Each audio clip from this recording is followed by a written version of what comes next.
nothing drastic. Nothing like we can be on a Wednesday sometimes.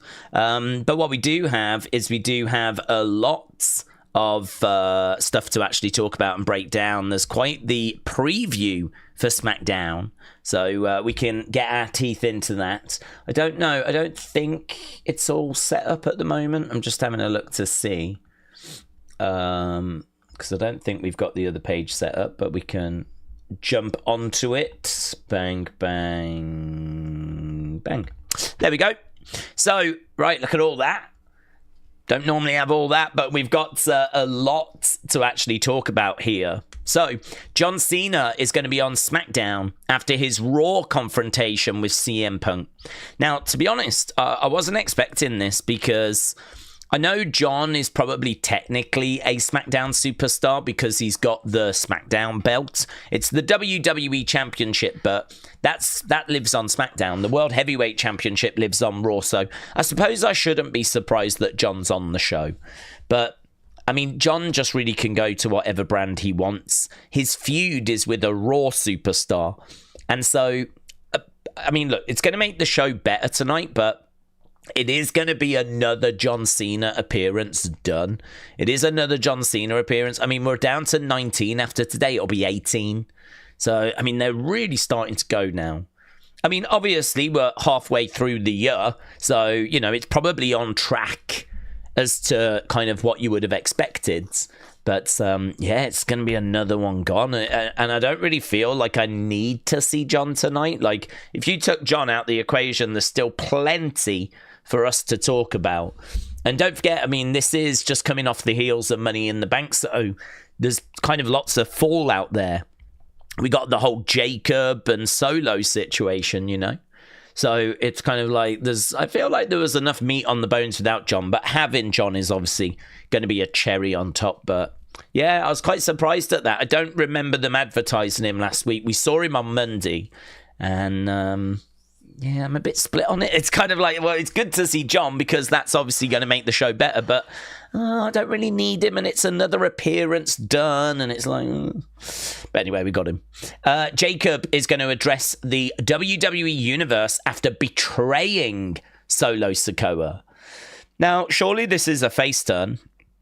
Surely this is going to be Jacob as a face, because if he's going to go into a feud with Solo, and I don't see how he doesn't, well, Solo is going to be the heel, isn't he?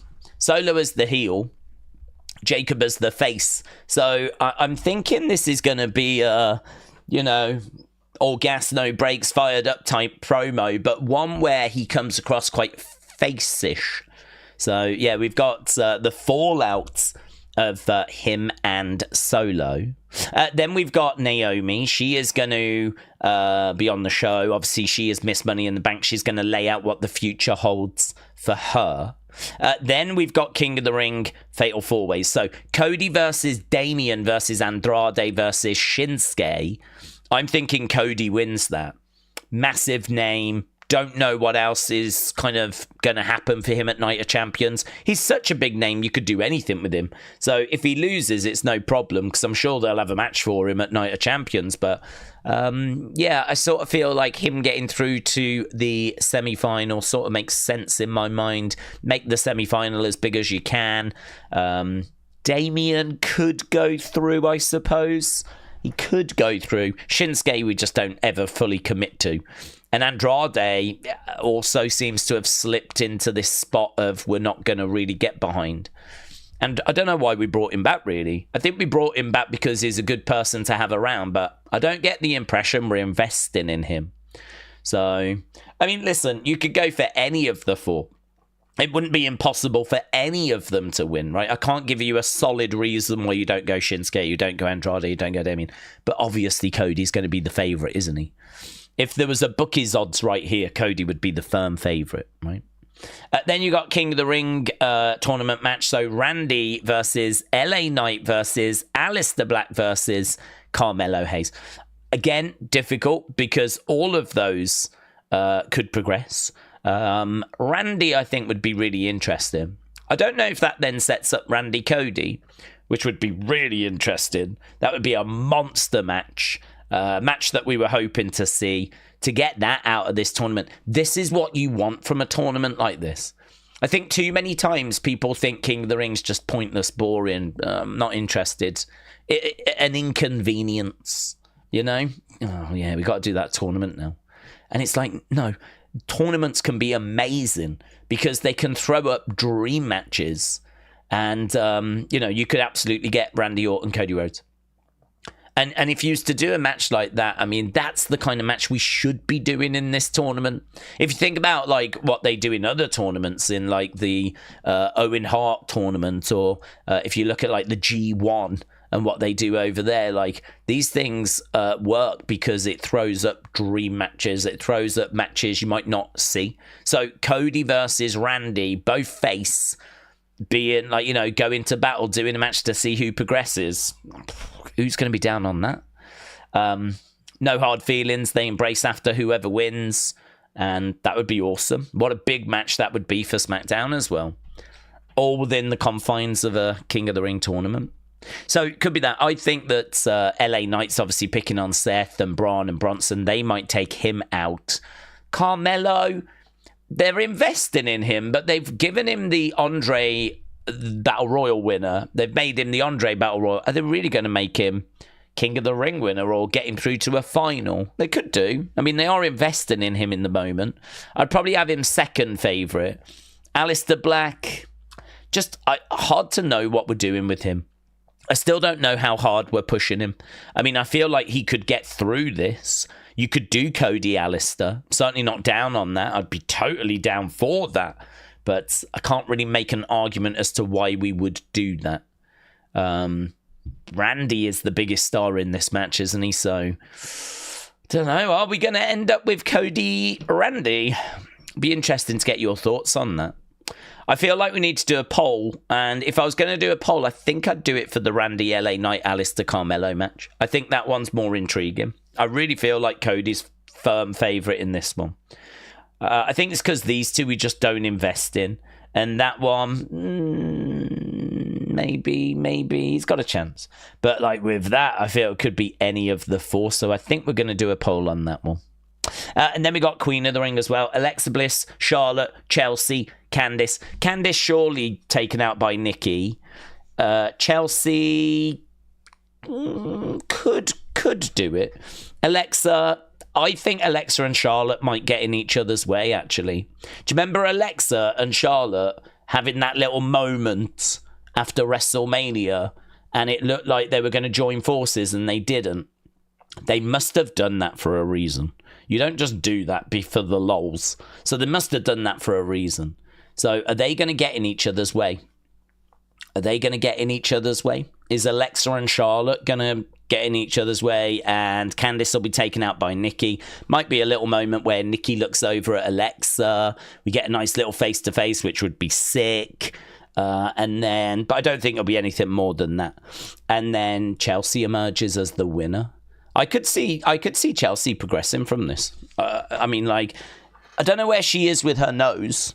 And obviously she had an injury in a face mask. As long as she's okay, like, you know, it's not like broken and she can't compete and she's just going to be in this and like, she'll be in this and it'll be one of those where she gets kicked and she's like lying down for half an hour, you know?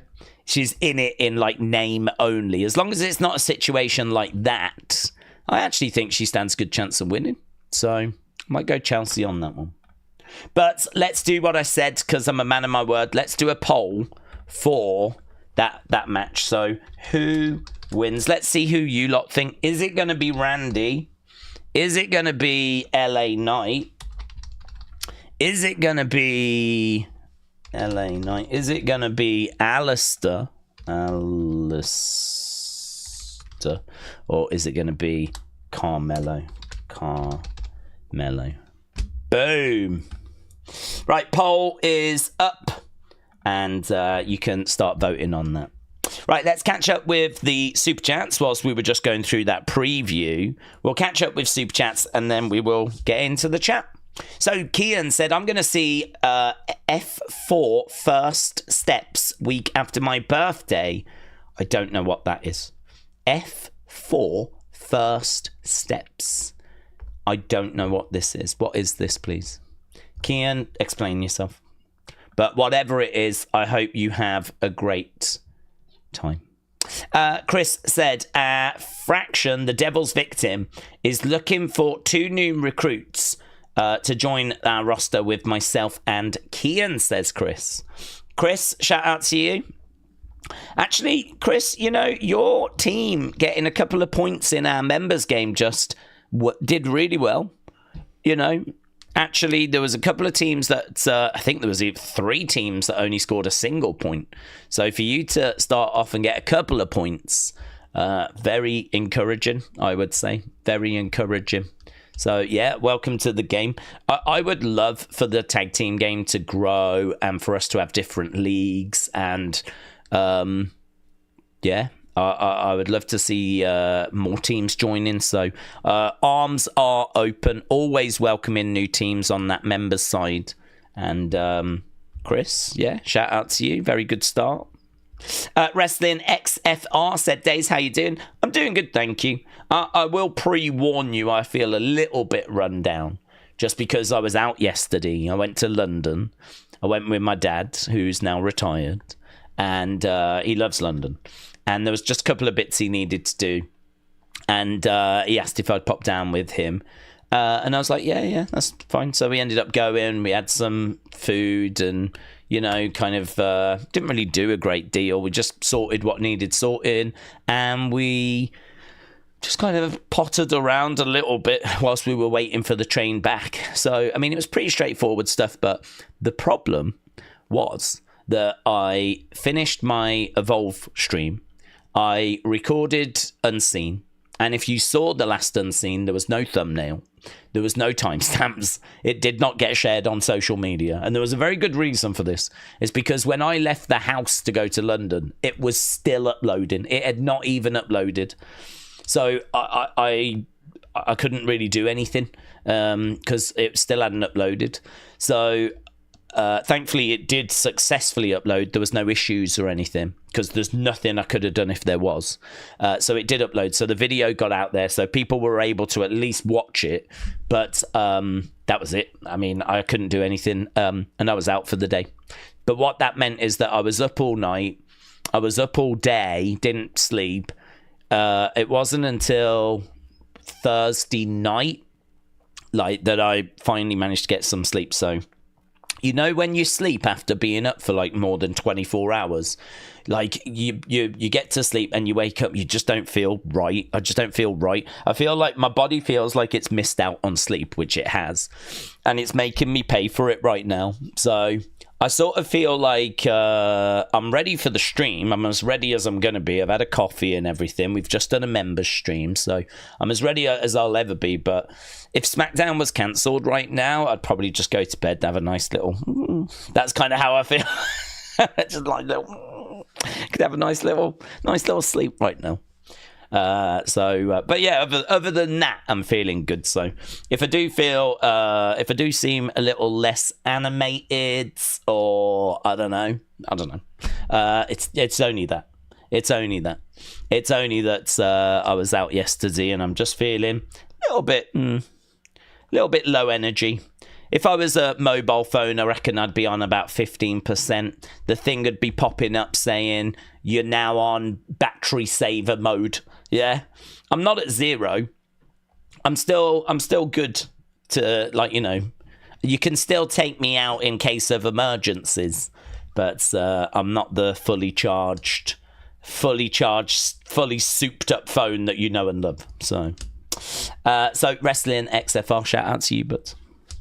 Ryan said, Daze, when do we think we're going to get the men's and women's cash-ins? And who are they going to cash in on? And what PLE? And who would be the better... Ryan, shout out to you, buds. So, cash-ins. I mean, I don't think there's a rush, to be honest with you, because I think we've done that in the past, actually. There's been a lot of quick cash-ins, and I don't like that.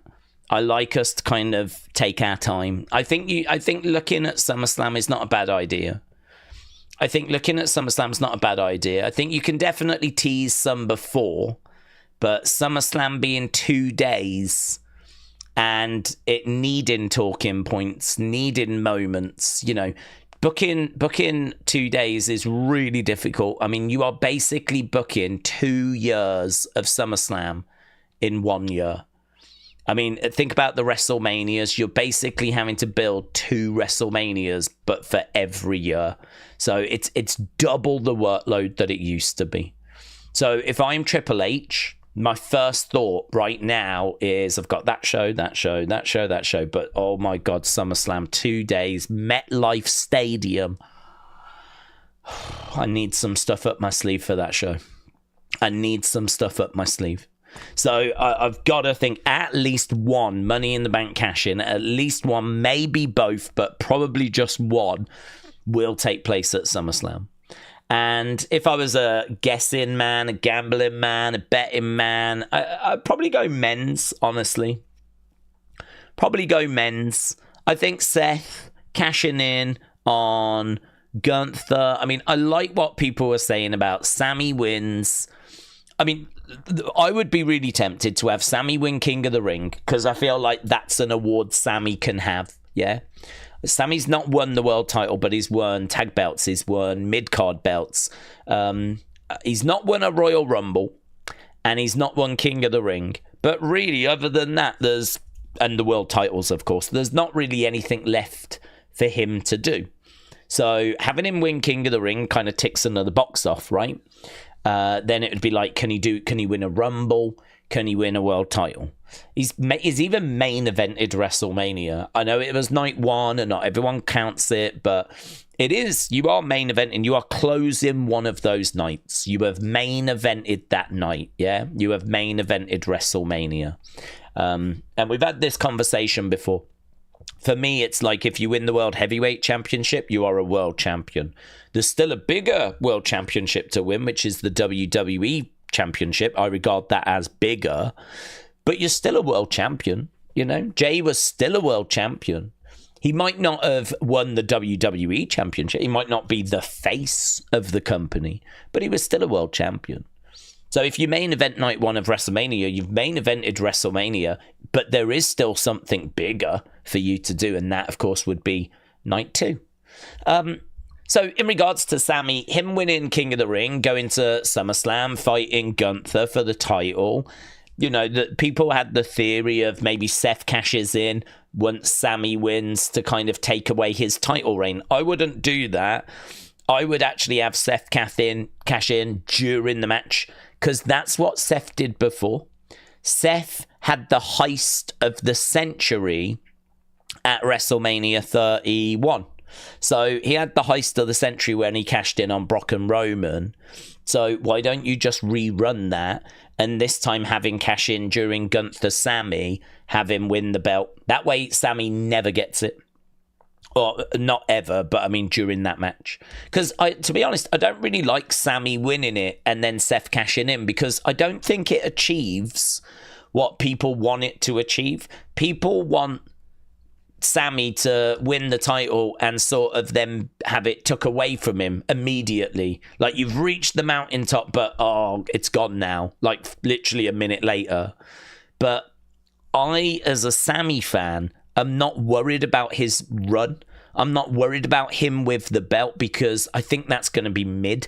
I've got no hope whatsoever that a Sami Zayn world title run would be good. I don't think it would, because I don't think they have shown that they know how to book people when they get a belt. I've got zero confidence in WWE being able to book Sami as champion. Zero.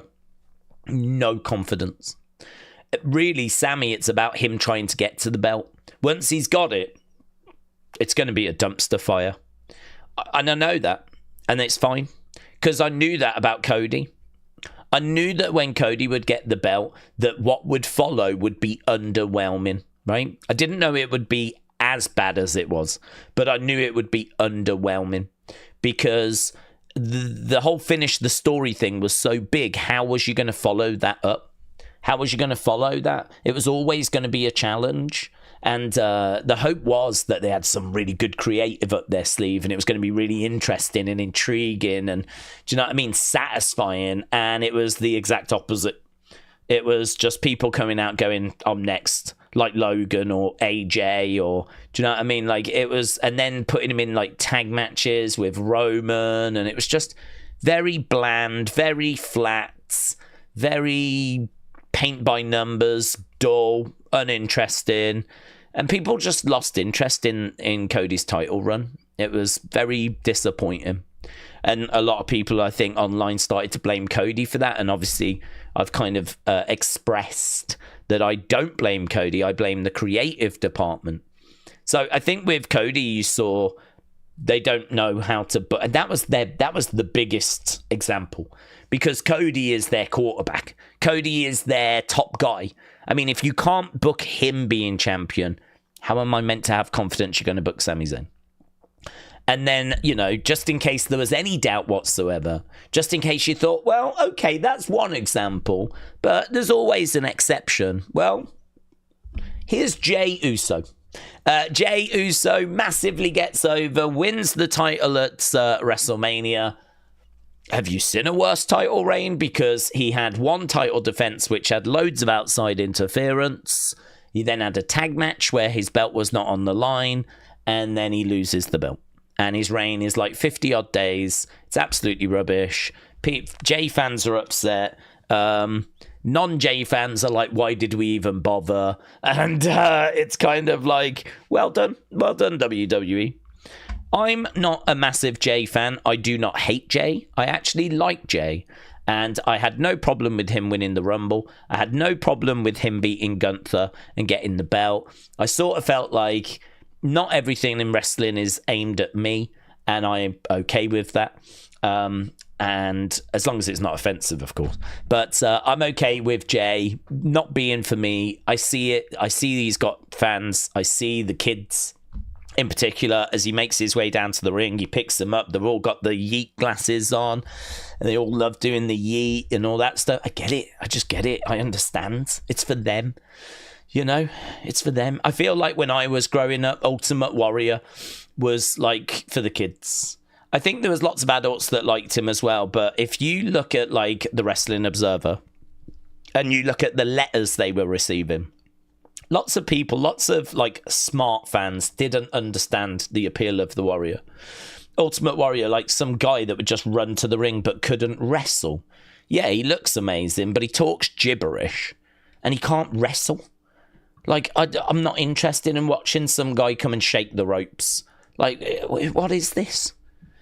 Honestly, smart marks back in the late 80s, early 90s, did not give a flip about the Warrior. Did not get it. Thought it was just, honestly, nonsense. But I think you miss out on the energy and the excitement and all of that stuff, you know? And as a kid, you're just like, do you know what I mean? And that to me is Jey. That's Jey. Jey is exciting. He's got his catchphrase. He's got his hand gesture. Feels like he represents you. Do you know what I mean? Like, he's one of us. That's my guy. You can't put a price on that. It doesn't matter that when the bell rings, he ain't the best wrestler in the world. It doesn't matter. It does not matter. That is not what it's all about. That is part of it. But it's not, I wouldn't even say it's the biggest part. So I understood Jey. But, you know, even with that being said, look at the reign he just had. Rubbish. So the point is, if Sami wins the title, it ain't going to be a good run. I've got, what can I put my hat on to say, oh yeah, you're right. It's going to be a good run because, you know, it was a good run for such and such. I mean, I just sort of feel like, no. It's not. So if Seth cashes in after Sami wins the belt, it's job done for me. I want Sami to be world champion. Not because I want to see what it looks like, but because I want him to have that on his Wikipedia page. I want him to be introduced as a former world champion. If he holds that belt for just a minute, job done.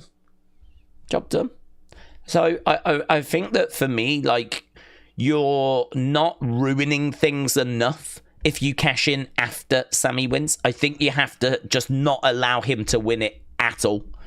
So I would have Seth cash in during that match, and then that means Sammy doesn't get it, and the wait continues. Yeah. In regards to the women, a little bit more difficult. Naomi, I think, is setting her sights on Tiffany. She says she's not forgot what Tiffany did to her and how she used to be with Nia and the opportunities she's cost her in the past. Like, she's made it very clear that Tiffany is the one that's in her sights. So, again, I'm thinking cash in. I think with Naomi, it could come earlier. It could come later. But we need a babyface for the heel to cash in on. So I think it's going to be sooner than later. Because I don't know how long Tiffany's going to be champion for. She's already been champion a little while.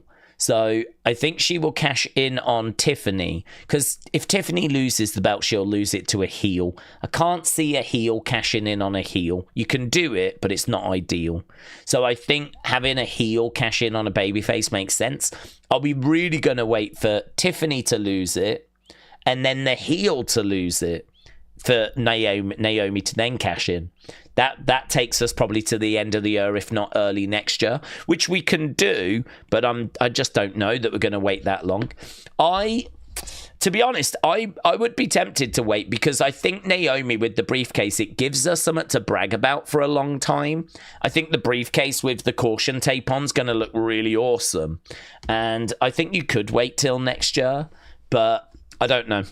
Triple H doesn't tend to do that. He tends to like to pull the trigger. He doesn't really like Money in the Bank hanging around.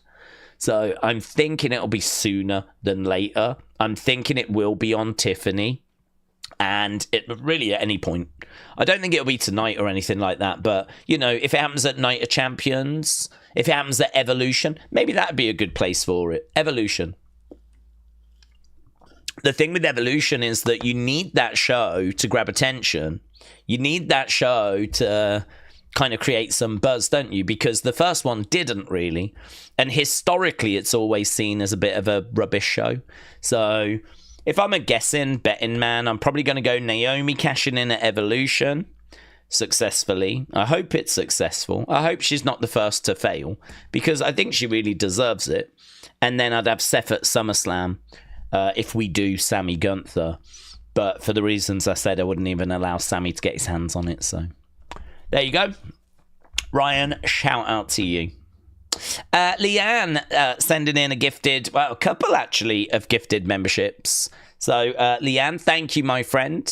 Really appreciate the support. Appreciate everyone joining us as well, of course. Hope everyone's okay. And Leanne helping out a couple of people there. Very kind. And Kian said, it's Marvel Fantastic Four First Steps. It's a film. Kian, thank you, my friend. Thank you. I hope you enjoy it. I didn't know there was a new Fantastic Four film that was coming out, but then I'm not someone that keeps up with Marvel, to be honest, so it's not part of my world. Robert, shout out to you. Becoming a supporter, really appreciate it, dude. And Chris said, Daze, can you wish EFW a happy birthday? Is that the name? EFW? Can you wish EFW a happy birthday? Well, if that is the name, then happy birthday to EFW. Oh, yeah, there's EFW. Dates, it's my birthday, and I've been a fan for like 7 years, and I never get bored watching the videos. They really motivate me. Well, EFW, shout out to you, my friend. I hope you've had a good birthday. And, yeah, really appreciate the kind words. Thank you. We just chat wrestling, buds. We just throw around a few thoughts and have a little bit of fun in the unseen videos. I definitely need to try and get some more toy hunts on the channel. The thing is, I get them recorded and then I don't do anything with them. I'm really tempted to just sit down tomorrow and just try and get one edited. The footage is going to be a couple of months old now. But I think people would like to see another toy hunt on the channel and see what was in the shops a few months ago. Because I did go to Smith's and film one. I mean, I've still got about 5 or 6 from Florida last year. So, yeah. It's just time, man. when you have that kind of weekly schedule of like, you know, Evolve, NXT, Raw, SmackDown, Unseens every day, Wrestling Escape Pod, members streams, keeping on top of Twitter notifications, you tend to have these little pockets of time, and they can just get so easily filled. So easily filled with stuff, maybe new graphics or maybe some research or, do you know what I mean? Whatever it might be. So it's a little bit tricky. So, yeah, I don't know. I still don't know what I'm doing this weekend. I mean, I've really just not had time to look into anything. So I certainly don't think it's going to be UFC. I had to look earlier to see if there was any retro watch along on Volt. I don't think there is, which is a real shame because I would have done that. If there was a retro watch-along, I would have done that. I think, didn't someone mention about doing a retro watch-along for Evolution? The first women's pay-per-view, which I was like, oh, that's great. I'd definitely do that. But I would only do it if WWE Vault showed it, because they can sort of promote it and shout about it and then get loads of people to watch, and then we can sort of jump in and do our little watch-along thing. So it just works so much better if they do it rather than if we just do it on our own, you know? So I would love if they were to announce they were doing that on Sunday. That would be amazing. That would be brilliant. But no words out of them. I checked earlier. Yeah, real shame. Wrestling said, Daze, maybe Punk could beat Cena and then Seth cashes in on Punk. Could go that way. Yeah, could go that way. Could have Punk be the one that gets it off Cena at some point. I don't know that that's going to happen though at Night of Champions. So that for me would have to be that we'd have to do a rematch like later in the year. I mean, I really believe Cena's going in as champ to SummerSlam. So if we was to do that, then, you know, I think that it would have to go a little later. Well, I mean, you could have Cody beats, because I think it looks like we're going to do Cody Cena at SummerSlam. So you could have Cody beat Cena and then have Seth cash in at SummerSlam and do what you just said, but maybe do it on Cody instead. I'm just struggling to see John not leave as champ in Saudi. So if we were going to do that, I wonder if it'd just be a little later in the year. We do another rematch. Would we really do? I think they've billed it as the last time, haven't they? Haven't they said Cena, CM Punk for one last time? So I don't think they're looking at doing like multiple matches between them. I don't know. Is John really losing his title in Saudi? I don't think so. Eddie said Randy's not going to win anything. He's too old. Bishop said, Daze, I've got a question. Do we think it's harder to stand out as a wrestler or someone on social media? Wrestler. Harder as a wrestler, definitely. Reasons are because on social media, you can do anything you want and you don't have to answer to anyone. If I wanna dress up as, I could do each stream dressed as a different content creator. I could dress as Dr. Disrespect today, and then on Monday I could dress up as Pokimane, and then on Tuesday I could dress up as KSI, or I don't flipping know. On Friday I could dress up as Jake Paul. I mean, this is where I'm going to struggle because I'm not very good with influencers, right? I don't watch them, so there's only a few names I've got. So I could do that. I don't have to answer to anyone, right? I can just do it. And, you know, there's no kind of like checks or clearance or anything like that I have to go through. With a wrestler, there's obviously a creative department. And so you've got to obviously get things signed off there. You've got like Sean and Triple H. You've got your entrance music. You've got all this other stuff. Like the other thing as well, if they've got a vision for you, that's going to be really difficult to kind of go against. So, for example, if you turn up and you're like, right, I'm this and this, and I'm thinking of this and this, they might turn around and go, no. We want you to do this. We see this for you. And so they might give you something. I mean, you know, for example, when Carrion got to the main roster, after being in NXT, they made him wear that sort of like demolition gear, didn't they? I'm sure that wasn't his vision. You know, I'm sure that wasn't what he intended. Or, did Chad Gable want to be Shorty G? Did Pete Dunne want to be Butch? Like, you get stuff that's given to you that you have to make work sometimes. Sometimes it's a case that you've got the freedom, like Julia came in and I think, they kept her as she was. But if she wanted anything specific, like I want to do that with my entrance, I bet she had a say where she could have influenced things. But by and large, Julia was kept as Julia. Stephanie was kept as Stephanie. Ricky Starks was kept the same. They changed his name, but he's still the same guy, still does the pose. It's built on kind of how he was, So not everyone gets that luxury, though. I mean, I don't know if Wendy Chu chose to do what Wendy Chu is doing now. I mean, she's had 3 different gimmicks. So she is someone that, I don't know that she's chosen what she does. So I think it's easier to stand out on social media because you have got more freedom. You're not answering to anyone. And to be honest, you could change it multiple times, couldn't you? You could do it once and try it for a little bit. If it doesn't work, change it up. Try that. If that doesn't work, change it up. If that doesn't work, change it up. I mean, to be honest with you, I think I am very guilty of getting too comfortable in the sense of we've got something that works. I think people really enjoy these streams. The streams get good reaction, the feedback's always really positive. People saying they really enjoy it. I read that in the kind of review that we do. Really enjoyed the stream. This is what I thought about SmackDown, blah, blah, blah, right? Or people will say, they enjoyed it on Twitter or whatever, right? And so the feedback I get is positive.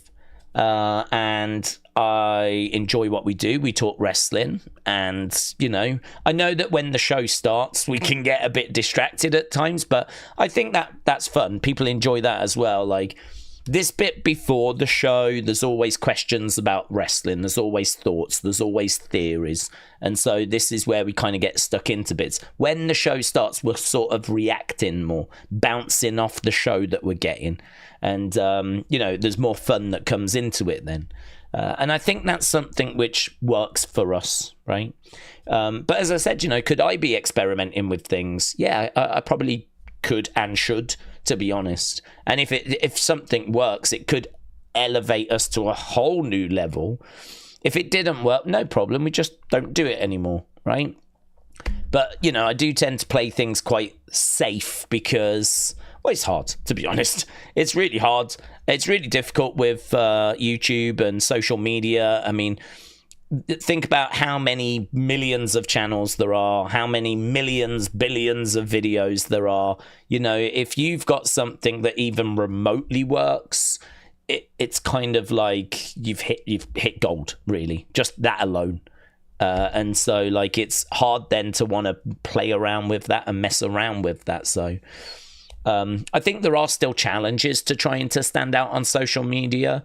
I think exploring it in the early days is probably better than messing around once you've actually, I suppose in a way, it makes me think about those musicians that are actually really brave.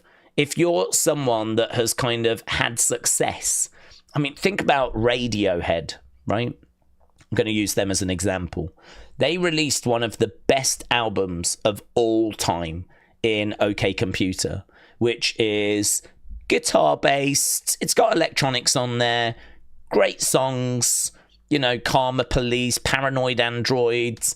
I mean, if you look at top album lists, you're probably going to see Radiohead, OK Computer mentioned, top 10, top 20, top 30, top 50, something like that, consistently, right? I don't know that I've ever seen a top albums list that includes all genres where OK Computer is not mentioned, right? Came out late 90s, massive album, just huge, yeah? Huge. They could have come back with their next album being OK Computer Part 2, yeah? Basically, same sort of album, different songs, but the same sort of feel, right? They could have done that. They didn't. They came back with an album which just changed music, right? But it was completely different to OK Computer. They leaned more into the electronic stuff.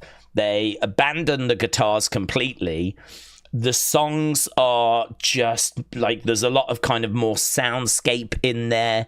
It really is a challenging listen compared to the pop songs of OK Computer. OK Computer, you can take Karma Police, you can put it on the radio. You can take Paranoid Android, you can put it on the radio. When you get to their next album, not so much.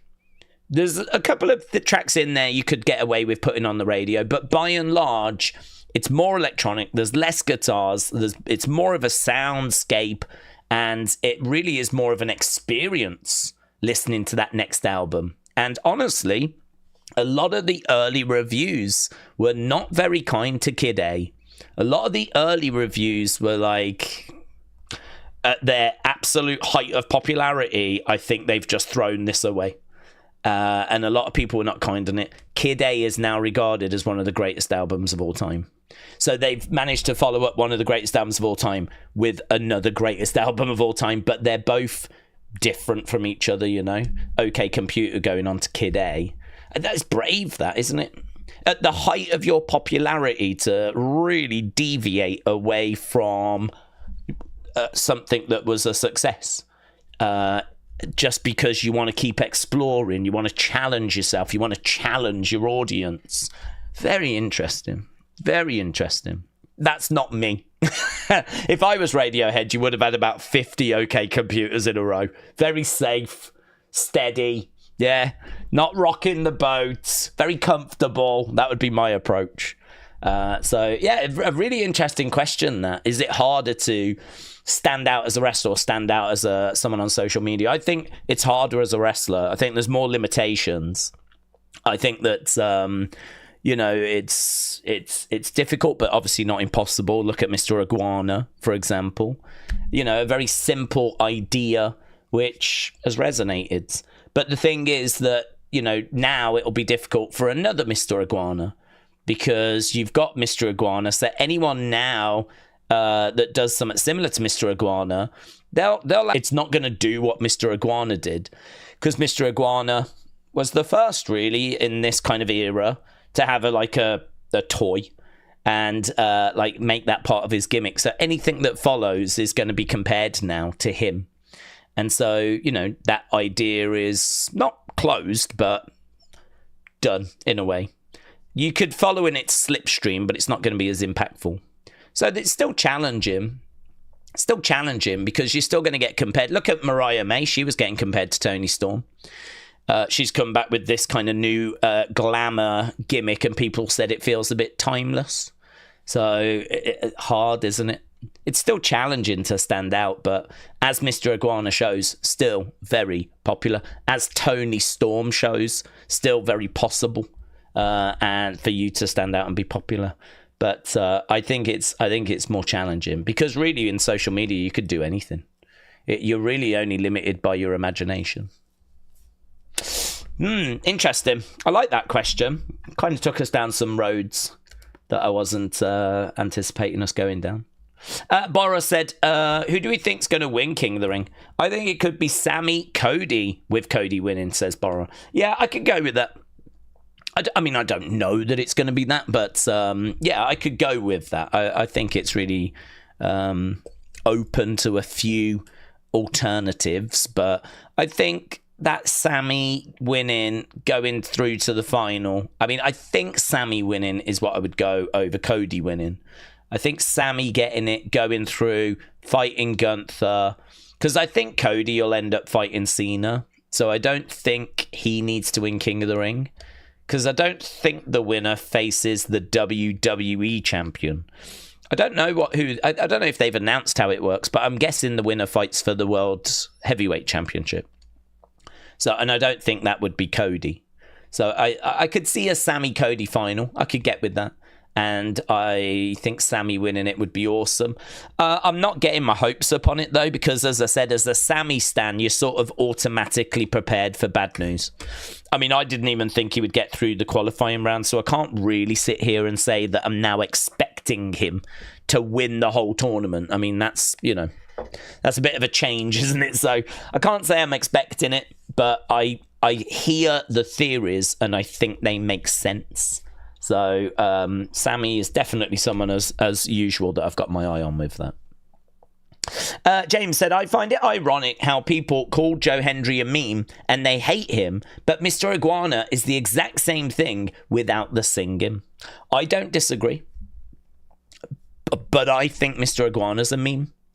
I think Mr. Iguana is not someone that I'm expecting this gimmick to work long term.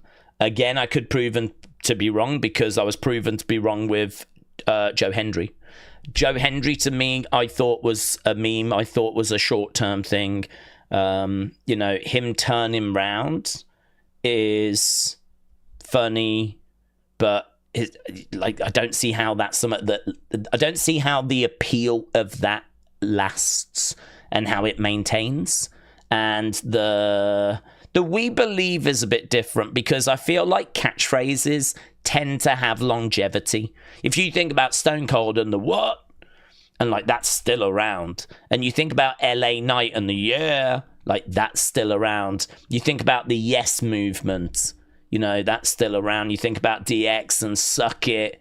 I mean, I feel like, I don't know what it is with catchphrases, but they seem to have longevity. So the We Believe thing, I could understand staying and being part of his gimmick forever. But the turning around thing, I was like, I don't know about that. That feels like it's very short term. And the smile and everything, even that, I was like, don't know. But it's still happening, isn't it? It's still popular. It's still a thing that people resonate with. So I was proven wrong on that one, that it was something that's got more legs to it than I thought. But I don't disagree with you. I think Mr. Iguana's a meme.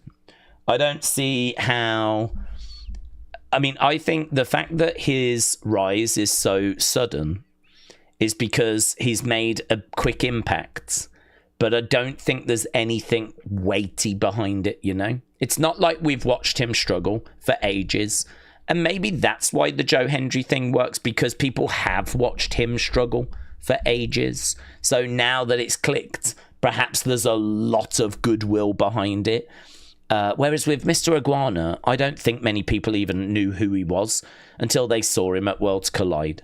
So I think it's literally, here's a guy that dresses as a lizard, sticks his tongue out and has got a little toy, right? And I think that's it. That is the extent of the appeal. It really doesn't go much further than that. So I think once you've kind of seen him a few times, and it's really going to come down to how fresh can he keep that gimmick. Because once you've seen him, you've seen him. And once you've seen his toy, you've seen his toy. And once he's done a few things with it, there's going to come a point where people are going to be bored. There's going to come a point where, okay, I've seen that now. And it's going to start to be less appealing. So, yeah, I think the Mr. Iguana thing's a meme. I think the Mr. Iguana thing has got a shelf life. I don't know that this is something that's going to have legs and we're going to be, watching this for years and years and years. I think it's a bit like, do you remember the pizza guy? It reminds me exactly of that. Do you remember there was the pizza guy that went viral? And it was quite clever, actually. He had this dough, but it wasn't dough. It was like fabric. And he would spin it around during matches as if he was making pizza. And he'd chuck it in the air and catch it back. And he went viral because everyone was like, have you seen this dude? He's a guy that wrestles and he makes pizza at the same time. I mean, it wasn't actually dough. It was just some fabric that was made to look like dough. And people loved it. And he even made it onto AEW. They brought him in for a week. And it was like the pizza guy. Oh, my God, I love this guy. And it just fizzled out, didn't it? Just fizzled out. because like people had seen it and it was fun and it was done and on we go. I mean, I sort of feel like with Mr. Iguana, it's going to be like that. WWE are obviously going to put their machine behind him, though. They're going to want to sell a lot of the iguanas. I feel like they're going to do lots of little things where they do little interviews and things like this, and they're going to try and get as much out of it as possible. And it could have longevity if the creative is good and we really introduce the guy behind it and we start to like him and care for him, and they give a backstory, and they kind of, you know, if they can flesh this out so it's just a little bit more than just a man and a toy, if they can like flesh it out, like why does he dress that way, what is this about, is that story going to be interesting? Because if it's just like, oh, I did it because I thought it would be fun, it's not going to be satisfying, is it? I just thought this would be a fun thing to do. You kind of want there to be more of a meaning. I mean, could you imagine if it was like he had an iguana when he was a kid and he was bullied at school, and the iguana was the only thing that listened to him and was there for him. And, you know, it was really hard for him to make friends. But every day he would go back, he would talk to his pet iguana, and he would just feel so much better. Like, in many ways, it just really made him who he is. And unfortunately, you know, when that iguana died, he felt like part of him died as well, because that was his only friend in the world. And he's on this journey, like, really because of having that friend. And even though it wasn't a person, it was just a pet, it means as much to him as, you know, any friend he could make. Doesn't matter that it was a pet. It's just meant the world to him, and there is no better way of him honoring his friend than by dressing up as an iguana with this pet iguana named after, you know, the pet he had. I don't know if that's true, but I've just made that up. But you get my point. If there's more meaning to it, if there's more substance behind it, then all of a sudden, like, you start going into the lore, it starts to become a bit weightier. You can start to do promos based on it, because all of a sudden I can see a heel go, like, you know, trashing his pet, saying he's glad the pet's dead. You should be glad your pet's dead, because if it was still alive, I'd be trying to kill it right now. Something along those lines, you know, like, you can dig into that and it's going to have some meaning. If he just turns around and said, I just thought I'd dress as an iguana, I mean, that's just not going to hit, is it? That's just not going to... Oh, that's a bit disappointing. I was hoping for something a bit more meaningful than that. So, I don't know. I don't know how this is going to go for him, honestly. I don't know how this is going to go. I mean, I popped when I first saw him, because it's like, look at this. Oh, my God. It's a little bit like when you see people dressed on the indies as wacky stuff. It's like, it's the new Blue Cane, innit? It's the new Blue Cane. So I think right now, I think it is filed under meme. I think it is filed under meme. But it's going to be down to him, and it's going to be down to how he's booked, and it's going to be down to the fans to see if it can get out of that folder. I think right now it's in the meme folder, but can it get out of that folder? Has it got more to it? Do the fans care about it? I think the thing with Joe Hendry is that he uses his character to try and achieve things. And I think you're always on a journey. And that's worked for him. And maybe Mr. Iguana needs to take a leaf out of that book. So with Joe Hendry, he's like, I want to be TNA champ. So you're on that journey with him. I want to compete in WWE. So you're on that journey with him. You know, I want to get my song in the charts. So you get behind him to try and get his song in the charts. You know, there's ones he's tried that, and you're constantly chasing after something. You know, I wouldn't be shocked if Joe wants to join NXT. And then when he does, he wants to be NXT champ. And then he wants to, I don't know, beat Trick's reign. And so now he's aiming for that. And then he wants to get to the main roster. And then he wants to be a champion on the main roster. Like, I feel like you're constantly chasing that next goal that he's trying to achieve. And that just keeps things feeling quite fresh, actually, because you're always on a journey with him. And I wonder if that's been a secret part of his success. I wonder if that has just stopped things from going stale. And if that's part of as to how he's managed to avoid being a meme. Because you can't call him a meme now because, well, do you know what I mean? He's been doing this for ages, and it's not run out of steam. He still gets big reaction. To me, a meme is something quite short-lived. To me, like, if you accuse someone, oh, it's just a meme, it's just a thing, like, it's got a degree of here today, gone tomorrow about it, you know? There's not much weight behind it, which is literally the conversation we've just had about Mr. Iguana.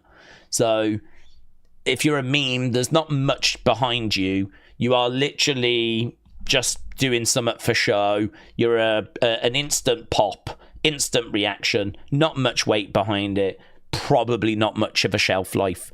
That's what the meme thing means to me. And I think you can't accuse Joe Hendry of being that now because he's been around for too long. That support has been there for a long time. Mr. Iguana, jury's out, innit? Jury is out. I think you file him under meme at the moment, but don't know. I'll have to see. Maybe he's got more longevity to him than we're giving him credit for. I'm not saying that he's going to be always a meme. I'm just saying that right now, in my mind, is classed as a meme, and we'll have to see if he can prove us wrong or evolve out of that. How he gets booked, how he gets used, but. People aren't in love with him because of his wrestling. They're not in love with him because of his promos. They're in love with him because he dresses as an iguana and carries around a toy. So, you know what I mean? Like, yeah. Tell you what, we're having some good conversations. That's another interesting one because he's over and he's popular, but I think it's only for that reason at the moment. 9. Holiday, shout out to you. Said, guess who? It's the peanut butter thrusting legend in the house. LFG, says 9 Holiday. Let's watch Friday on Tubi this Saturday, said 9 Holiday. I do want to watch Friday, actually. It is. I've got some films that I would like to watch. I don't think I'll watch them. Or get a chance to watch them anytime soon.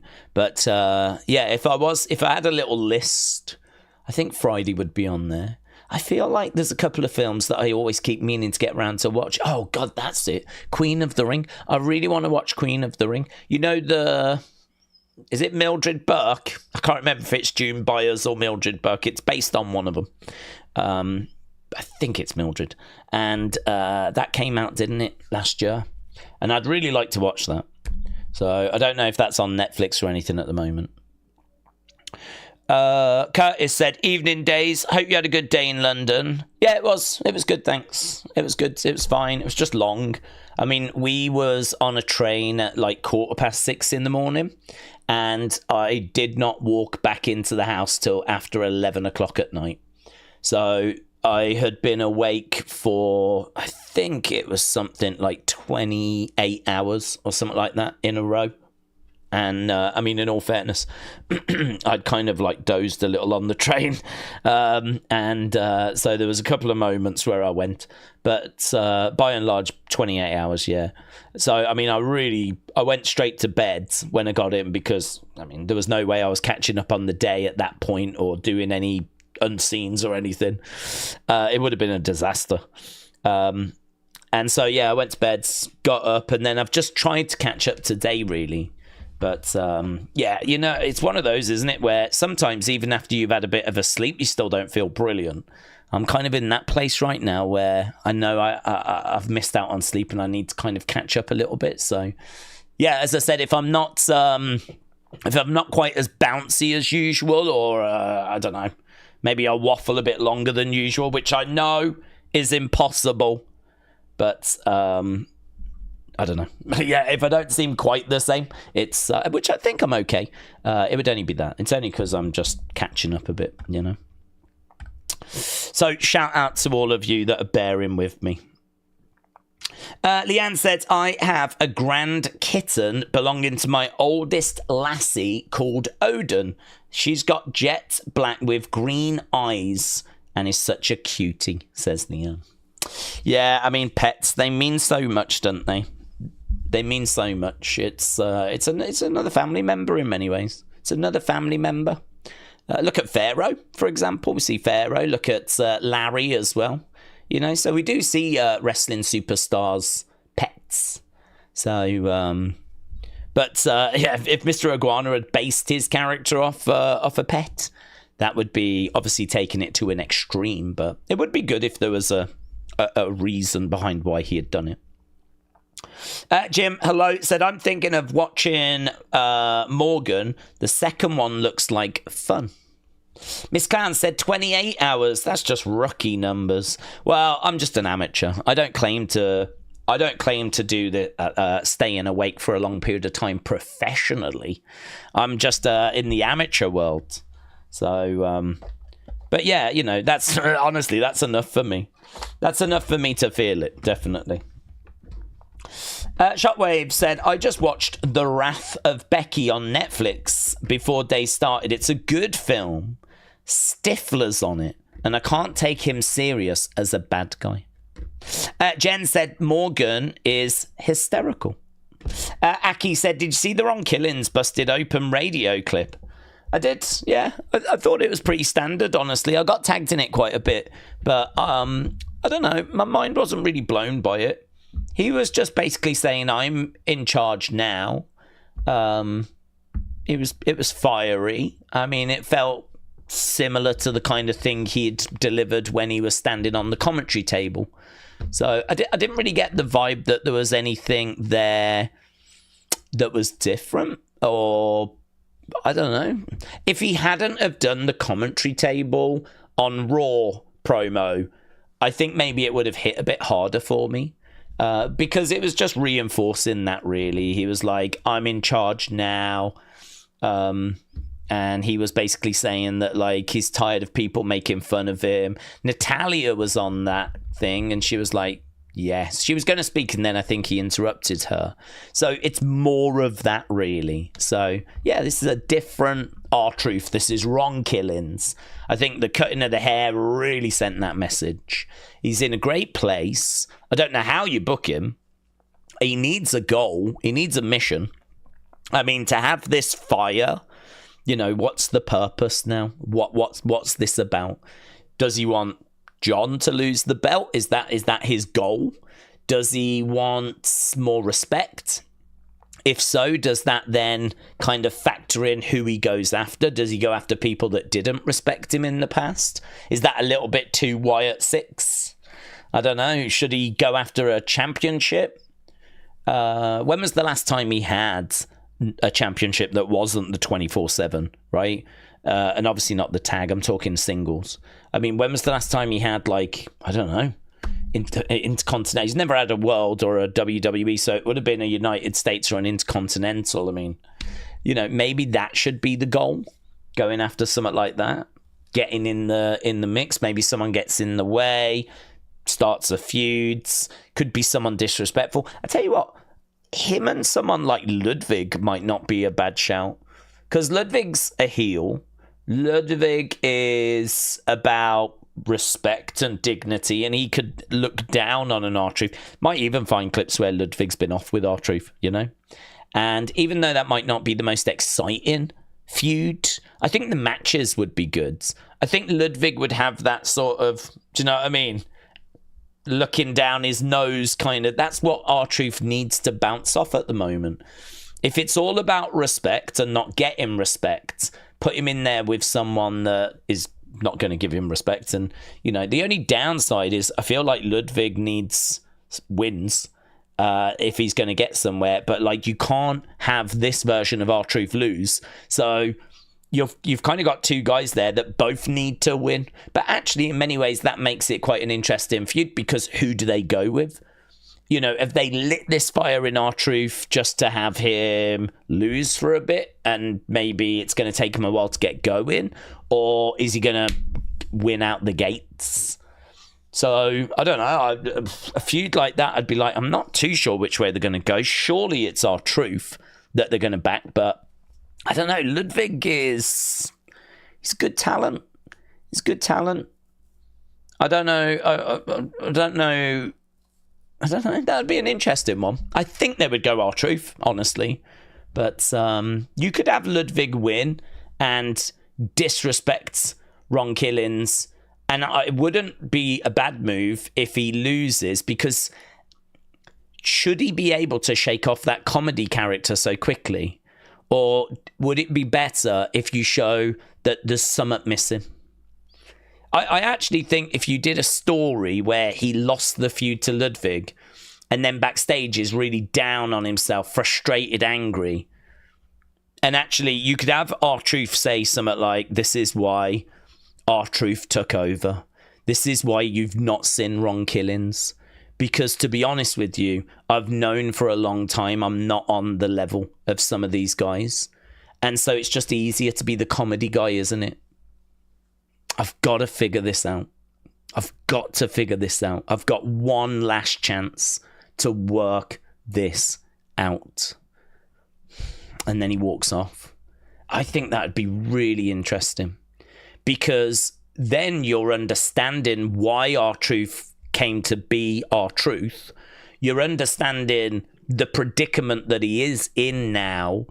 And you're understanding that he's got a goal, which is to improve, because this is his last shot. This is his last contract. He's just fallen against Ludwig. Make it close. That win would help Ludwig. It doesn't hurt R-Truth or Ron Killings because of the story that I just explained. He's fallen short, but it's the same problem he encountered in the past. Got to get this sorted. And then what do you do with him? Does he go and work with someone? Is there someone that can find that missing piece for him? And once that's there, off we go. You know what I mean? So, his first feud, I don't always agree that you've got to have people win. I think it's okay for people to lose as long as the story can support it. If the story can support it, then I think that's fine. That's okay. So, yeah, it'd be a real interesting one if we was to do that. But I don't know where he goes from here. I'm not sure what he's going to move on to, What's his goal? What's he trying to achieve? Is it John? Or is it a championship? He's talking a lot about respect at the moment.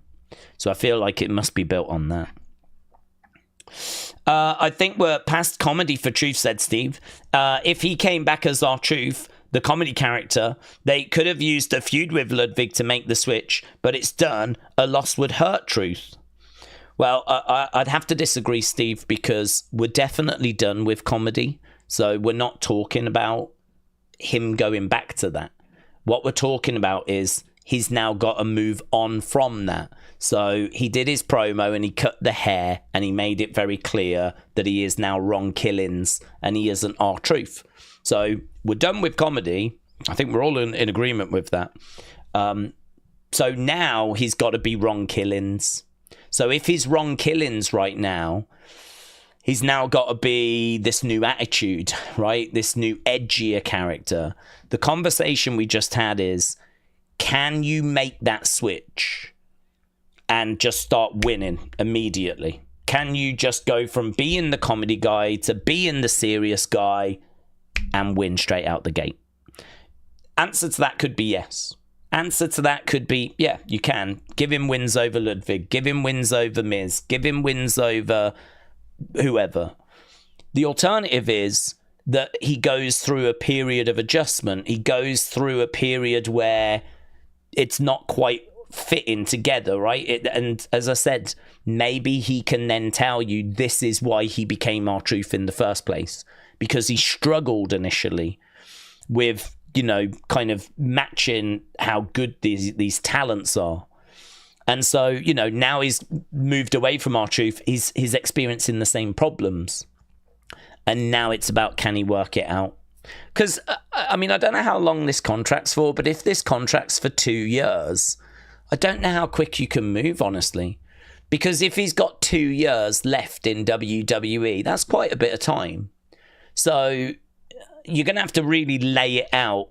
And I don't think, ultimately, do you get him to a World Heavyweight Championship? That would be my goal. If I was sat down and I was given the task of, right, you've got 2 years of R-Truth, map it out, I'd be like, okay, I want him to get to a World Championship. Okay, I think that's achievable. Not the WWE one, the World Heavyweight one. I want him to get to that. So that is going to be penciled in for WrestleMania 43 / 44 maybe, but probably 43. So 43. So, and then I work backwards. So how do I get to that? Well, this means next year he's going to need a mid-card title run. So I'll put him pencil in for that. So actually now in 2025, do I want him running through the mid-card and just being like unstoppable? Maybe that helps me next year when it comes to putting a mid-card belt on him. Or do I want to do something a bit more interesting where he struggles at first to move away from being that comedy guy? Actually, has to work a few things out, and then it clicks. And then after, being that serious guy, he starts to get into a rhythm, starts to find the way of winning, gets momentum. Maybe that launches me to a mid-card title run next year. From there, I can get to the World Heavyweight Championship in 2027. So, but again, I don't know. I mean, if his contract's like 6 months, it's a different conversation, isn't it? I don't know the length of the contract that he's just signed. But I think the honest truth is you can go either way. I don't think he's buried with a loss in this first feud. I don't think he's buried with a loss. I think if there's a story there that can be told, I personally think that's absolutely fine. But the creative has got to be there for him,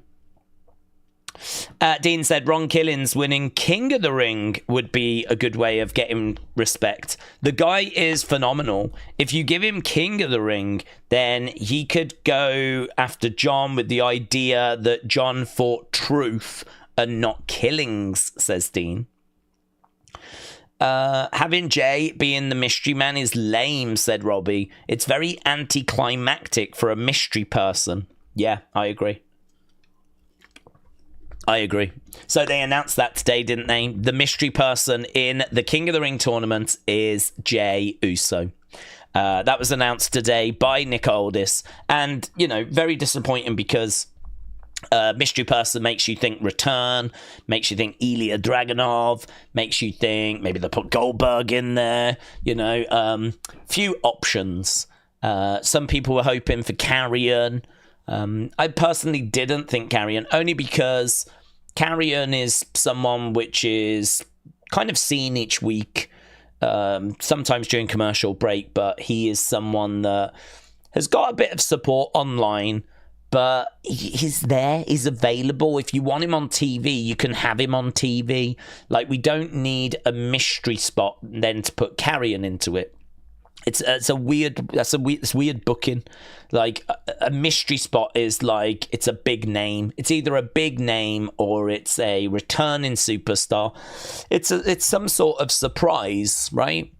And for them to then just turn around and go, right, we're going to put Jay in there because he's not the champ now and he deserves the opportunity. It does make you go, why didn't you just advertise that as Jay or Gunther? It could have been Jay or Gunther. And so we knew then whoever lost would go into King of the Ring and that it would be their spot. When you say mystery, you've kind of got everyone speculating. Maybe they wanted that. Maybe that's exactly what they wanted. They wanted people speculating because that then meant that they could, obviously go from there and have people speculating and get a bit of buzz generated. But I agree. There's disappointment around now as a result, and I think it's very, very understandable. A lot of frustration.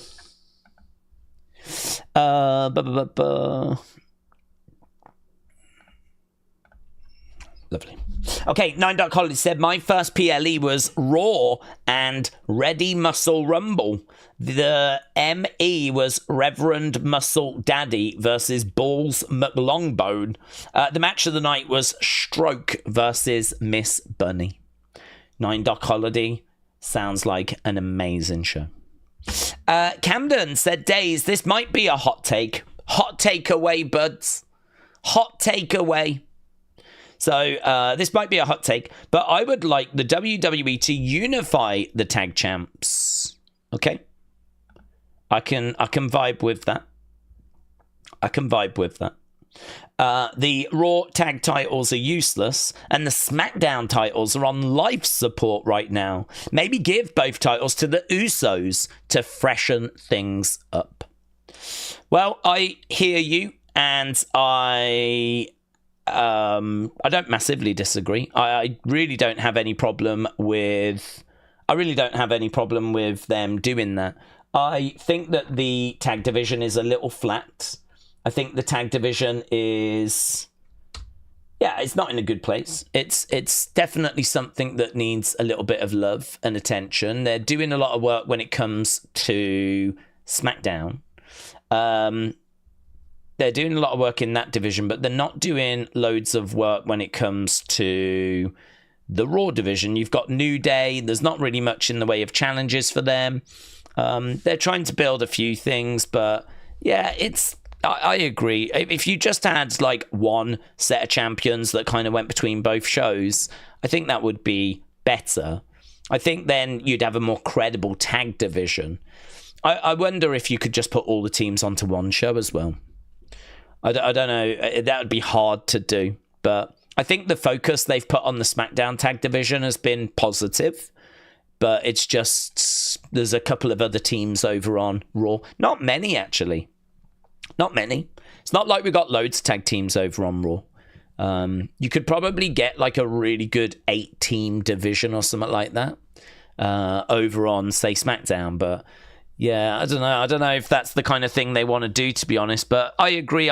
It's hard to be convinced that we need 2 different sets of tag titles. Yeah, I don't disagree with you. But so I don't know that that's a hot take, honestly.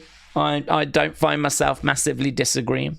I suppose the argument would be, don't lose a set of tag titles.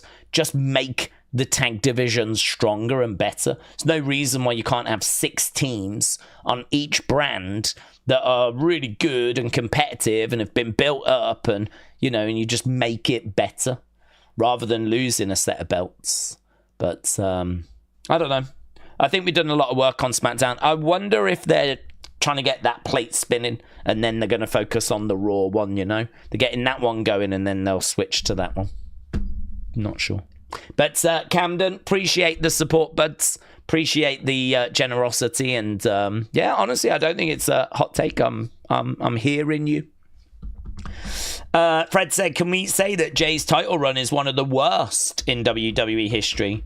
I don't think that's unfair. I think even Jay fans would admit that it was not what they were looking for. I know that Rikishi is very angry about how it all went and how it all ended. So, I think it is one of the worst. It's clearly not like Finn Balor 24 hours level, or like, Daniel Bryan when he won it at SummerSlam and then was immediately cashed in on.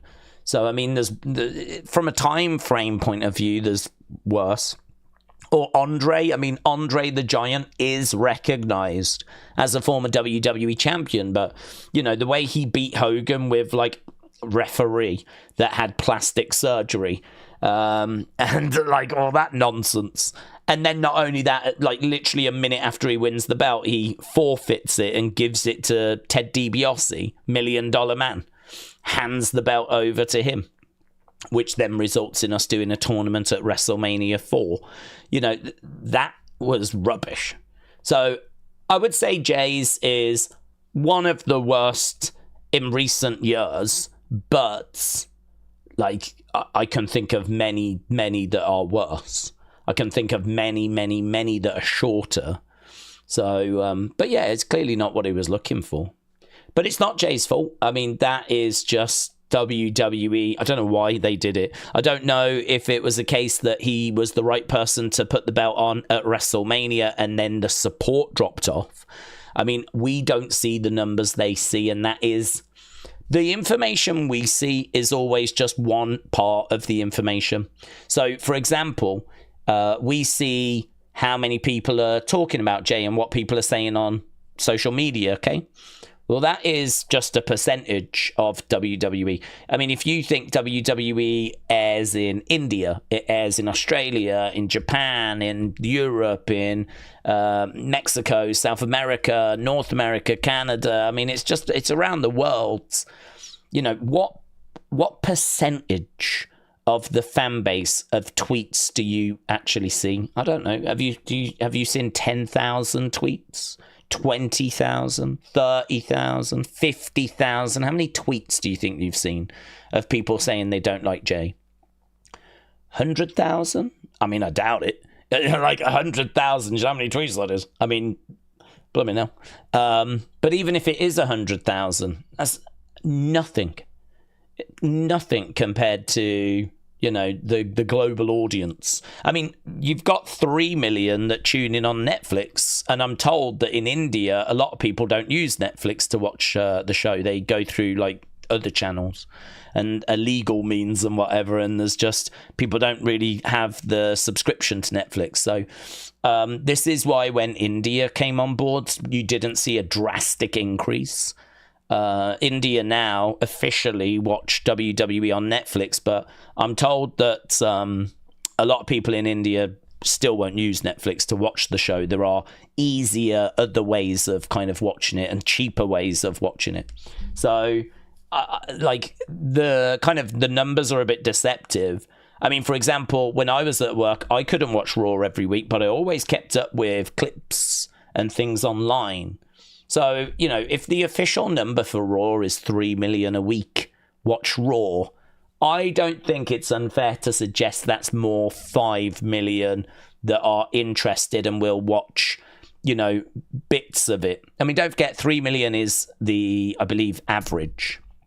So it's kind of like the actual number is going to be bigger than that. And then you've got people that watch highlights, won't actually watch the show, blah, blah, blah. My point is, you're only ever going to see a very, very, very small percentage of what the global audience are saying. We do not have access to enough data to know kind of what the majority are saying. So WWE will sit there with their Google search numbers, their merch sale numbers, social media engagements, you know, just loads of different metrics as to, you know, how are people performing, who's popular, how popular are they compared to everyone else, and they will obviously go in the direction they think is the right direction. So I wonder if Jay was the right direction and then he stopped being the right direction, and I wonder if that explains it. Or is it that Jay was the right person to tell that story with, but they knew that it was never going to be a long title run because they knew that it was really just like a story they were telling, you know? Because, you know, Jay's had some really good numbers behind him. So, yeah, it's a difficult one. I can't quite explain it. I don't know why you would go through everything we went through, put the belt on him, and then 50-odd days later, with very little title defenses, one official title defense before losing it, you'd take it off him. I don't know. I don't know why you do that. And even if the numbers did dip, I don't feel like it's a long enough dip to actually pull a trigger and go a different direction, you know? I mean, if you're a champ and your numbers start to drop, well, then do some good creative stuff to bring it back. I mean, putting him in a feud with Logan, you know, that's not it. And actually, we need to have this conversation. If we took the belt off Jay because the numbers dipped, is that not a bad reflection on Logan?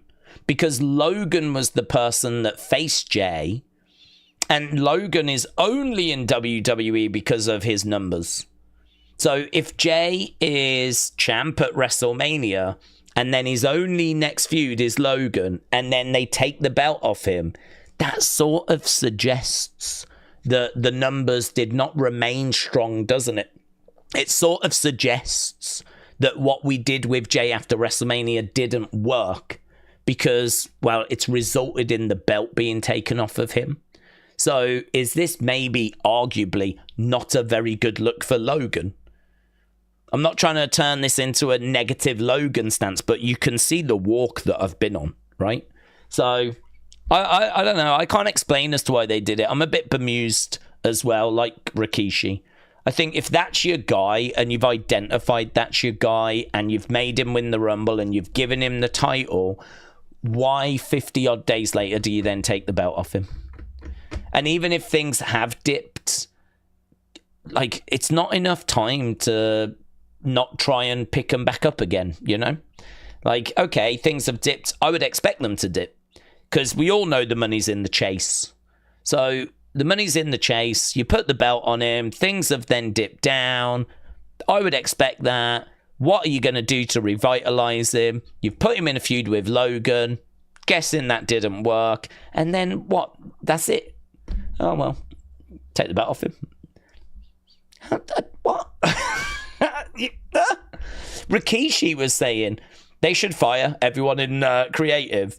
Whoever's responsible, they should fire him because you've basically said that you've got no ideas. That's what you've basically said. You've basically said we cannot come up with anything creative for this new champion. And it's like, if you can't do your job, and that is your job, you need to go. All the best in your future endeavors. And I got to admit, I find myself agreeing. Even if you are a Jey Uso hater, surely even you admit we did not give him enough time. I mean, he did not get enough time to explore being champion or see, like, you know, find his feet being champion or try a few different opponents, try some different creative. It's just put him in a one match with Logan and then that's it. Take the belt off him. I don't really get it. Honestly, I don't really get it. So I'm not crying that his run is over. As I said, I'm not the biggest Jay fan, but it's not, I don't really understand why we did that. I'm sure someone at head office has got an answer and maybe we'll find that answer out one day, but it could be that it could be nothing to do with Jay. It could be that Jay's fine as champion, doesn't set the world on fire, but actually we really want to do Sammy winning the Rumble, going up against Gunther. We need the belt on Gunther to do that. It might just be something like that. It might just be something like that. Like, yeah, did it, worked, got the result we wanted, but now we've got a new story we want to tell. And that means that we need to get the belt onto Gunther for that story. And maybe it's that. Maybe it's nothing to do with performance. I think if his performance was amazing, mind-blowing, they would keep the belt on him. You wouldn't change then. So I don't think his performances with Google searches and merch sales are phenomenal. But I think it's like, maybe it could just be job done. We told the story we wanted to tell, and now we're moving on to the next thing. Don't know. It's a weird one. I was not expecting Jay to lose his championship last week. And if he was losing his championship, I thought it would be cash in. I didn't think we would put the belt on Gunther, back onto Gunther. Hannah said, Daze, an essential Smackdown on play tonight. One of these four are going to get a shot at SummerSlam, but would we say that we get a draft to shake things up? No words on it. No, there is words. They're saying, I think it was after SummerSlam. It was in Unseen the other day. And I said, this is now officially the last thing that I've seen the latest thing I've seen regarding the draft. Streets are saying it's around SummerSlam now. It's delayed, it's moved. So it keeps getting pushed back, which I can understand. I mean, I think after WrestleMania, historically, is when we do it. We had a later WrestleMania this year. So we only had 2 weeks till Backlash. Then after that, it was like 2 weeks till Saturday night's main event. And then after that, it was like 2 weeks to Money in the Bank. And then, I don't know what's next. Night of Champs. I think we got some breathing room now. But thought they might drop Summit in, but they haven't. And instead, looks like it's going to be more closer to SummerSlam.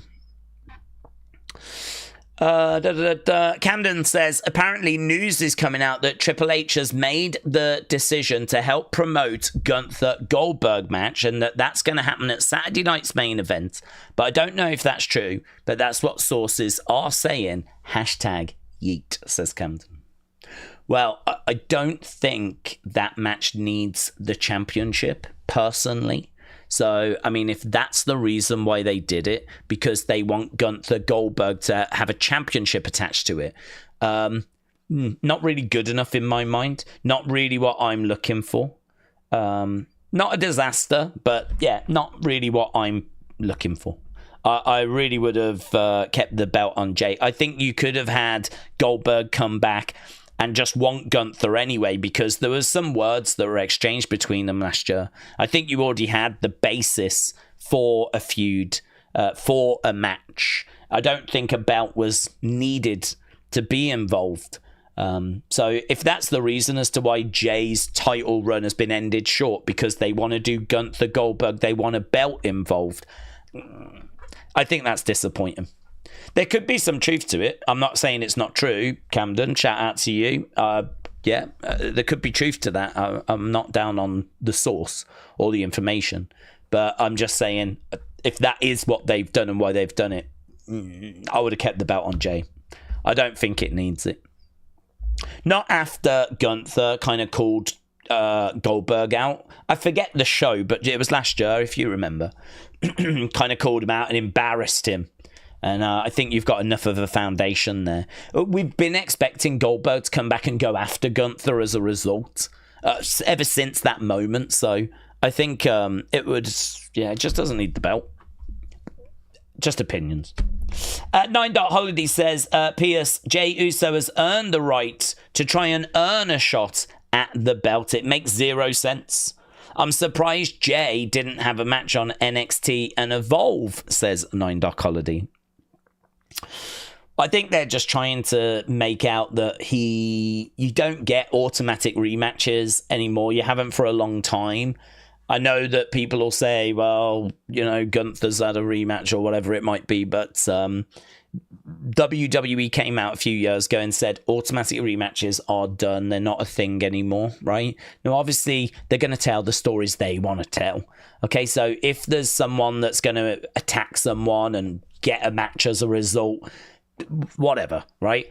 It's up to them. I'm certainly not going to explain every booking decision they make. The only thing I can tell you is that they publicly came out and said there are no more automatic rematches. So in regards to Jay, he's lost the championship. There is no automatic rematch. It's not like he's going to face Gunther next week for the title or anything, right? It's just an automatic rematch. They might run it on house shows if we were doing house shows, because it's just the current feud, right? And they'll say it's a world title match, but you know that belt ain't changing hands. On TV, no automatic rematch. So, because he was the former champ, I think the point he's trying to make is he deserves at least this. We're not giving him a rematch, but he can earn his way to a rematch. So we're going to put him into this. I agree. It doesn't make any sense to put him in as a mystery person. I think that you tease something bigger. I think you under-delivered. You teased something that got people speculating, and then you delivered something that wasn't as good. And I don't know why you would want to do that. You're just sort of disappointing the fan base, really. So, not a good decision, in my opinion, to have kind of teased a mystery person and then reveal it to be Jey Uso. Some people are wondering if someone might get taken out, might get replaced. I mean, that can always happen. We've seen that before, and we'll see it again. So, I mean, that could always happen, but it's a hard thing to kind of hope, And if it was to happen, I would think maybe we would get Elia as the replacement. But, Carrion is still there. He can be used if they want to. He's there. They can use him. It's frustrating he wasn't in the qualifiers anyway. I completely agree. Right, where are we? We've got 20 minutes. Jen said, Daze, so many superstars cross over recently. Will we get Seth and the boys tonight? We absolutely could, but we absolutely could, because LA Knight took Bron Breakker out of the match the other week, and I am sure they're going to want revenge. James said, Daze, my neighbour cat update returned, but wasn't himself. They took him to the vets, had several broken teeth, an cyst on his eye, had emergency surgery, and is all better but still recovering. Wow. Well, amazing that it came back. Honestly, amazing that it came back. No idea what it must have been up to, but amazing that it came back.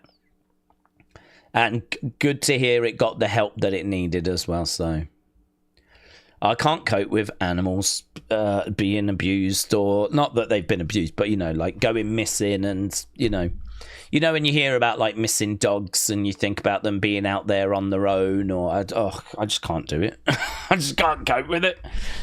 I just hate all of that.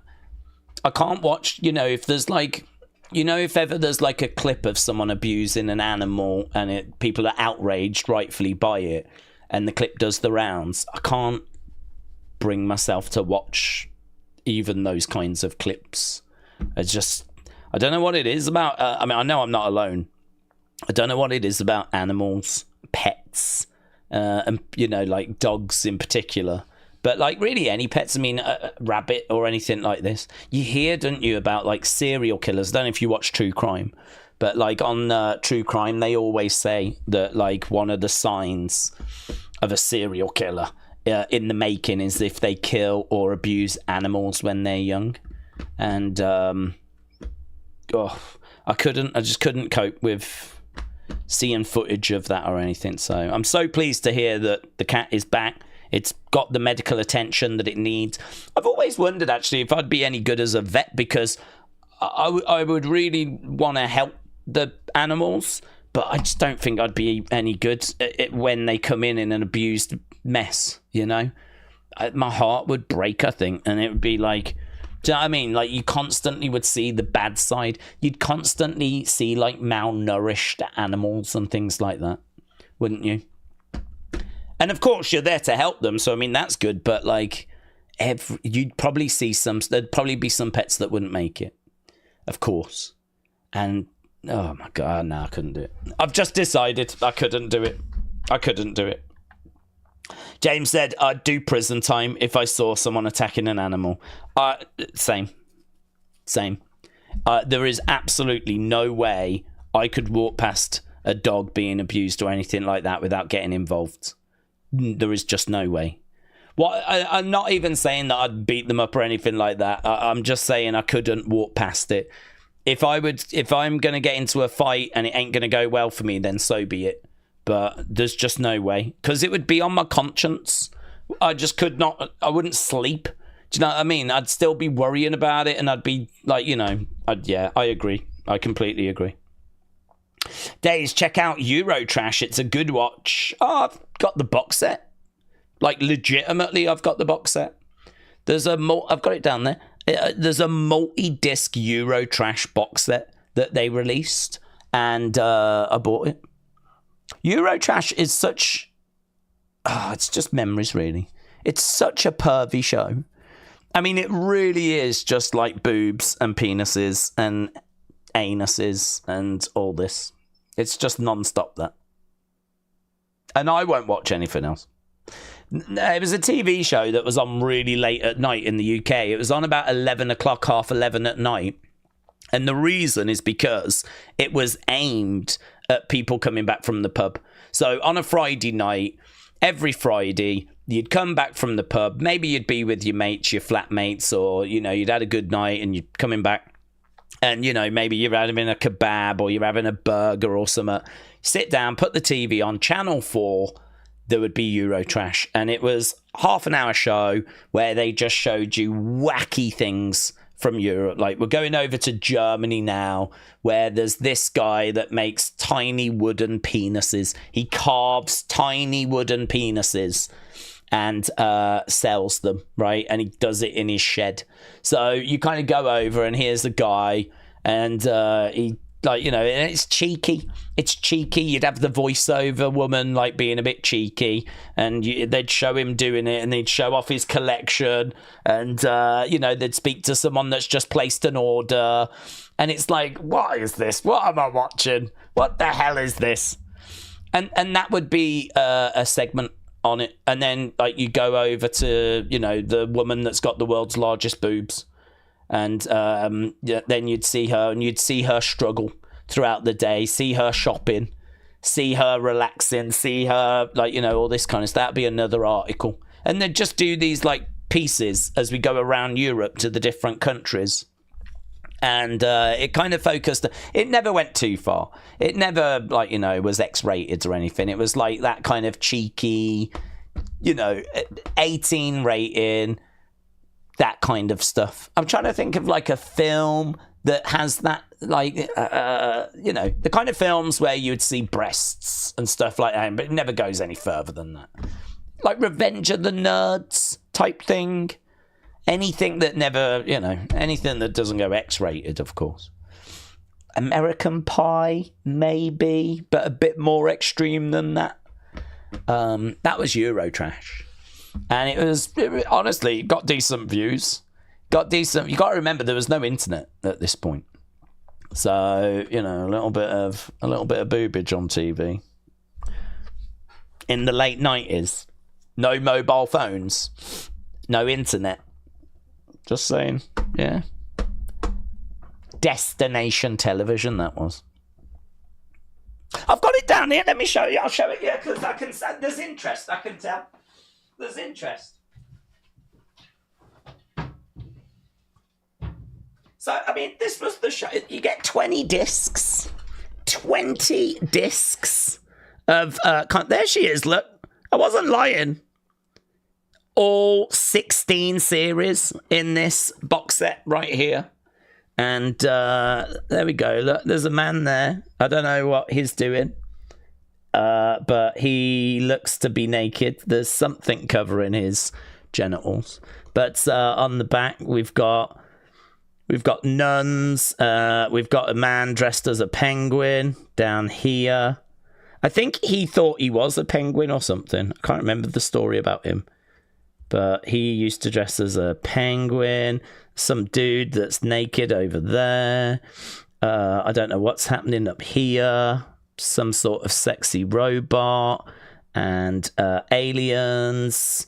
And it's just 18 rated. Just carnage. Just late night, 90s carnage. Yeah. Fun. Well, it's one of those shows where you don't think. There's no deep thoughts. There's no philosophical questions that are asked. There's nothing challenging in there. Yeah. It is literally, I'm drunk, I'm eating a kebab, and there appears to be some boobs or a penis on my, sometimes both, on my television, right? And that, my friends, is what we used to call a Friday night. Yeah. Netforce said, we need writers like they had in the Attitude Era. Not giving us Attitude Era, but that same level of excitement.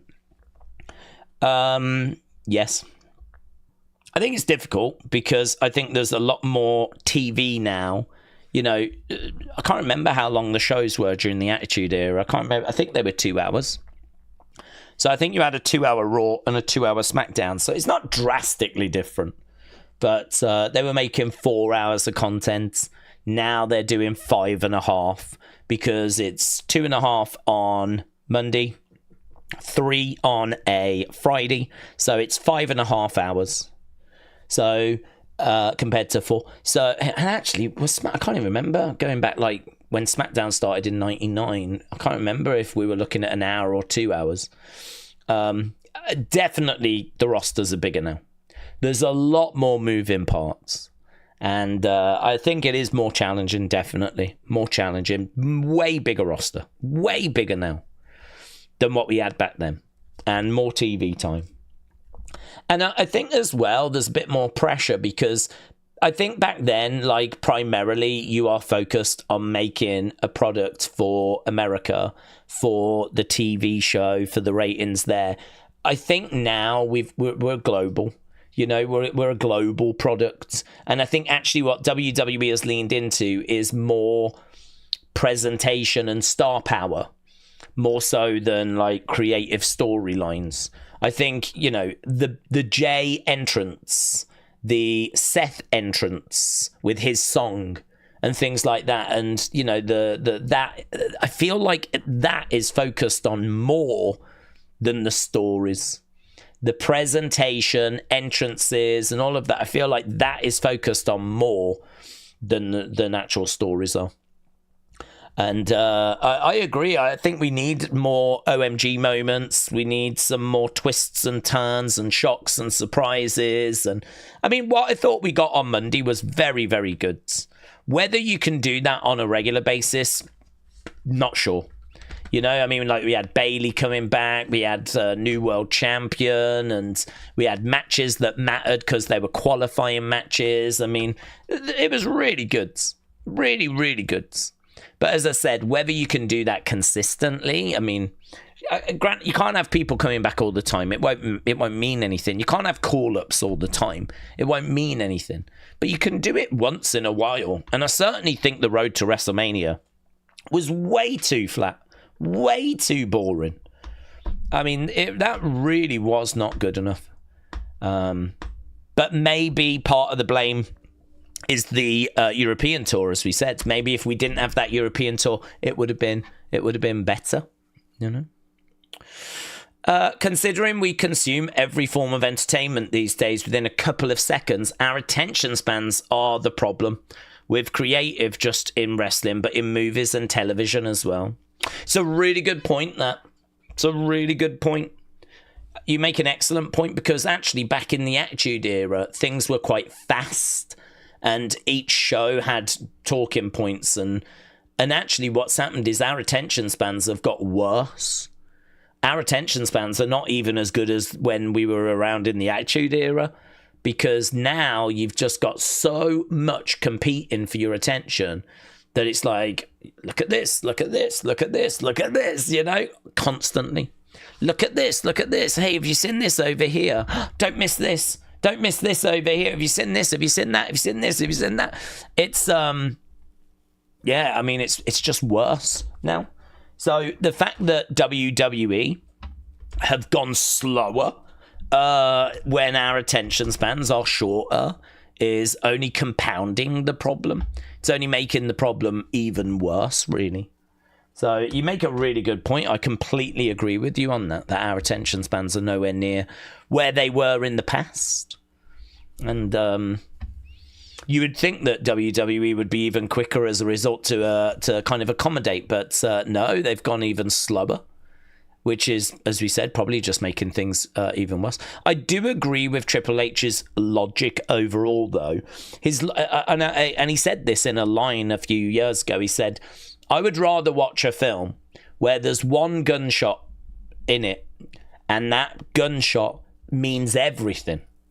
You know, it's a betrayal or it's the climax of the film.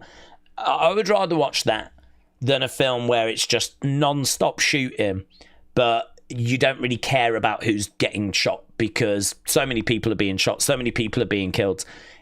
You're just watching people shooting, really. But, you know, Triple H said, I'd rather do a story where there's a betrayal and that one gunshot means so much more. I'd rather do that. That is his philosophy. And I do not disagree with that philosophy. But all I would say is you can have more than one gunshot in a film. You know, my philosophy is I get the extreme of constant gunshots. Don't want that. But I think just one gunshot is another extreme as well. Is there no bit in the middle where we get several gunshots, you know? And they matter more than if we had them non-stop. But maybe they're not quite as impactful as if we only had the one. I feel like there's a sweet spot where we can do more and it's still great. And do you know what I mean? Like, they're still got loads of talking points and all that sort of stuff. I would like to see us move to that. I don't think he does enough OMG moments. I don't think he does enough big talking points. I do think that he's good with talking points when they arrive. You know, he's given us some great moments when they've come along, but I don't think he does it often enough. I think it's a bit too, and you know, quite often you'll hear people saying it's just a bit flat. I'm just a bit bored. It doesn't feel like an essential show, and I get that. I really do get that. If you want people to tune in next week, you've got to give them a reason to tune in. And sometimes a show can end, and it's like, well, that was all right. Probably give it a 6.5. It was okay. It was probably worth watching. Blah, blah, blah, blah, blah. But it's not like, oh my God, where's that story going? I can't wait until next week. It's not that. And yeah, I agree. We do need to try and find a way of getting more to that. But it's honestly easier said than done. I don't really want to be too down on Triple H and, you know, booking and everything like that, because it's easier said than done. It's easy to sit here and go, it needs to be more this and blah, blah, blah, blah, blah. It's a lot harder when you've got a blank piece of paper in front of you and a roster of people, and you've got to literally write a show from scratch. You've got nothing on the paper at all, just a blank sheet of paper. You've got your roster. They want the stars to be represented each week, so you've got to make sure they're accommodated. And, you know, they want you to be creative and compelling, and, you know, the shows have got to feel essential. And, I mean, you can sort of start to get a taste then of what that challenge is like, you know? Obviously, you're not on your own. There's other people that work there, other thoughts and whatever. But, yeah, I think it's definitely one of those that's easy to talk about, hard to actually do. It's like, I'd imagine, like flipping brain surgery. It's easy to talk about what you got to do. It's another thing to actually hold the instruments and try and flip and do it. It's just like brain surgery. Blue Will Sonic said we got 5 minutes left. That's all. Can you believe it? I can. Connor said, we've got 2 matches announced for SmackDown on July 11th. Gunther, Jay, and Rhea Ripley, Liv Morgan. I believe they're dark matches, but I don't think they're not on the show. I think they're just, if you go in, then you will you'll get to see that after. So just, I think, dark matches. All Games said, Daze, I hope you're having a wonderful evening. I'm ready for SmackDown. It's Friday the 13th. Shall we see some spooky stuff from the Wyatts? Shout out to you. You'll see the Wyatts, I'm sure. We've seen them for a few weeks now. Obviously, we had a video package last week, so will they do something special for Friday the 13th? I don't know, to be honest. It's not something that I would have factored in. You know, there's lots of things you're looking at. You're looking at when are we building to PLE. You're looking at kind of the stories that you're telling and all that sort of stuff. So I don't know if I would have sat down and looked at a calendar and seen that it was Friday the 13th. There's certain like dates that you need to be aware of. I don't know. I really don't know if Friday the 13th is one of them, honestly. It's kind of a little bit like that kind of 420 day, you know, 316 day. They're these kind of days that just don't really matter. But, you know, some people kind of engage with them. Friday the 13th means summit to people. So, but would you build it into like a storyline if you was booking? I wouldn't even look, honestly. It's my honest answer. If I was booking, I'd be thinking about the show I'm building towards. I'd be thinking about trying to get everyone on the show. Like, I'd be thinking all that. I don't think it would cross my mind that it was a Friday the 13th. It's one of those that you'd go, did you know it's Friday the 13th on the day? And you'd be like, or like, they'd be like, do you know it's Friday the 13th next week? You'd be like, oh, God, yeah. Yeah, it is, yeah. Oh. Have we got the Wyatt Sicks on next week? Oh, we have. Okay. Yeah, cool. Wyatt Sicks on, that's fine. But will they do something special? Not if I was booking. It wouldn't even cross my mind. Daze, how likely do we think we'll see the best version of Triple H in creative if he was only doing Raw and HBK was doing NXT and someone else, maybe Road Dogg, was doing SmackDown? I think it would be... I was going to say better, but Triple H doesn't book all of the shows. He basically has the teams present him ideas and he goes with what he wants to go with. So if he was only looking after one show, I still feel like you've got to have someone overseeing all of the shows, because there's superstars that cross over, isn't there? Like John Cena popped up on Raw and now tonight he's on SmackDown, and you've got NXT stars that pop up on SmackDown, and you know they might be in the crowd, and Raw stars go to NXT to do a little something, and you know, like Natalia's in Evolve at the moment. So I sort of feel like you've got stars that move to different brands. So you sort of need someone to tie it all together. So I sort of feel like you need someone in that position still, as kind of making sure the pieces fit. You've got your 3 writing teams, 4 if you include Evolve, but you need all of that being fed into one person. So I don't know. Triple H is not the person that sits down and like writes all the stories. The creative teams do that. They then present it to Triple H, and Triple H will then go with, you know, if he likes it, if he wants to tweak some. So if he was just focused on Raw, I don't know, it'd be different, because then of course you've basically got someone else overseeing the other shows. But I still think you need someone overseeing all of them to pull it all together, you know, to make sure the vision works. So yeah, I don't know that it would make a great difference. You would just have like someone else having a final say on SmackDown. Whether that would be better or not, I have no idea. Right, we're about to get underway. From what I've gleaned, oh, good word, I do like a gleaning. There was a stretch of time where Hunter was depressingly hands-off with SmackDown, said LS Dub. Gleaned. Suzanne said, I'm playing. I thought I was in a movie. Suzanne, hello, hope you're well. Super chats. James, shout out to you, but I thought I was up to date with them. Did I miss some? Oh, yeah, I did. Thank you, James.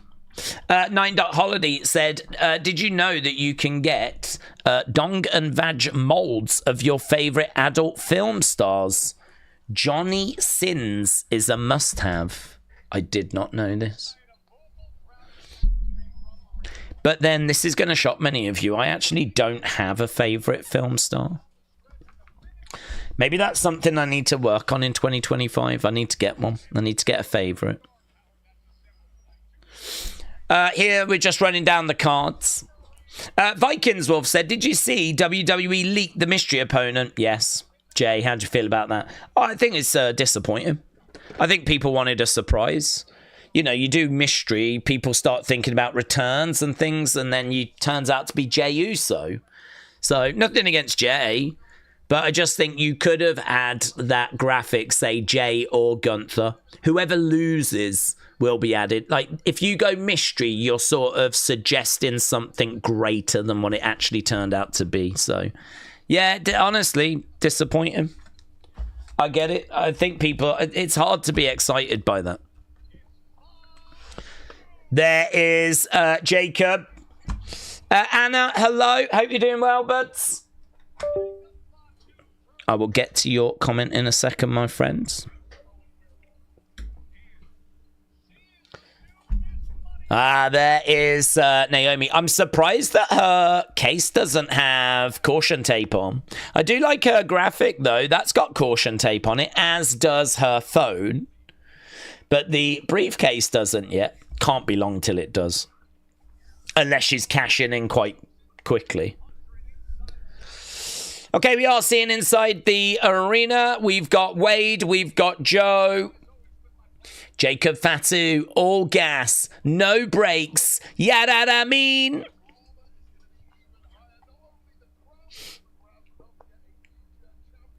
So not only the crown up for grabs, but a future championship opportunity as well. 1, 2, 3, 4.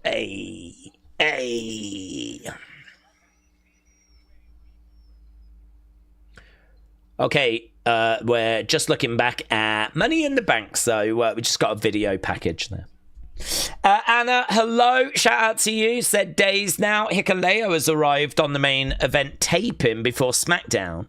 Does this show the thought is going to be main event bound instead of NXT? Well, I haven't seen any word. I mean, I heard word that he was coming to the main roster, but I didn't know that he was on a main event taping. That's obviously happened in the past hour or so. So that's actually news to me. So does that mean he's main event bound instead of NXT? Well, I don't, honestly. The rumor was that he was going to go to the main roster and he was going to join up with Solo and whatever. And so there was a sneaky suspicion that he might actually show up on SmackDown. So if you're telling me that he's actually shown up on main event, that's obviously a surprise, because that does not fit in line with what I was anticipating. So, honestly, don't know. From the news, I'm still expecting him to go straight to the main roster. From the news earlier today, I'm expecting him to go to the main roster.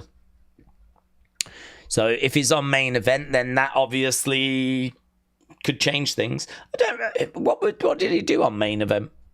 Was Solo on main event or something? Who was on main event for him to even go up against? Or was he just on the show? Was he just like taking on someone? I wonder if that's a bit of a swerve. I wonder if they've done that because the rumours are that he was going to be on SmackDown. I wonder if they've had him wrestle on main event so that you don't expect him on SmackDown. I wonder if we could still get him on SmackDown. Don't know. That's an interesting one. The initial rumor was that he was going to go straight to NXT. That was the initial rumor. And then earlier today / maybe yesterday, I can't remember when the news came through, it kind of came through that he was going to make an appearance on SmackDown. Yeah. Interesting. Richard said, days I'm watching both you and SmackDown. Richard, shout out to you, buds. Appreciate the support. Mark said, I love a good glean. That's my new Gmail passwords. Days is all up in my security. Mark, shout out to you, buds. Shout out to you. Phantom67, shout out to you. And Aubrey said, hashtag save us Goldberg is the movement. Get with it. Hashtag save us Goldberg. Joe said, what's up, Boomer? Another fun night with friends. I acknowledge you. Joe, shout out to you. Hoping for a really good show tonight. Don't know what we're starting with. We're literally about to find out. John, we're starting with John. John Cena is coming down. John steps out and he's wearing another new shirt, but this time still white. I think he had a white one the other day, didn't he? Lakers colours. John Cena is here. Looks around. The last time is now on his farewell tour.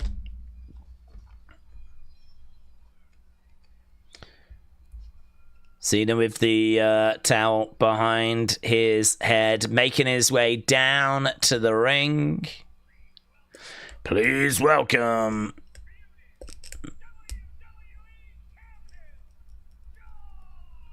So we're starting it off with John Cena.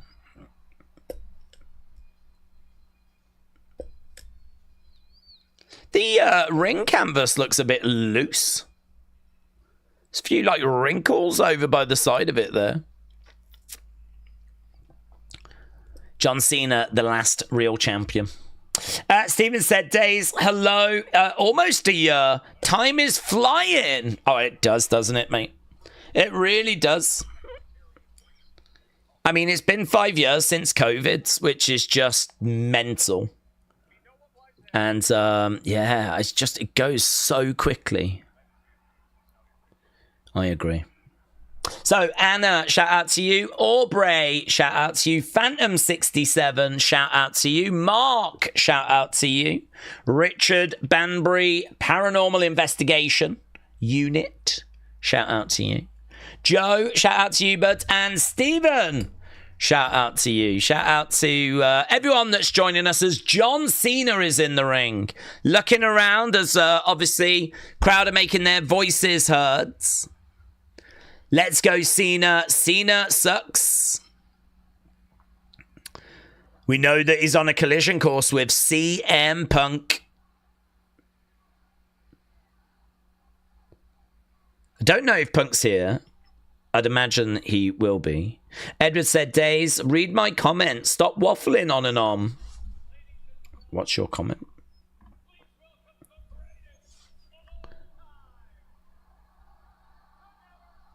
So Cena getting his intro.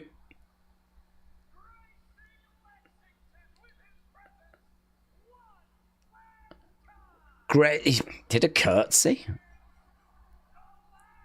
The last real champion. It's a good shot, that is. Look at all the people up in the upper stands. It looks like it's a really well-attended show. Looks great. John Cena, and John Cena. John Cena times 4. Yes.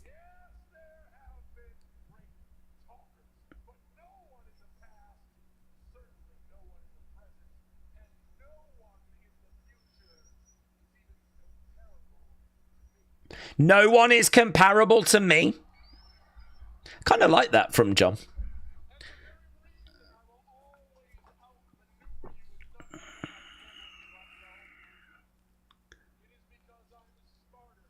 I'm smarter than you. He's going to have a go at the fans again. You can't see me. You all want to be me.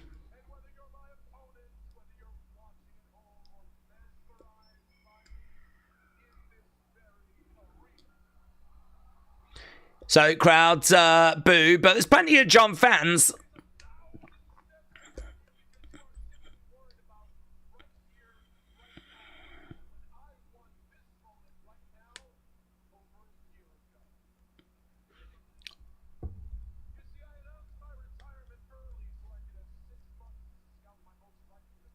I announced my retirement early so I could scout my most likely opponents.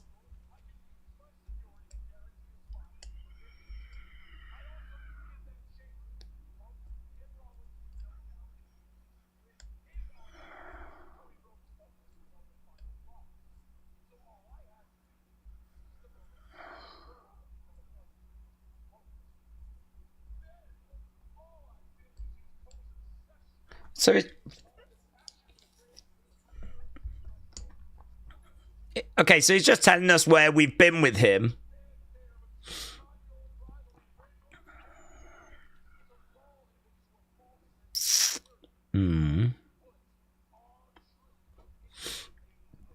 I put R-Truth in the main event.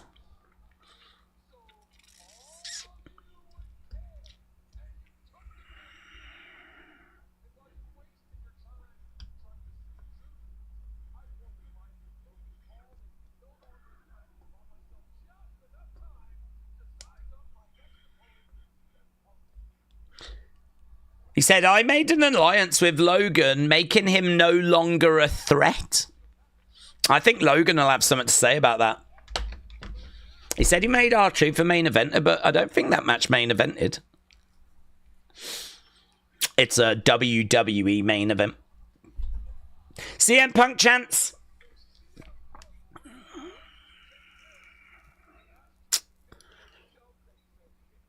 Oh.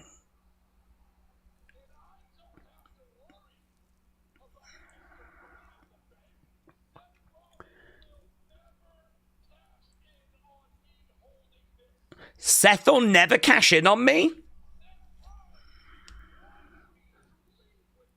Okay.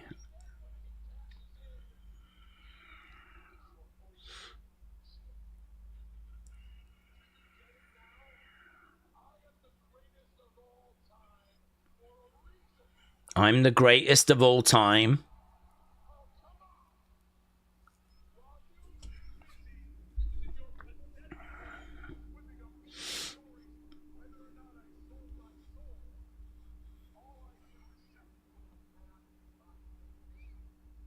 Fake stories about whether I sold my soul.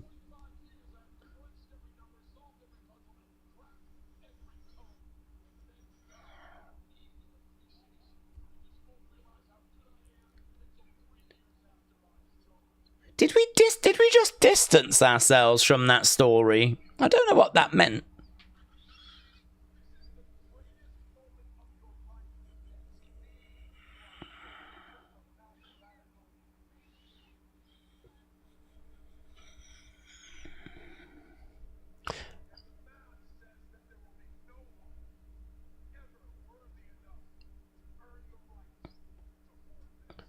There will be no one ever worthy enough to hold the right, to have the right to hold this. Is this going to bring out Cody? I don't know. I found that a bit off. I don't know why. It sort of felt like he was trying to explain or re-explain where we've been and sort of...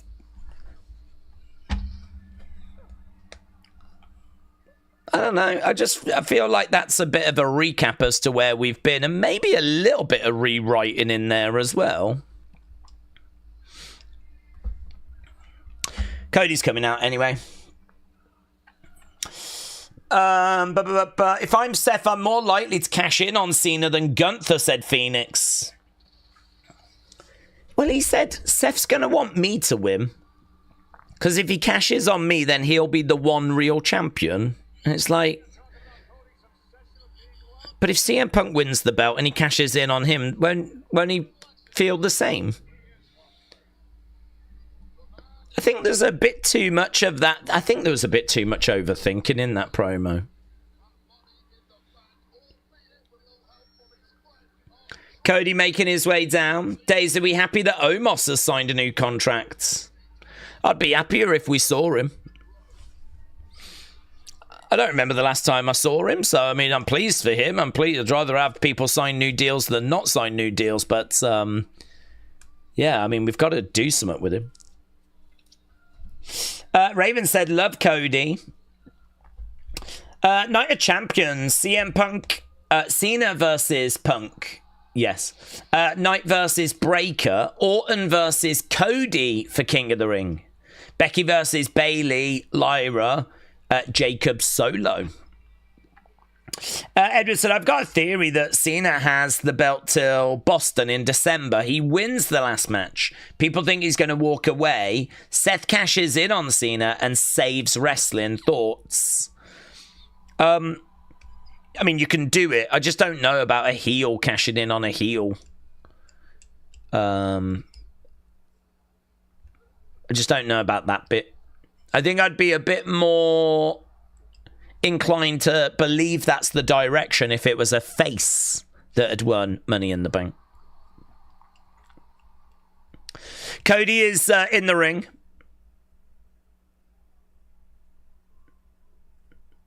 Sign in the crowd says, my mom kicks butt. And it's got an arrow pointing to her mom.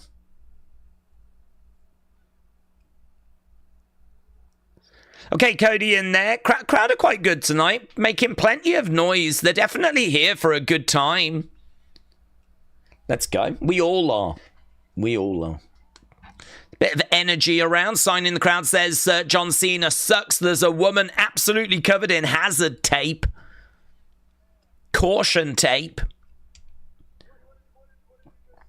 What did you just say?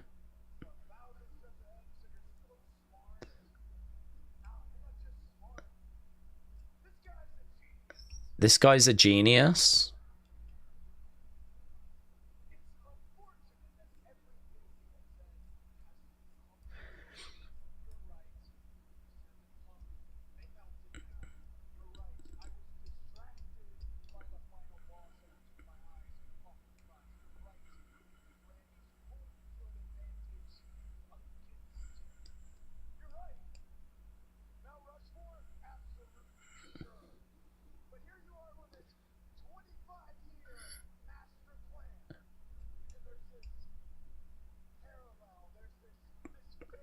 25-year master plan?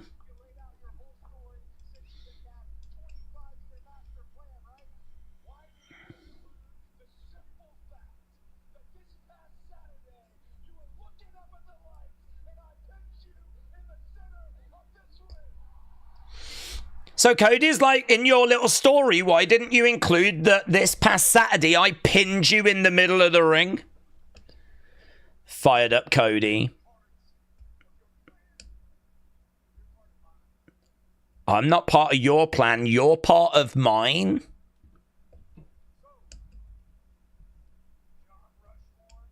John Rushmore. John Rushmore's a good line, isn't it? John Rushmore. That'll be a flipping... that'll be an NXT talent name, I'm sure. That'll get trademarked. Someone will be John Rushmore in the future. Here's Randy Rushmore. Randy Rushmore making his way down. Obviously, Randy is in one of the qualifying matches tonight, so we knew we were going to see him. We didn't know we was going to see him in this segment, though, so there's Randy Rushmore. Randy Rushmore looking at John Rushmore. He wants a microphone. Randall Rushmore.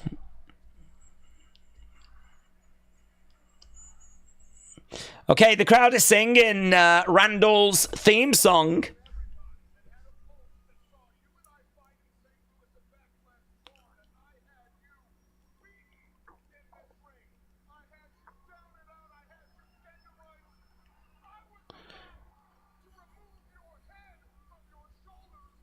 I had you beaten.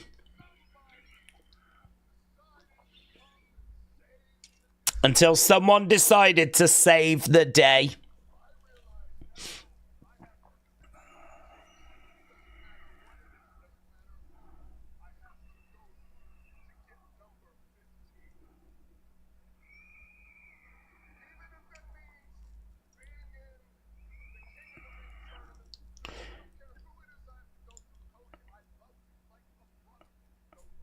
You know I love you, Cody.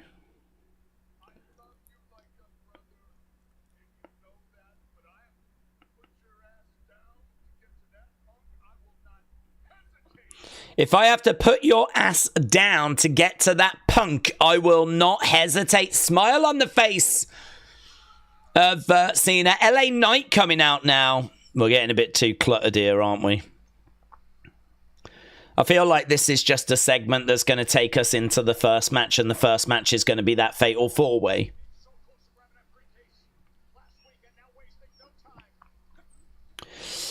I said Alistair's going to win the qualifier, but I've changed my mind. I hope Randy wins and dethrones Cena, says All Game. Who have we got winning King of the Ring? I've got Cody winning it for the men's, Jade or Chelsea for the women's. I'm thinking, I'm leaning to Sammy, obviously. He might not, though, because LA Knight could take, LA Knight Carrion could take him out. But Sammy Cody final would be pretty good. And yeah, I think Jade makes sense.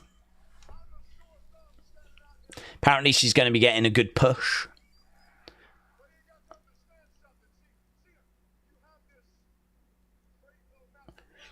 You've got this master plan, Cena. I know your plans didn't include this, man.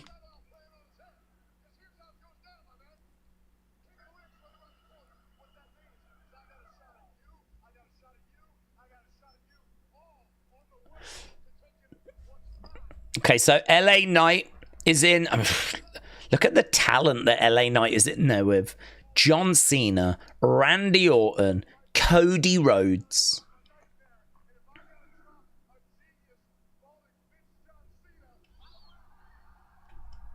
That's great.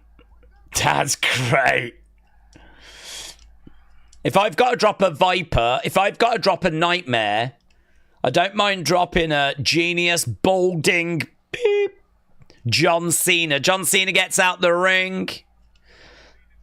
starts walking away.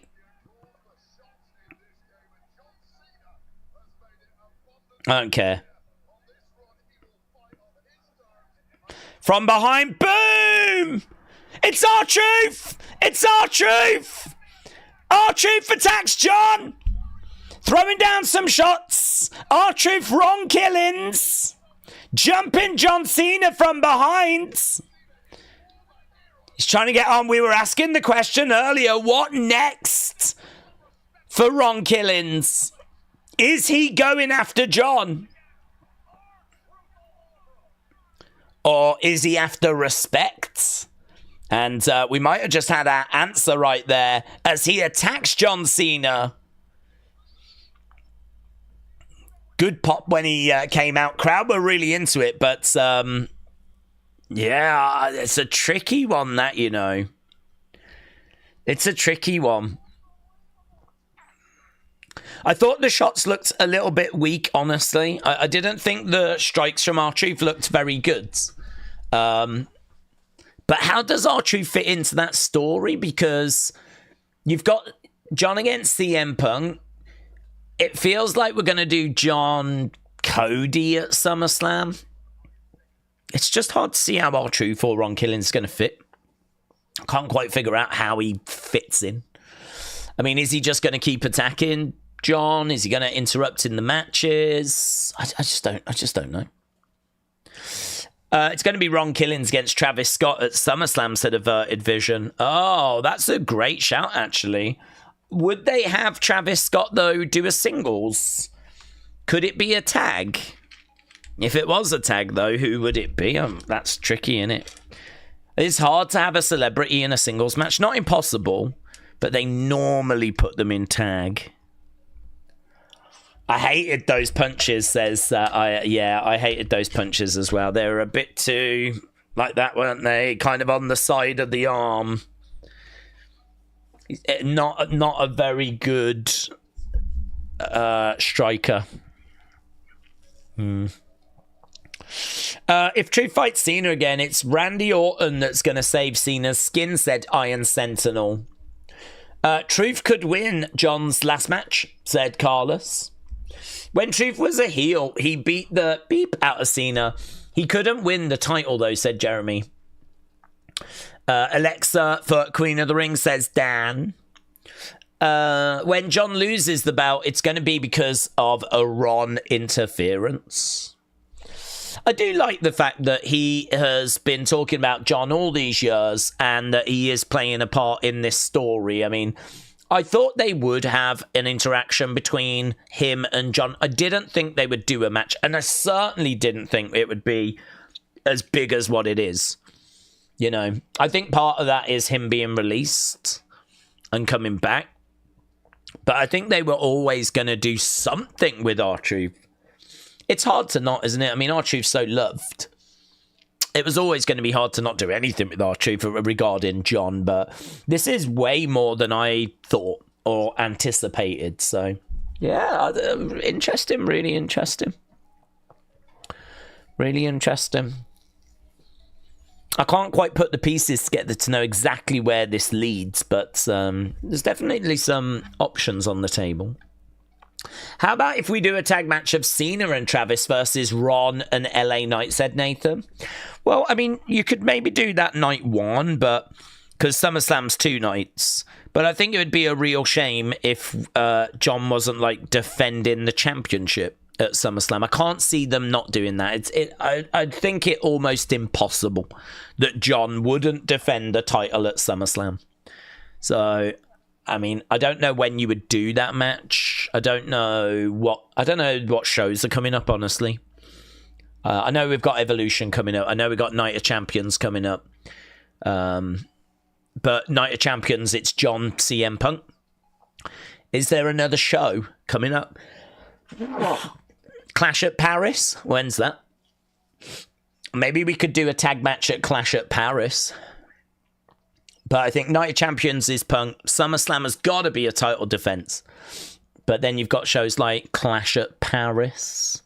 You got Crown Jewel in Australia. But Crown Jewel will be champ versus champ, won't it? So that won't be R-Truth. You haven't got. I don't think you got many opportunities, to do a tag match like that. Plus, also, we've already had a tag match like that. I don't think people are really looking for that. We're just back from the commercial break. We're just seeing Fanatics Fest. Some of the sports stars. Tom Brady was there. Gronk was there. There's Triple H, Bailey. There's a SummerSlam press conference that's going to take place. Is that going to be? Is that going to be shown? Is it? That'll be quite interesting. A SummerSlam press conference live from Fanatics Fest. That could have some drama to it, couldn't it? So there was R-Truth attacking. Just seeing a replay of it. 9. Holiday said, fun fact, Cody Rhodes has never beaten R-Truth. Fun fact.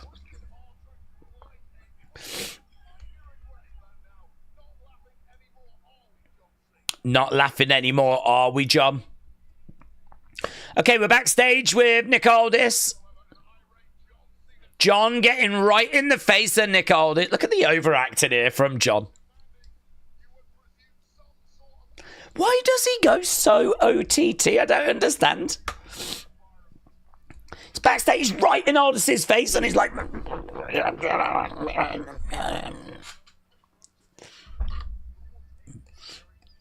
Okay, here's Carmelo. So we are going over to our first match, our Fatal 4-Way match. This is the one that we've asked the question about. Who wins?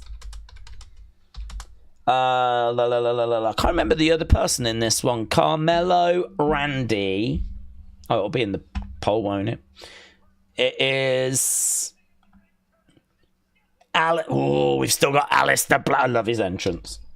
Aleister Black. No sign of that awful Andre necklace. Good. Because that sucked.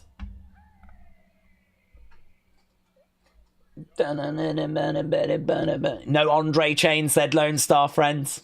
Cena acting like most of his movies. Effing terrible, says James. Mellow time. William said it was a bit lame. I'm a Villain said I don't like his gimmick. Thad said Cody is boring. Up Alert said Daze, I'm going to go to Thailand. I'm going to go for 3 nights in Pattaya. 3 nights in Bangkok. Do I go Phuket next or Vietnam? Thoughts? I don't know Thailand, honestly. I don't know Thailand, so it's hard to say.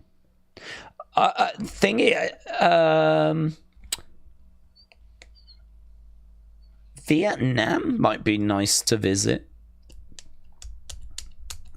Have a good time. My cousin's been, loved it. Oh God, I love this. This entrance is so good. Oh yeah. Aleister wins. I've decided Aleister wins. Aleister wins. Fall. And we will never be equal.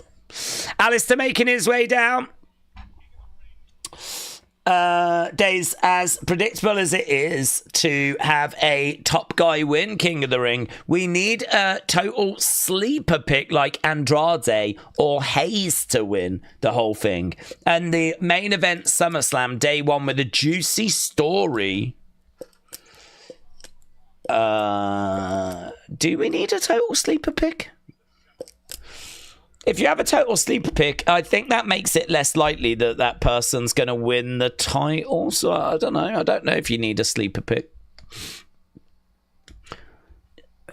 I'm all right with Aleister winning, though.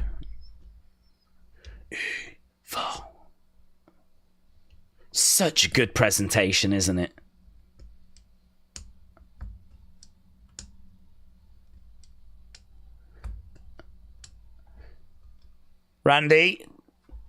Randy looking over at Aleister. Randy and Alistair, let's go. So many great options in this match. Okay, we did a poll and we said who wins. 6% of you said Carmelo, 14% said Alistair, 22% said LA Knight, and 58% says Randy. Going over the other sides. Big boot coming in there by Alistair, and Carmelo goes to the outsides. Shot coming in there by Alistair. Love when Black wears those boxer trunks, said Hud. Catherine said, I'm not a fan of Alistair. I just don't get the hype. Well, I think, honestly, he's got a really fun entrance. He's a good striker. He's someone that's capable of having some pretty fun matches. I couldn't sit here and give you like loads of 4.5 star, 5-star type matches, but he's someone that's not going to be boring. And promo-wise, I can't really say. I mean, you don't get many live promos. Lovely moonsault to the outside by Alistair. Ooh, BFT, RKO, they're exchanging. Oh, Black Mass just misses. And then he looks over at Randy. Randy and Alistair. Let's go. That would be awesome.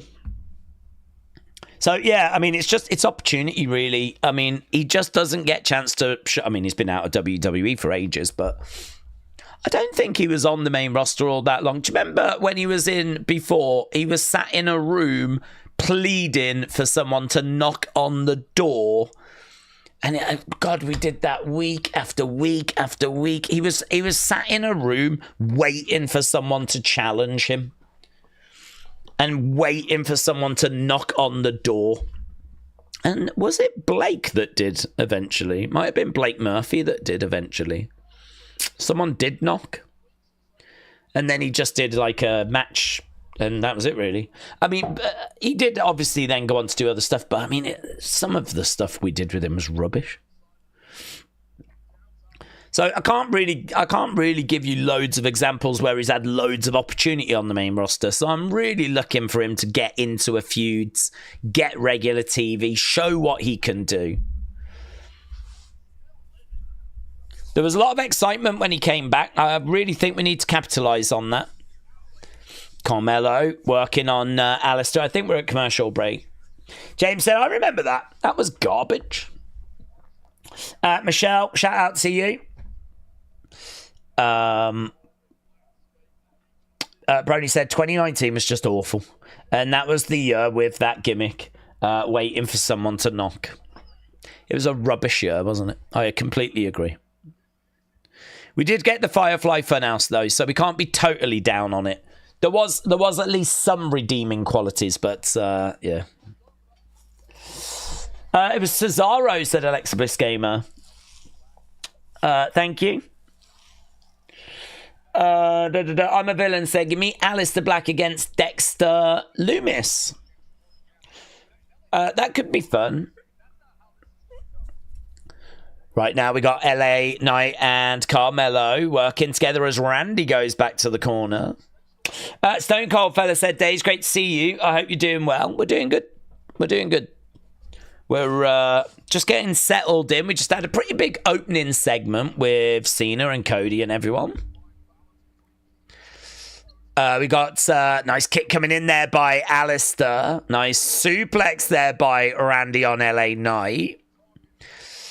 So people are thinking Randy is going to get this.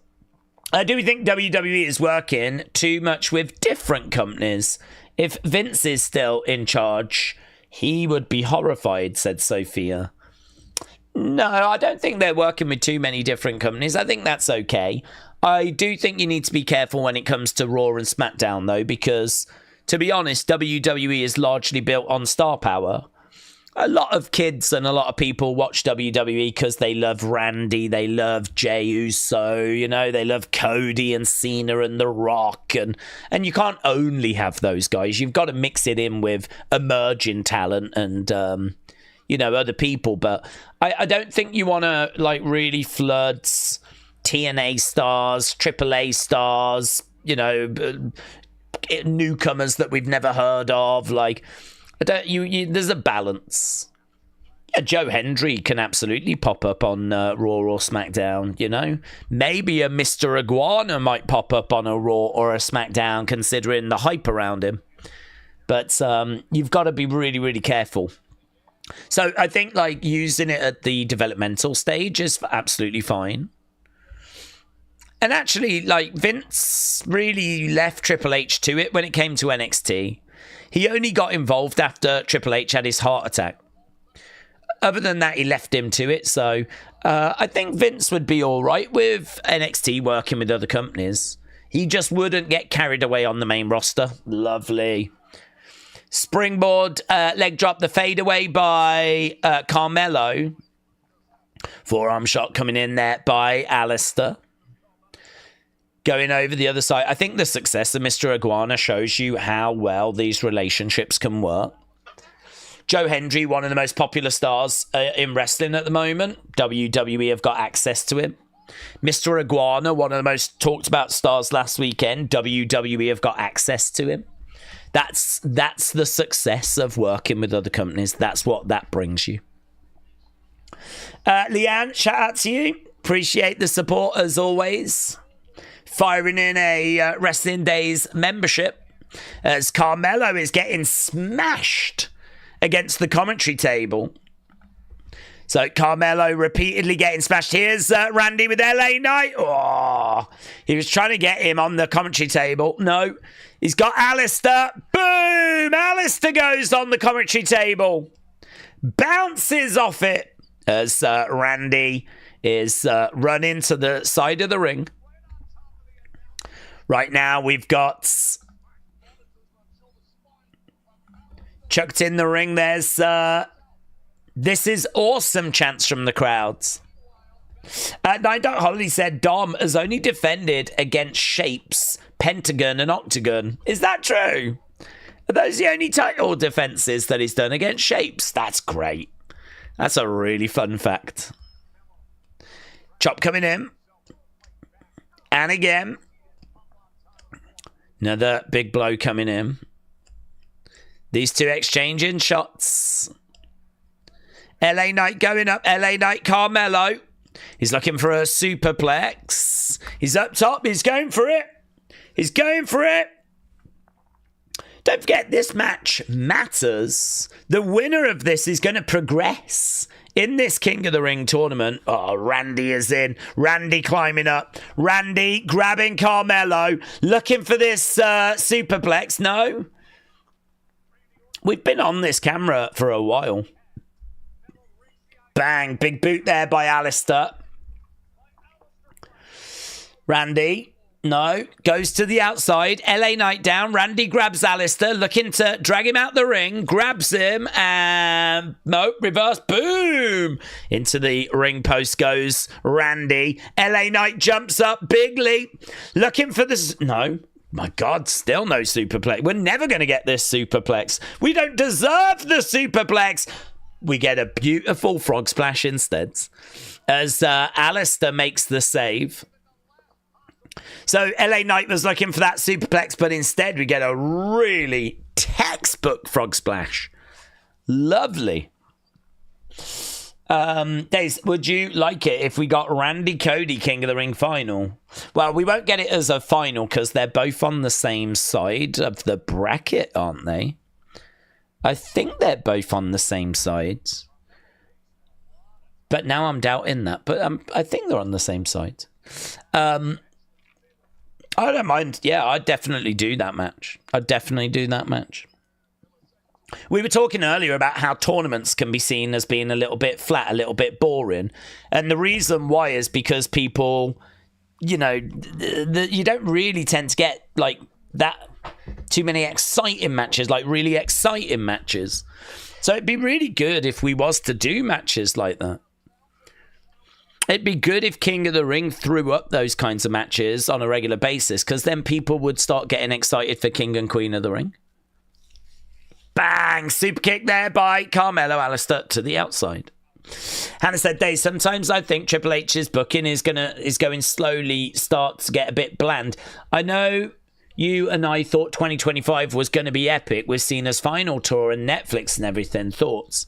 Yeah. You're right. I thought that 2025 would be better than this. And I think this has been a bit of a flat year. Yeah, I agree. There's not really much to add, unfortunately, because, I mean, yes, you're just right. I thought Netflix would be more exciting because you are on a streaming platform. You are really I think the first weekly show, aren't you? I'm not aware of any other live weekly show on Netflix. They might have others now, but certainly, the hot dog eating contest at the end of last year was like one of their first live streams. So I know Raw's got in early. So really it's about showing what can be done, with a weekly show. And at the moment, the numbers are not that encouraging. So, yeah, you'd think that they would really be pulling the stops out to try and get people to, tune in. And it just has not felt that way in 2025. His boot's undone, isn't it? I don't know. Oh, okay, there we go. He's doing it up now. Jumps to the outsides. Where's Randy? Randy is down. I think we might still be at commercial break. Kick coming in there by Alistair. Kick coming back there by Carmelo. So, yeah, we'll have to see what the second part... I'm very optimistic for SummerSlam, though. Very optimistic. I really do think that could be a really fun show. Because it's a massive stadium and it's 2 days. So I am optimistic for that. So I don't think the year is over. I don't think it's like WrestleMania flopped and... Oh, that's it. Forget it. 2025 is a write-off. I am looking at SummerSlam being like, we could really do some stuff there. Carmelo back up on his feet. Could we see Roman return at SummerSlam? We absolutely could. Yeah, I would not even be shocked if he came back a bit before. Going over the top. Against the ropes. Here's Alistair. No. Ooh, back elbow. Oh, Randy just slipping and tripping a little bit as LA Knight got in the way. Randy holding on to that rope. Hudsmith said commercials before the match and now twice during a match. It's just out of control. Big boot there by Alistair. Looking for a BFT, no joy. Down goes LA Knight. Carmelo, no. Carmelo. Knee coming into the midsection. Kick coming in. Big boot there by Alistair. 1, 2. No joy. Shoulder up. Shoulder up. So Randy is over against the ropes. Down. So is Carmelo. So is LA Knight. The only person standing. Alistair Black.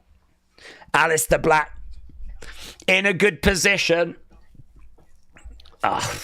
Randy, though, with a clothesline. And another clothesline. Alistair going down.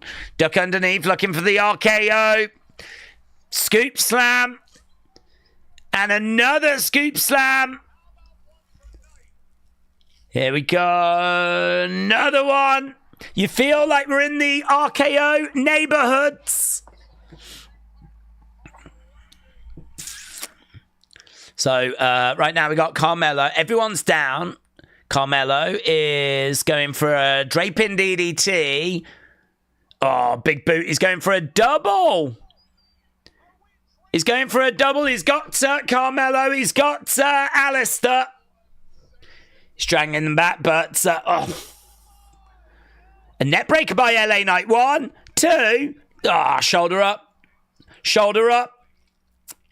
LA Knight coming in, capitalizing. Randy taking a little too long, So it was a net breaker, which obviously damaged Randy, but Randy obviously had the 2 guys, so it was a net breaker whilst he did those DDTs. Crowd enjoyed that, and we got a "This is awesome" chant. Right now we got LA Knight. Kick coming into the midsection. Gets pushed back, moves out the way. RKO, no. Double knees. Randy goes down again. Big boot there by Alistair. Here's LA Knight. BFT! My God, spiked him. And then goes for the pin. 2. Oh, Carmelo kept that real tight. That was real close. That was real close. I think he did just make it in time, though. Carmelo in the ring. Looking out. LA Knight. Kick coming in. Back over against the ropes. Picks him up. And scoops him up. Fall away slam. No, drives him down. Now that's how you sell a BFT, said Iron Sentinel. It did look very good. Alistair might have the best tattoos in WWE, says Wrestle with Andy. Connor said, I'm looking forward to seeing John versus CM Punk. Big Bronson Reeds. Braun Breaker. Yeah, we did think this is what would go down. You can't get involved in that match the other day and not expect any repercussion. So Bronson and Braun deal with LA Knight. Here's Carmelo. Carmelo. Oh, into an RKO. Randy. Randy. 2, 3, and it is Randy. Randy wins.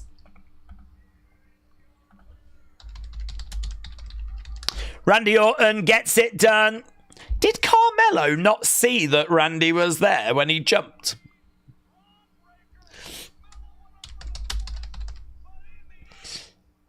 It's an RKO.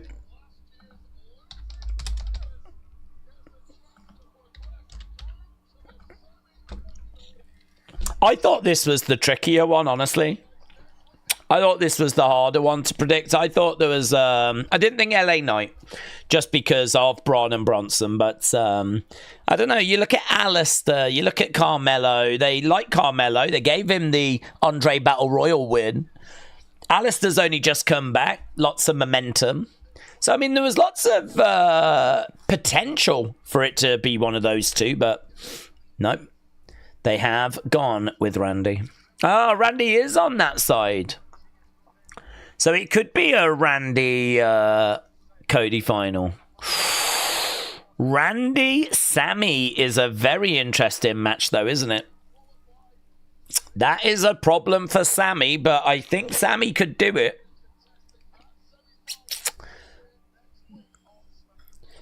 Interesting. Okay. We have also got Queen of the Ring matches. Michin versus Nia versus Jade versus Piper. And we've also got Chelsea versus Charlotte versus Alexa versus Candice. We've got plenty of action coming up tonight.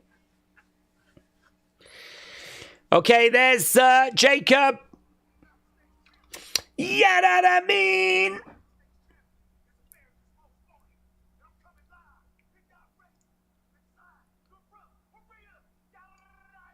I'm coming live and direct.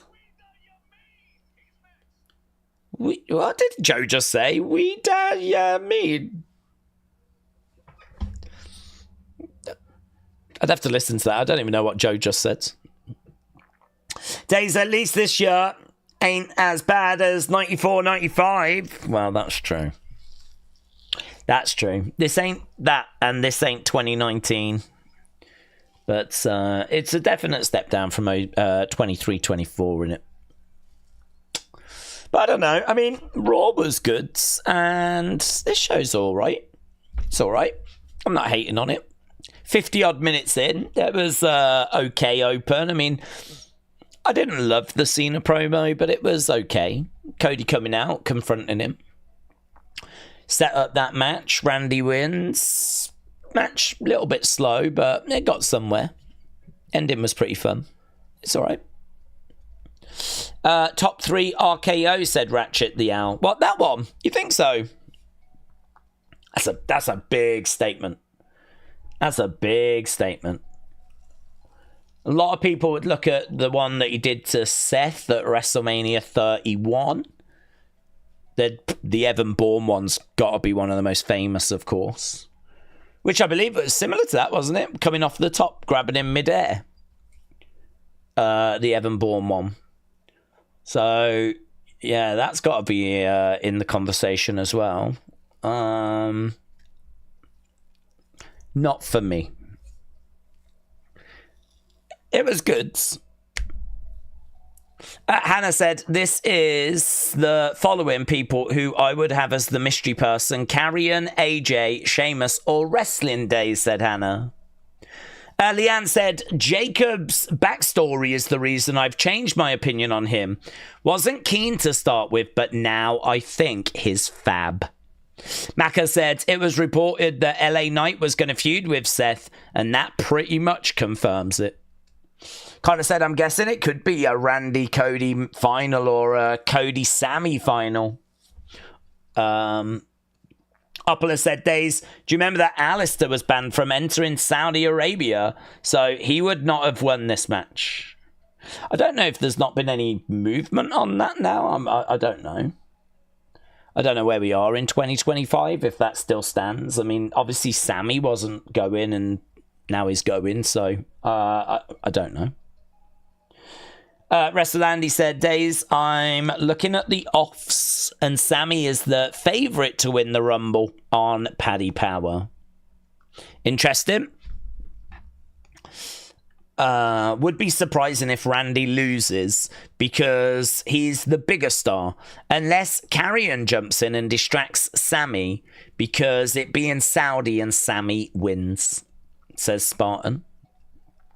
Harry said the mystery opponent has been confirmed to be Jey Uso, yes. Jacob has always been amazing, said James. RVD sold the RKO like it broke his neck every time. Winner of King and Queen of the Ring faces their respective brands champion at SummerSlam, says 9 Doc Holiday. Catherine said, this show has been good so far. Looking forward to the rest of the matches. Hoping Charlotte wins her match. Nakamura is definitely going to lose his match, says Catherine. Yes, I agree. I don't see him winning. Big Time said, I'm confused with the Evolve talent. Are they under a WWE contract? Because they still appear on indies. And what does that mean for the champions like Callie Armstrong, who has no indies prior? Evolve talent's mixed bag, isn't it? Some are on WWE ID contracts. Some are on Next In Line contracts. Some are on Performance Center contracts. So it's a mixed bag. I mean, they are... I believe WWE ID is, we're interested in you and we want to be able to use you. And if things go well, we will look to sign you to like a proper Performance Center contract. So I believe Callie, I think you can put the belt on anyone. I mean, if you really like someone that's a WWE ID talent, you can put the Evolve belt on them. It's no problem. But I mean, if you're really going to start doing that, then... You know, I think that's a real good sign that you are going to want to keep them around. So you'll probably want to then move them from a WWE ID contract to a Performance Center contract. So, yeah, I mean, I believe there's just a few different types of contracts, but I don't know that... I mean, like, you could see Callie go out there, work the indies. We haven't really explored that yet, but... You could do it. It's all good experience, isn't it? We've got a relationship with these some indie promotions now. We're looking at this. Look, there is Jacob. Overhearing all gas, no brains. And then we got the betrayal.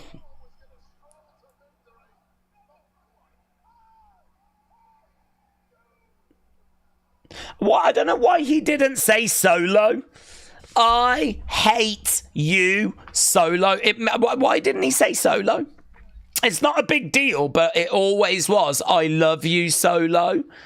So now it's he just said I hate you. I think even the fans added the Solo themselves. Jacob is here. Let's see what he is going to say. I mean, he's out that group now. Fatu chance. He's completely unleashed.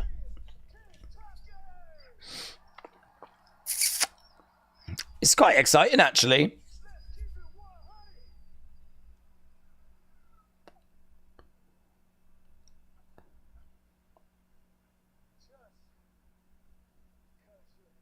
Just because you're family don't mean you can go behind people's backs and try to snake them.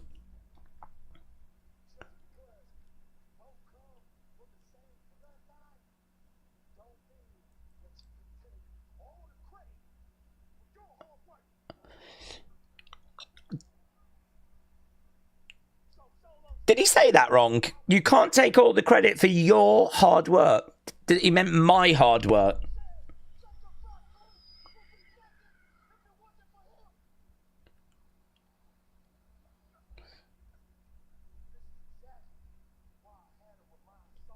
This is why I had to remind Solo.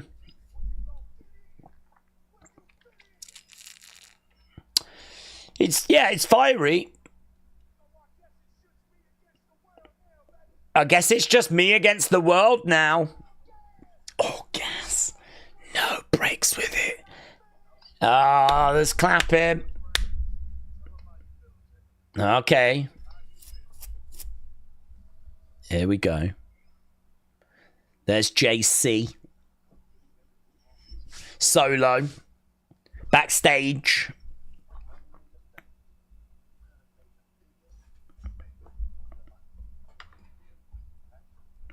Are we going to get Hikuleo?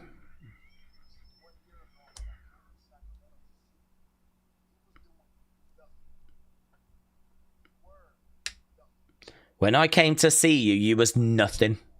No one wanted you around. I brought you here.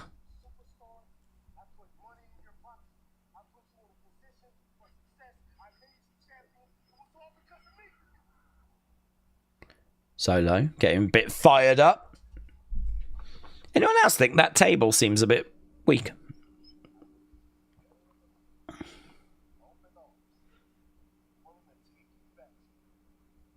I'm going to be willing to take you back, but I need something. I need to hear 4 words. I love you, Solo. That's what he needs. He needs that. He needs it. He's a very needy person, Solo. I brought you into this world. I will take you out. Yeah, that I mean.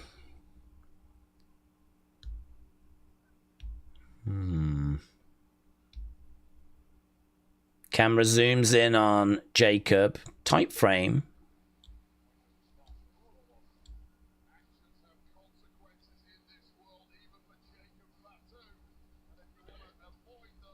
Okay. No attack. No attack. The streets were saying Hikuleo was going to show up and would be the newest member of Solo's team, but no sign of that. Ah, Chelsea's on the phone.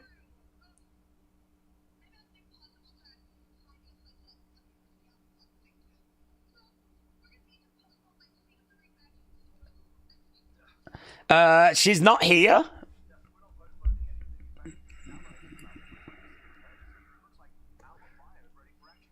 It looks like Alba's ready for action.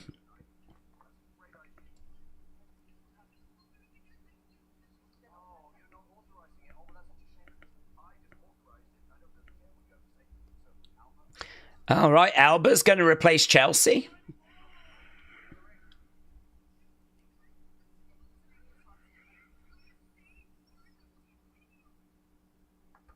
Zelina comes in, turns the phone down. Julia's not there. Is anyone there?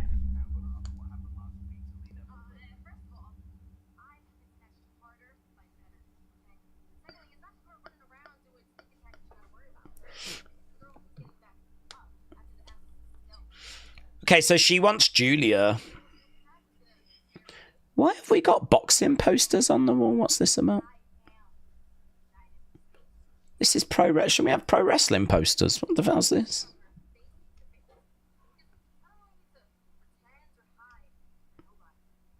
You can still hear her in the background. Nicholas! Nicholas! She's still going off in the background. Low. Yeah, send a private jet.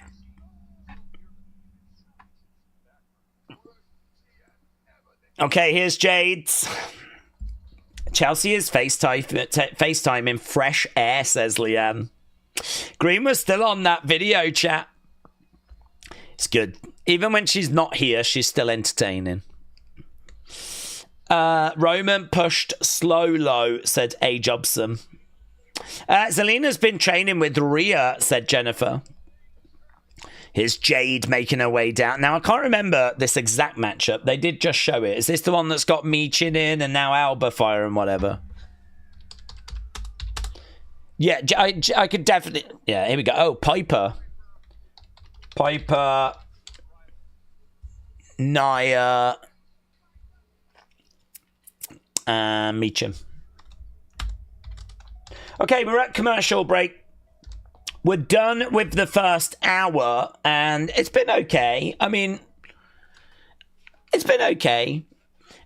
It's not a show that I'm, like, madly in love with, but it's fine. Watchable. I mean, it's one of those where we go, oh, did you need to watch this week? I suppose in a way you kind of did. Because obviously we need to know who's progressing in the tournament. I mean, yeah, you could just get told the results, but it's not the same, is it?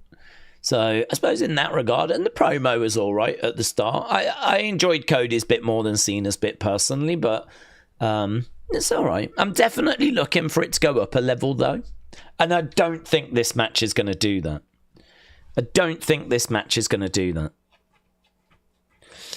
The Jacob thing was okay, but again, I kind of sat there thinking, oh, are we going to see Hikuleo? And really all it was Solo basically saying, I'll be in that ring next week. That segment we just saw set up next week. I'll be in the ring and I want you to say, I love you. So he's not going to do that. So have we just pushed Hikuleo to next week, do you think? I wonder if we've just moved that to next week and actually Hikuleo is going to... Jacob won't say that. Solo will say, I'm sorry to hear that. Boom, maybe Hikuleo attacks. But I don't know why you would put him on main event like Anna was saying earlier. Because there's going to be plenty of people that don't know about him. Casual fans. So, I don't know. Why would you have him go out there and do a match on main event? Wouldn't you just try and keep him on the lowdown? Don't know. Math ain't quite mathing. Ratchet said, Evan Bourne is definitely the best RKO of all time. I would put that RKO up there with Shawn and Shelton's Sweet Chin music. Now that I say it out loud, I think you're right, says Ratchet. Ratchet, shout out to you, but it's... No, I mean, look, it was a very good RKO. There's lots of good contenders, though. There's lots that have done in the past, but yeah, it was a very good one. Ratchet, shout out to you. John Cena's not done for the night. He could get another big in-ring segment, says Henry. Where do you even watch main events, says Puta? Do you know what? I don't know. I actually don't know. I think they put it on YouTube. I think it gets uploaded on YouTube, but it's never been part of my regular viewing. Dad Stuff said, I don't understand why we need a faction of 5. Solo already has a group of 4, and they're not doing much, so why another? I think to add a threat... I think Hikuleo's tall is like 6'7", 6'8". Like, it'll give him some height. You're losing a monster in Jacob. You sort of need another monster to replace. But yeah, I mean, you don't want to get into too cluttered. I would not go any more than 5. I mean, to be honest, I wouldn't go more than 4. Right, we just got Triple H on top of the Allegiant Stadium. I do like that black and white logo. I think it's really good. Really good. Register to be the first.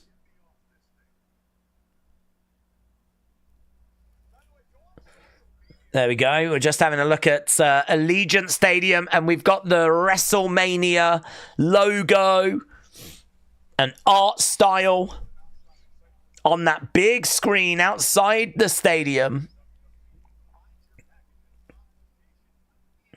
And there is Vegas. See the sphere in the background. There's the strip.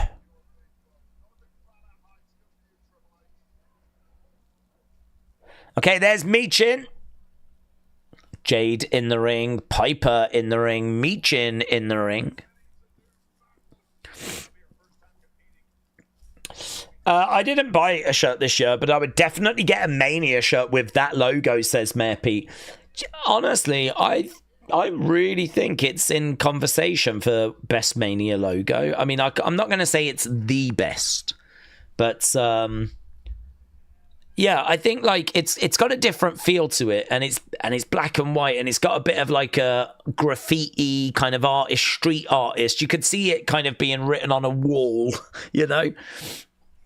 I like the black and white. I mean, it's just different, isn't it? But it's cool. I really like it. I think considering they pulled it together quite quickly because of the fact we were meant to be in New Orleans, I think respect. The WrestleMania logo has got some NWO vibes, and that's never a bad thing, is it? Imagine if they use Finn again for the theme. Yeah. No escaping that. Okay, Nia is in the ring. She looks at someone in the crowd, and I think she just said, "What are you looking at?" Piper, I tell you what. If you're Meechin, you're probably not fancying your chances. You look over there, you got the powerhouse that is Jade Cargill. You look over there, you got the size of Nia. You look over there, you've got Piper. Piper's no small girl. You know, she's got a bit of size to her. Right now, we got Jade and Nia. Piper collides into the ring post. What's your favourite WrestleMania set? Well, honestly, I mean, WrestleMania 9 was like the whole arena, wasn't it? The whole thing was like toga party. The theming was just crazy. So, I mean, I don't know if that counts, but I mean, the whole thing was decorated like a toga party, kind of, you know, Caesar, Rome, all that sort of stuff. So, I think that was pretty cool. That was pretty cool. 20 was impressive. We don't talk about 20 enough, actually, inside Madison Square Garden. That was very good. I remember them doing 33 with that massive ramp and it being like, you know, the back elbow. The set was like really high up in the stadium. Then you had the big ramp that came down. That was really good. There's been some really good sets, actually. I think they've got better in recent years as well. I think, obviously, we just had, like, a couple of flat ones, but you've got to say 39 with the cinema the entrance was, like, really impressive, or 37 with the ship. I mean, they're up there with being some of the best. I mean, the ship was really impressive. It's just a shame the past few years they've kind of cut back a bit. You know, this year was pretty generic. Last year was a bit small as well. 40 was a bit underwhelming. But like 39, 38, 37, they were really good.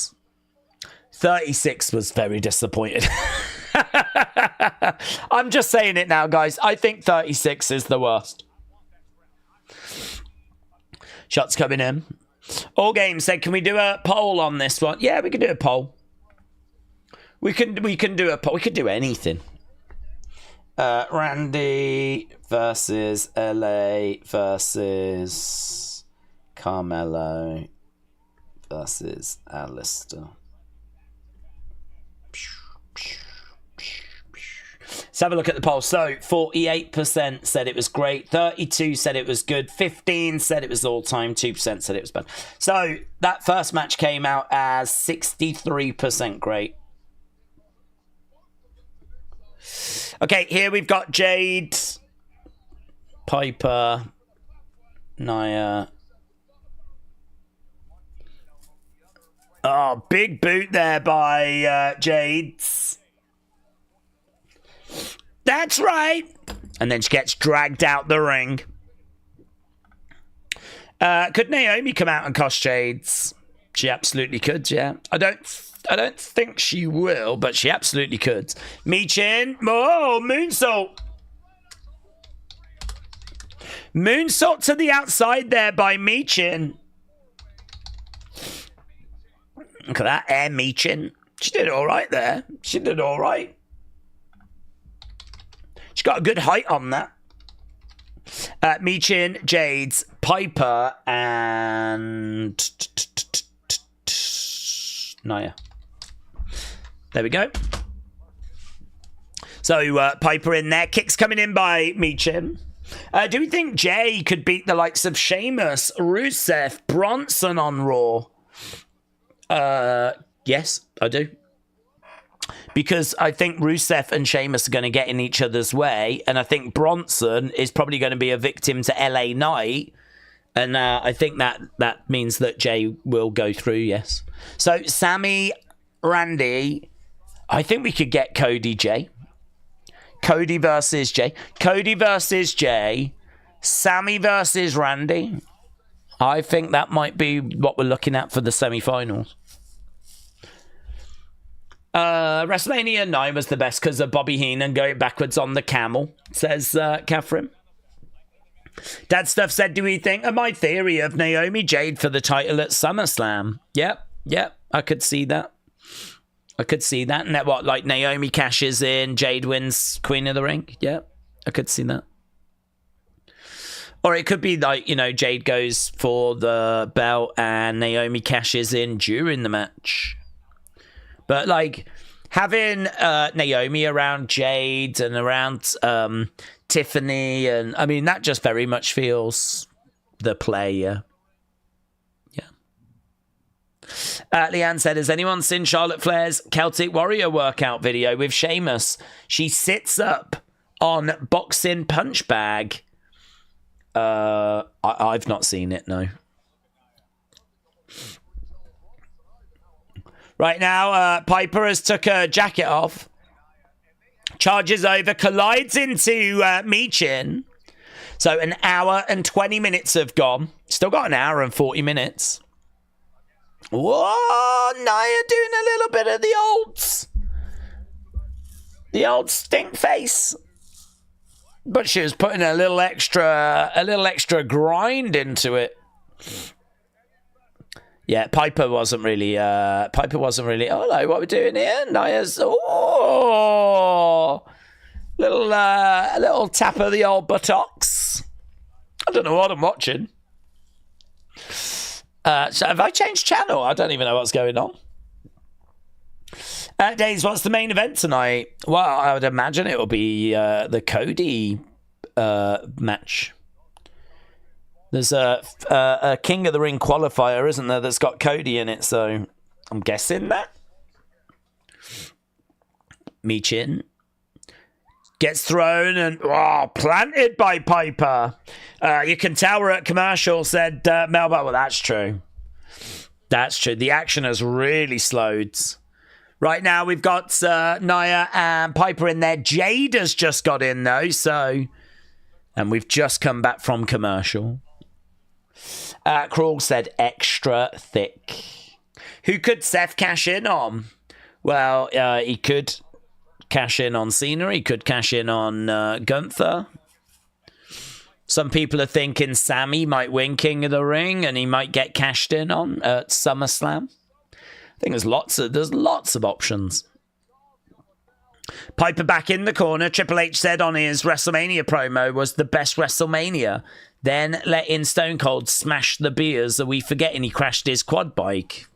We're never forgetting that, Henry. We are never forgetting that. It's one of the truly great WrestleMania moments. And the fact that the woman kind of fell down when seemingly she never even got hit is just adds to it, honestly. Just makes it even better. Piper collides into Jade. Jade is down in the corner. Piper going for the cover. Just a one. Nia grabbed the leg of Piper. She's like, we're meant to be working together. Piper got a little bit overexcited. Well, someone's got to try and win this thing. We can't all just stand around, can we? Michin takes Nia over. Michin again going up into a bulldog. Boom. Going for the cover. 1, 2. Shoulder up. The crowd is awful, says James. There is a lack of energy. Yes. It feels like something's missing from the show. And maybe you're right. Maybe it's the crowd. Perhaps we need, some energy. It doesn't help when we go to commercial break and the action dies. Because we did just get that. Big splash by Piper. Jade is down, middle of the ring. Ref just checking on Michin. Piper coming over, grabbing Michin. She's got her right now, looking for picking her up. Got her on the shoulder. Michin lands on her feet. Gets thrown. She goes down. Slice break going over, going for the cover. 1, 2. Nia makes the save. It's a little sloppy in places. That powerbomb was unsafe, said Iron Sentinel. To be fair, it is a Nia Jax match. Going for the cover, shoulder up. Hikuleo worked on main event, says Sick Horror Kingman. I honestly think that the fans will ever forgive or cheer for John if he turns back babyface. What are your thoughts? Well, I think you've got people that refuse to boo him. And if you turn John back, I think you're probably going to do it. Well, I don't know how you do it. I mean, I know how I would do it, but I don't know how they're going to do it. Oh, Jade got... Wow, mate. Jade just got hurled into Wade's. She got hurled hard as well. Why did we get a black screen? There can't have been any sort of wardrobe malfunction. Why did we get a black screen? No one's going to have had anything exposed. I don't really understand that. That was pretty brutal, getting hurled into the commentator. She got hurled hard as well. I think even Wade was surprised at how, how are you, Wade? Oh, fantastic. I saw you run out the way. I think Wade definitely got caught up in something there. Is Jade all right, though? Where the hell's Jade? Yeah, that Wade's still trying to recover. I think I'm back, says Wade. Michin down. Big shot there by Nia. Piper goes down. Nia flipped off. Oh, is that what it was? Oh, my God. And we get a black screen for that. We get a black screen for that. Jesus. It's a good job we weren't on Netflix during the Attitude Era. It'd just be a permanent black screen.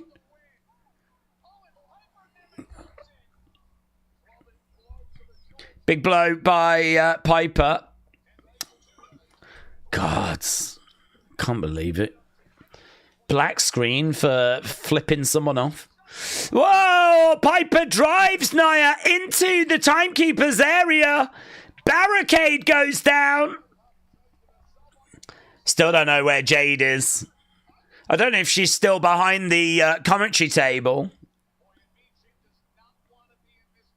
Piper going over. They're getting SAWFT said, but they are getting soft. Big splash by Piper. There's Jade. She's going for Jaded. She's going for it. She's got her up. Oh, Jaded to Piper. 1, 2, 3. Jade gets it. Jade gets it. Gosh, she did well considering she got hurled into Wade Barrett at speed. They're still trying to work stuff out at the commentary table.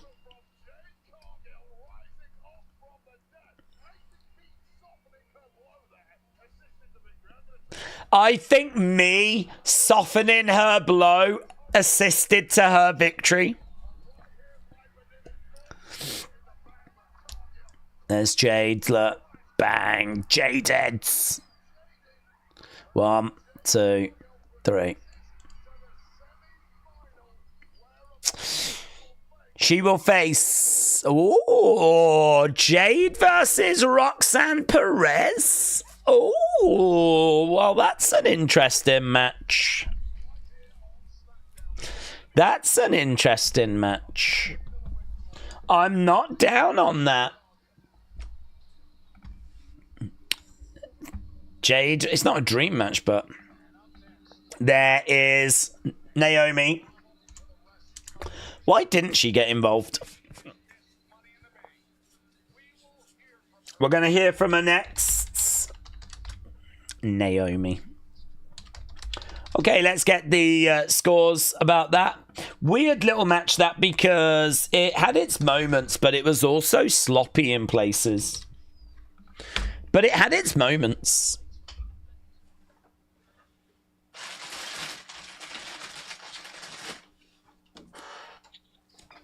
Three massive shows, 1 combo ticket.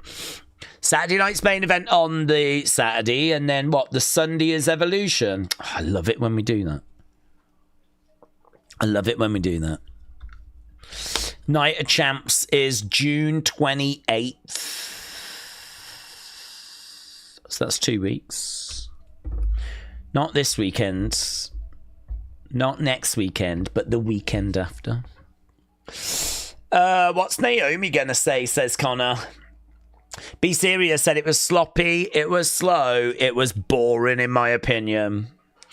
Beware the Storm said, yes, Jade, that was fire. Taker 99 said, Daze, I was thinking that Killings will be gone when Cena leaves. Maybe that's why Nick Khan brought him back, so he can piggyback off Cena's retirement due to the We Want Truth movement. Thoughts? I can't really give you any thoughts. The only thing I can say is that I think it would be a shame if they both go at the same time, because you're not really going to be honouring both. You know, it's like if Cena is retiring, everyone's going to say goodbye to Cena. And, you know, if R-Truth goes at the same time, he might not get the same kind of spotlight if he was to go on at a separate time. So I think it'd be a little bit of a shame if they did that.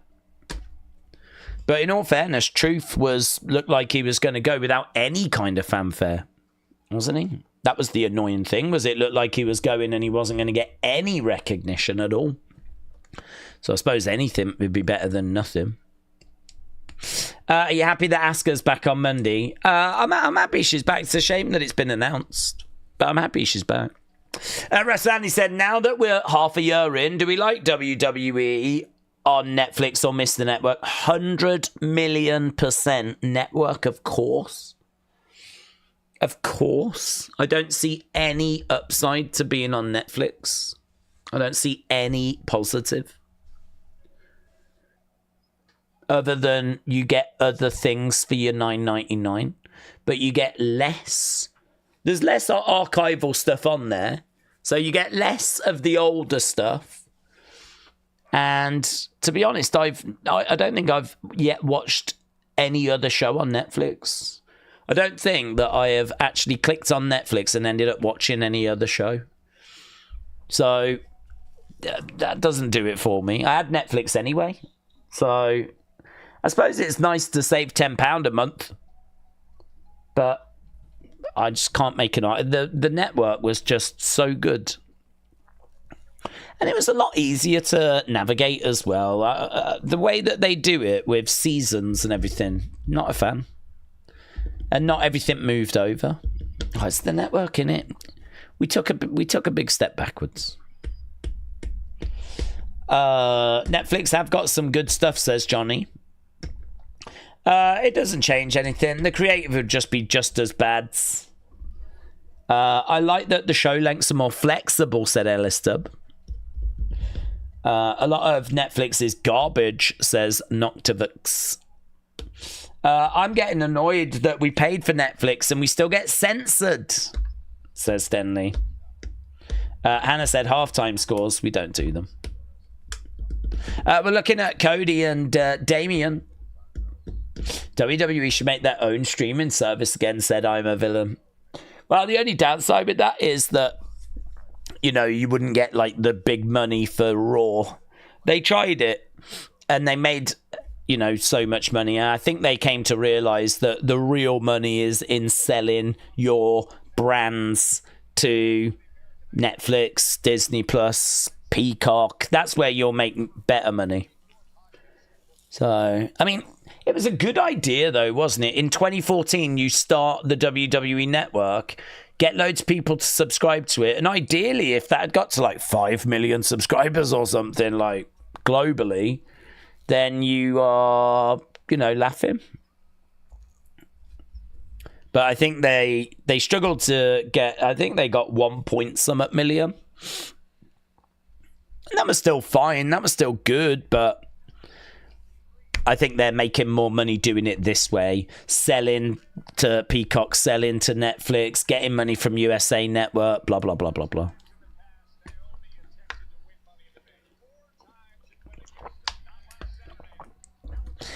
I wonder, you might have to say the network, it didn't work. I mean, it was around for like 10 years, and we've moved away from it now. So, I mean, you can say that it ticked a box at the time, but long term, it's hard to argue that it worked.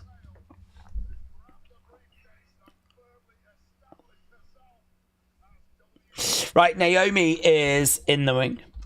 Why can't we just have the network for classic matches, says Richards.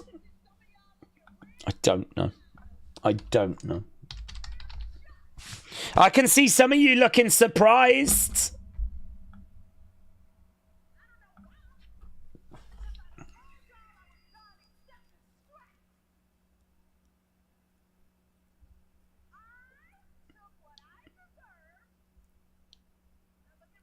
Look at me now. Money in the bank.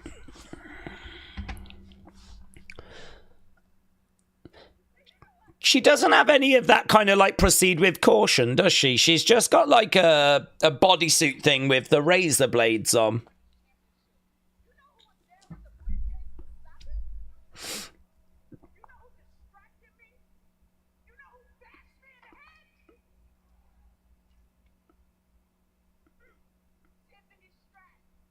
So she's talking about Tiffany. She has made this point previous, actually. She's not forgotten what Tiffany has done to her.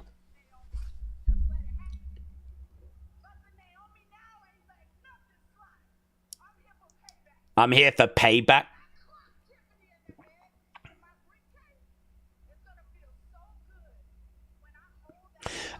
Those razor blade, that razor blade pattern, it goes all the way down onto her boots as well. I didn't even notice that, but it goes all the way down to her boots. Here's Tiffany. It's Tiffy time. Tiffany making her way down to the ring. Tiffany blows a kiss. Ah, do you see that little girl? She had a Tiffy time sign, and the Tiffany came out and she blew a kiss, and the girl was like...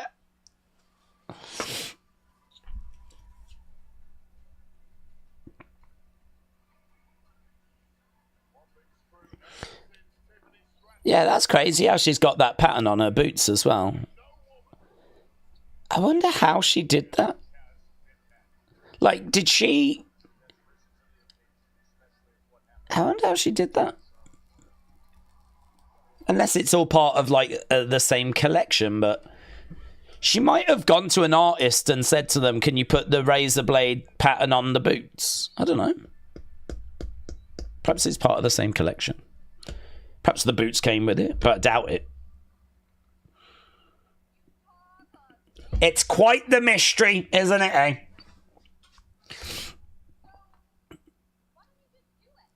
Why don't you just do it? Why don't you cash in, take my title? Right now? Well, no, because you're too fresh, idiot.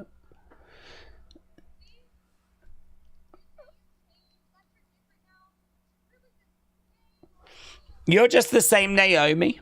All talk and no action. All talk and no action.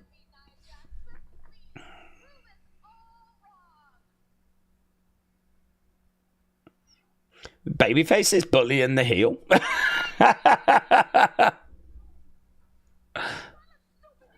Do I look stupid? Who? Who? Bobo the Fool? Who's Bobo the Fool?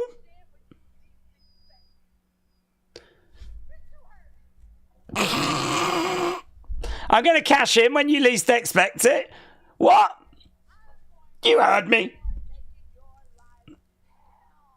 Who's Bobo the Fool?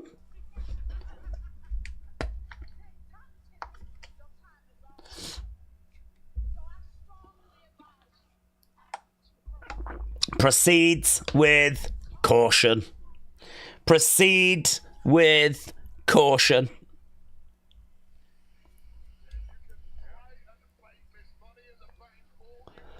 Well, there we go. I mean, look. We're on a collision.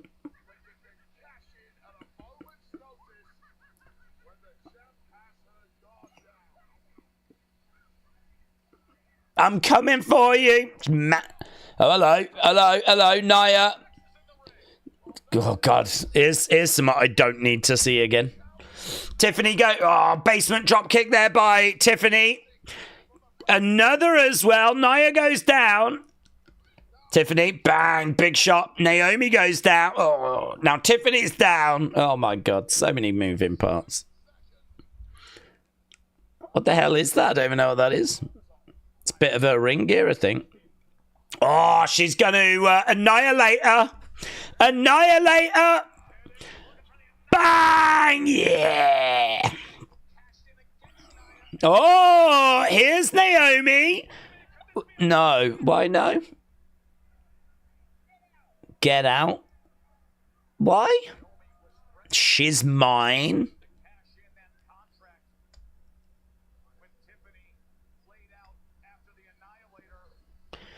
Why? Wouldn't Nia want to see Tiffany lose that belt?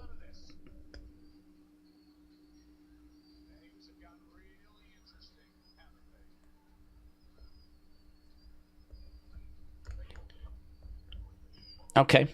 Oh, here we go. Wyatt's. This will be a big opportunity for Fraxium. Yeah. Street Profits.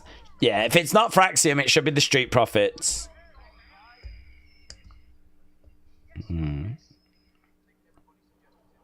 Yeah. Motor City.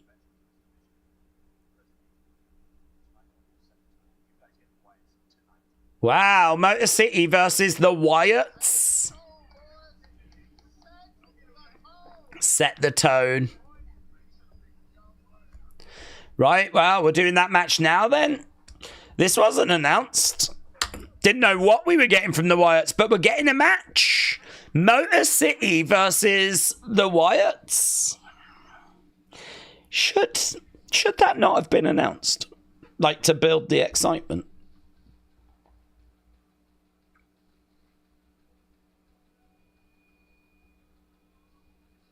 Let's go, said all game. Wyatt's going to win tonight. Daze, do we see any of the following returns? Gail Kim, Ricky Ortiz, Xia Li, MVP? Not really. I don't know what Gail Kim's doing. It'd be great to see her come back. Not for a run, but... Okay, it's going to be Dexter and Joe Gacy.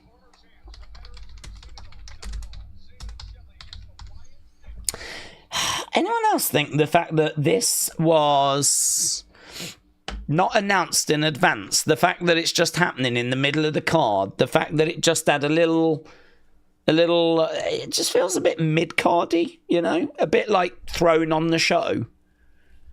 It's the Wyatts, like an attraction, like something that we get excited for, but this just feels a little bit like...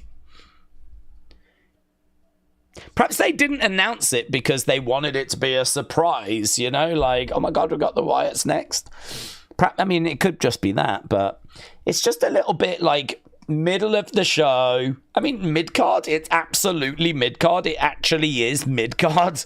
It's middle of the show. It's not main event. Didn't open the show. There was no teases throughout the night. There was no talking in advance.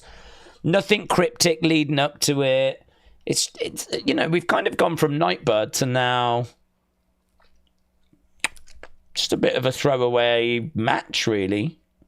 I don't know. It's not how I would book them, but it'll be lovely to see them. That's what we should focus on. It'll be blooming lovely to see them. I just hope everyone has fun.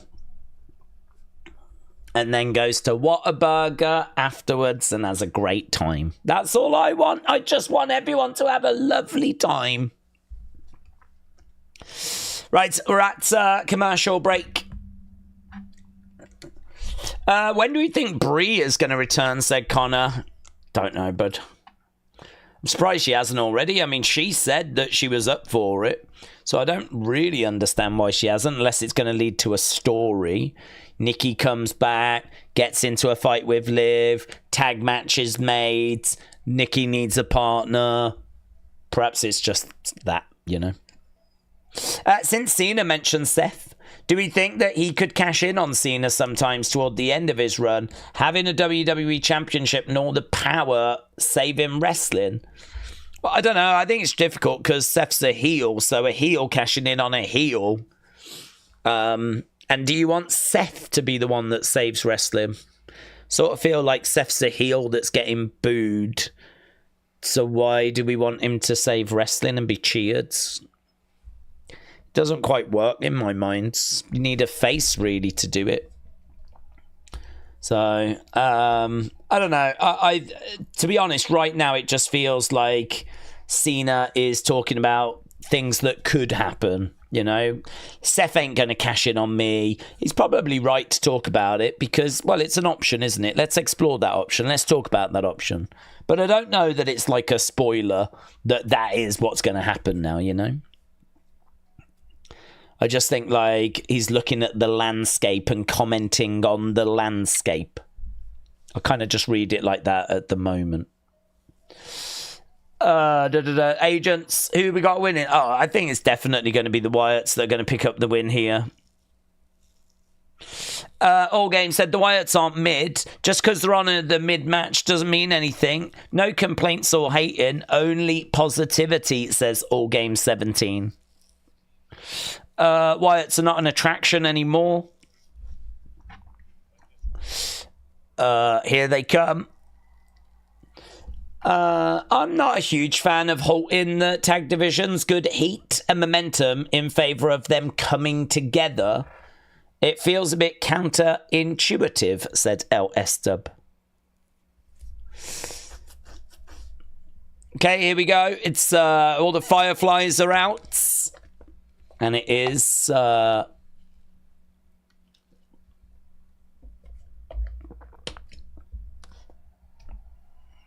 Wyatt Sicks coming out. All of them.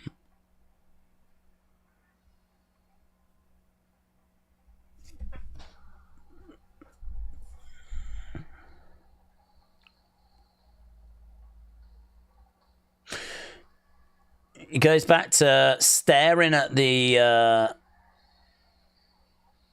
that's kind of cool with the fireflies, making like the night bird symbol on the screen. That was nice. People have pointed out how... Oh, no, he is looking away. I was going to say, people have pointed out how Huskus Gacy, like, just keeps staring at the lantern, but he is looking away. Oh, there's a Sicks as well behind them. I don't know if there was a little bit of different imagery on the screen there.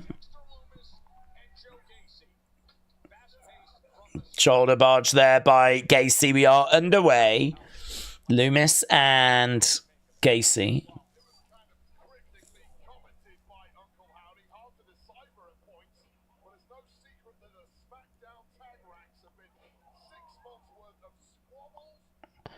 Gacy going for the cover, and we are underway. This doesn't feel right. I feel like they're just throwing the Wyatts all over the place, said Wrestle Night. I agree.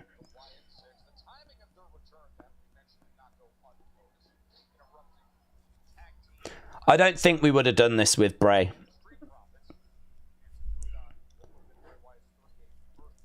Like, no teases, nothing advertising or building up to this match. You get on the show, middle of the show, little backstage thing, just announce that we're doing this match. Out they come, do the match.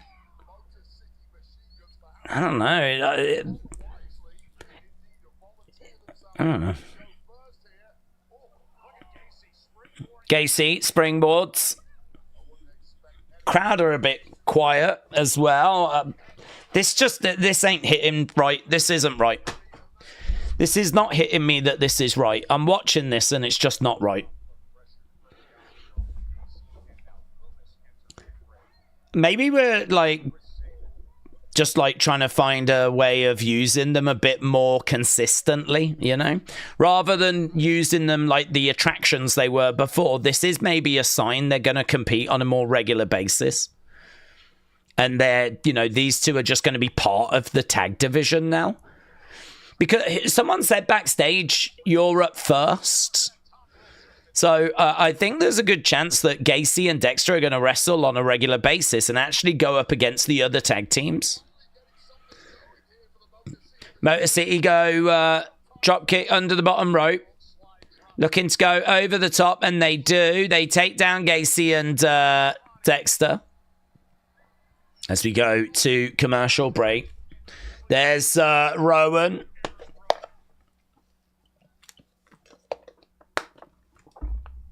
Yeah, I'd sort of like them to have called out a team. I'd sort of liked for there to have been like a video where they like call someone out, and I don't know. It's just weird how we've come about. It's not very Wyatt Sicks-esque, is it? How this match has kind of come about. Like, Nick Aldis has decided who they're going to face, and there's not really any history. And actually, they're a face team as well. Motor City aren't a team. They're not, like, hated heels or anything. They're baby faces. 1, 2. But we know that since the Wyatts came back, it's like anyone can get it, isn't it? That's been their approach. We want what we're owed, and we'll take on faces, we'll take on heels, we'll take on anyone. But it's just, that's going to be hard. If you're trying to have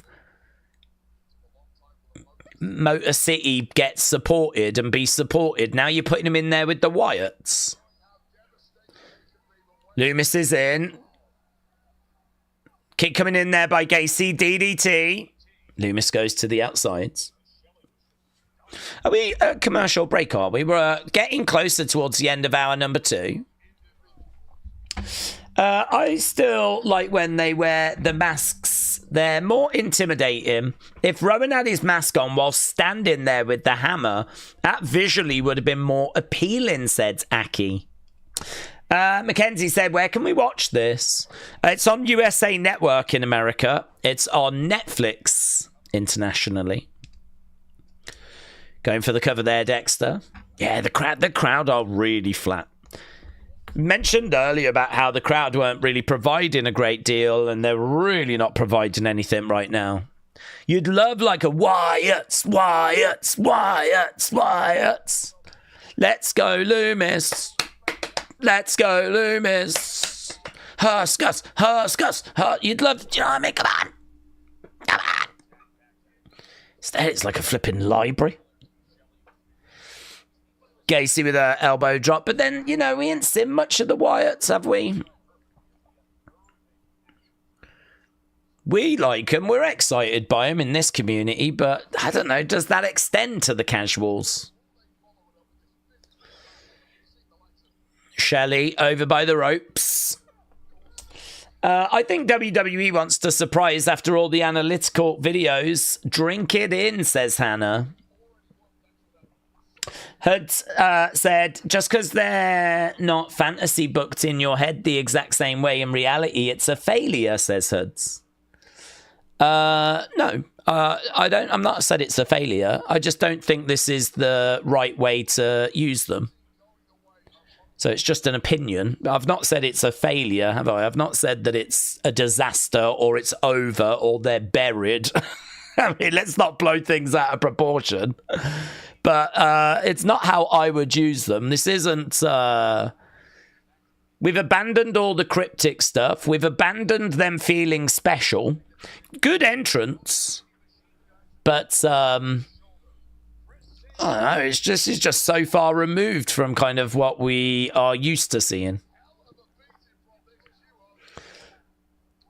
Chop's coming in. Maybe the crowd is confused due to it being face versus face. I think that's weird as well. Kick coming in.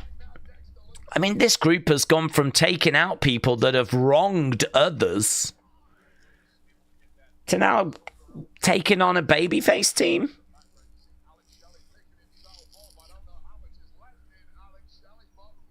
And this crowd is not filling me with much confidence that this is the right direction. Kicks coming in. Dexter on the outside. Shelley dragging Dexter back in the ring. Are we back now? Yeah, we are back now. Back elbow there by Loomis. They're having a bit of a workout here as well, aren't they? Gacy coming in. Spring in against the ropes. Double clothesline. Motor City go down. Tag being made.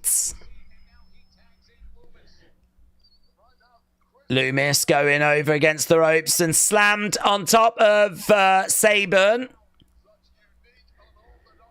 Loomis going for the cover. Probably needed that a bit snappier.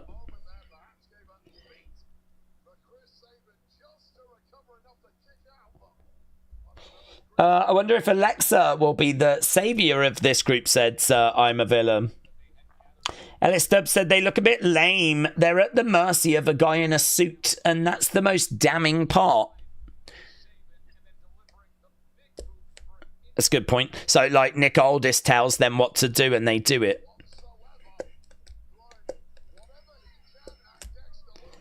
Suppose that's the thing you're juggling, though, isn't it? Is that they are owed opportunity. They are owed... They want to get what they didn't get before.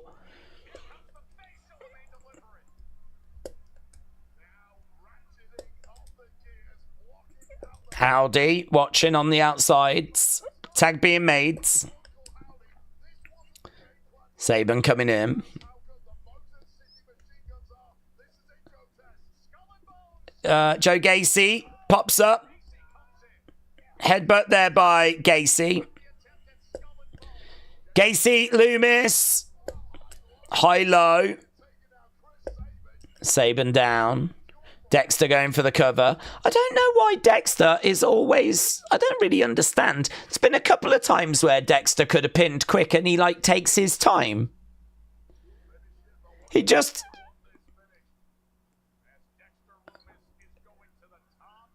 Dexter goes up. That's nice. Leg drop off the top. 1, 2, 3. Wyatt Sicks, get the win.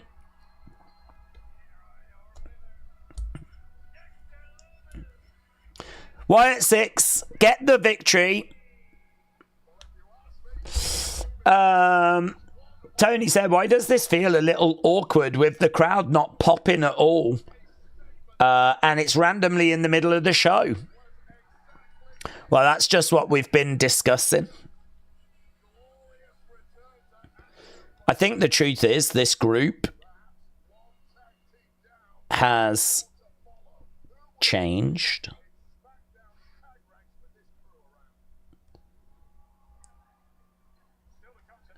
They're a team that are going after tag teams, going after the tag division, and I think that's what you've got to expect from them now. I could see us doing that again next week. Only next week they'll face Fraxium. Week after that, they might have a match with DIY. What would excite me more is Nikki and Candice, Nikki and Alexa, and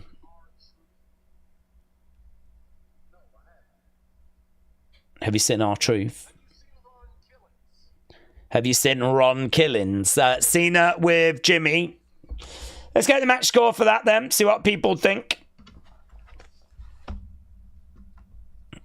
Do me a favour.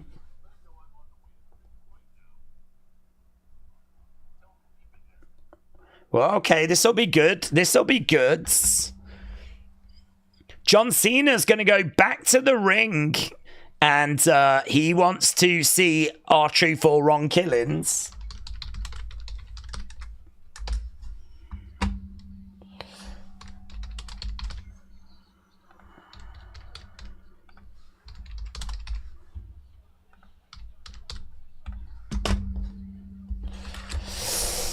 The Wyatts should have titles. Undertaker and Kane had titles, said Nathan. Jojo said that match was underwhelming. I expect y'all to vote all time since you love them all so much, says Nightmare. Days, are we doing UFC? Usman, Rose, Yadong? No plans to at the moment, to be honest, buds. Didn't get a chance to do any research. So honestly, I've got nothing set up for it. I've got no thumbnails, or I've got nothing, no research or anything, so... At the moment, it's not on the schedule.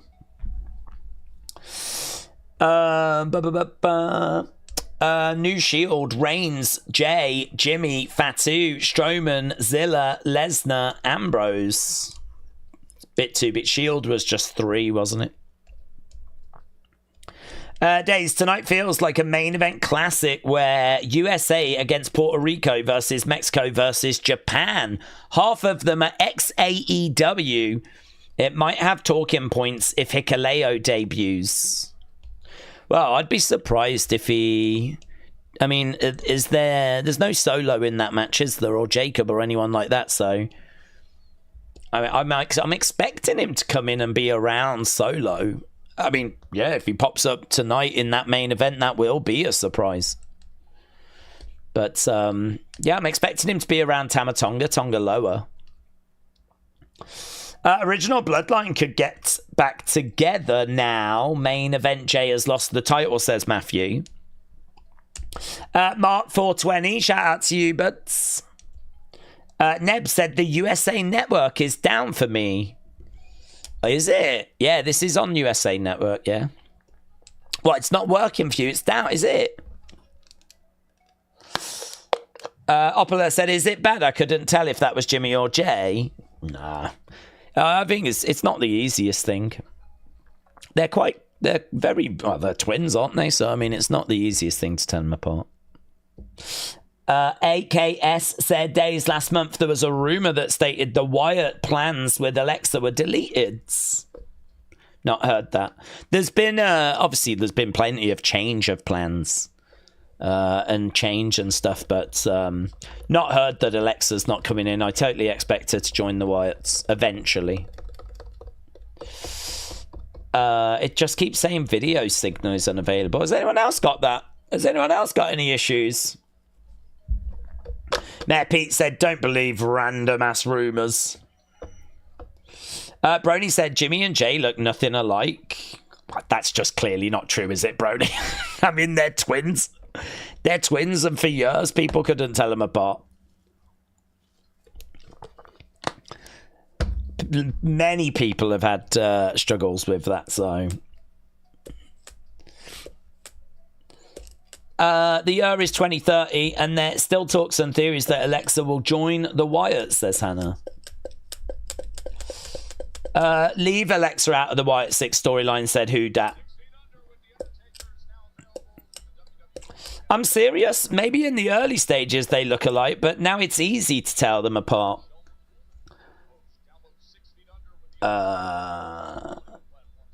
Daze, you should go to Clash. I'm fine, thanks. I'd rather stream it. Right, here's John again. Get John out there! He's walking with purpose. Ba, ba, ba, ba.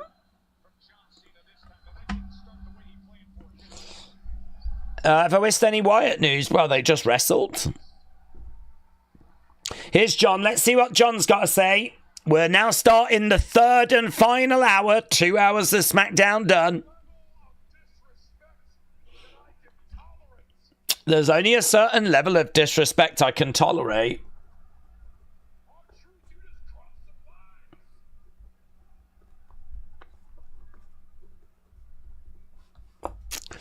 We want truth, Chan.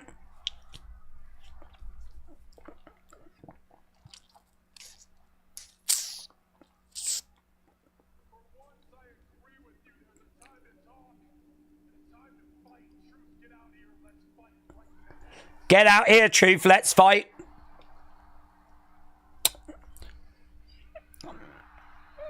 Well, CM Punk's coming out.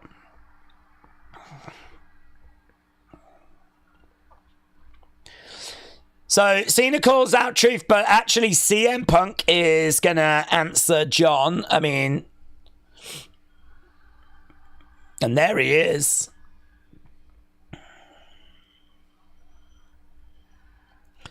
CM Punk making his way down. That's woke the crowd up, said James. Well, that is true. That is true. Don't often see CM Punk singing along to his own theme music. No need for a draft if there's no brand split, says Mayor Pete. Crowd is lit now, said Matthew.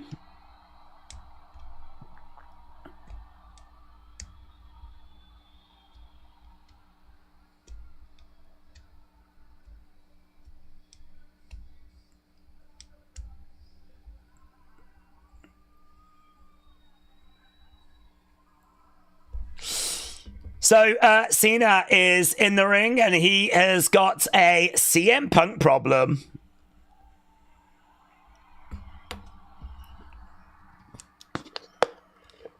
In that this is not the person he was looking to speak with.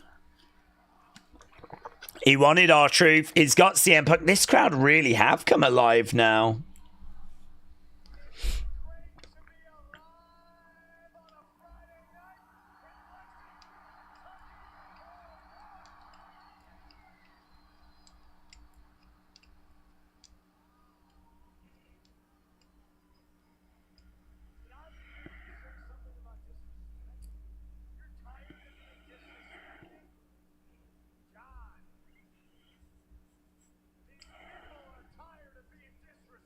These people are tired of being disrespected. You're saying you're tired of being disrespected.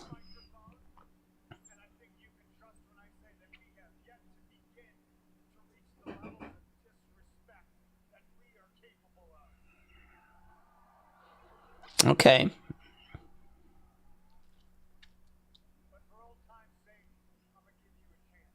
I'm going to give you a chance.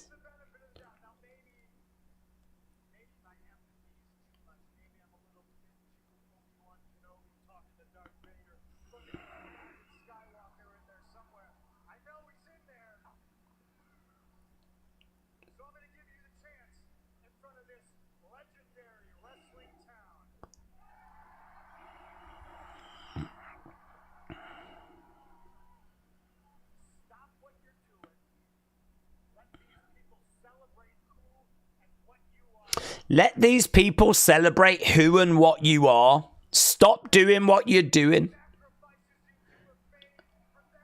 He's trying to convince him to kind of turn back face. Give them a happy ending and then a little wink. Oh, I mean, I've got a feeling that ain't going to work. I did wonder if there'd be a happy ending, Chen.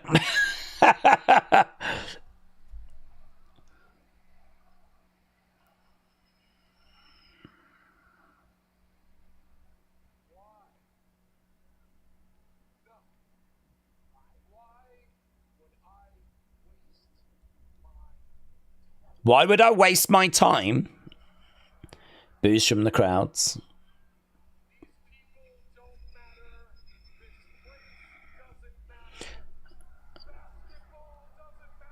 These people don't matter. Basketball don't matter.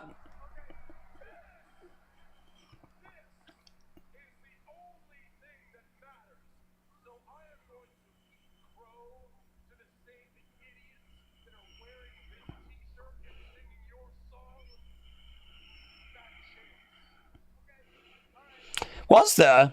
Cena just said there was people wearing his shirt but singing Punk's song.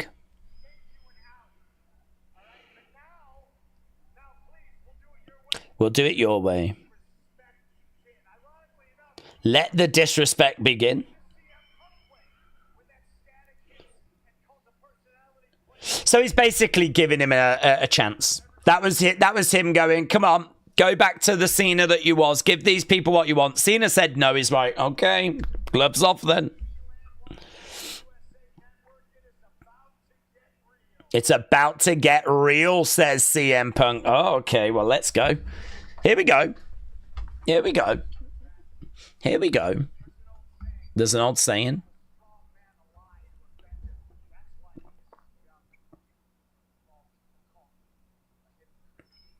You, of all people.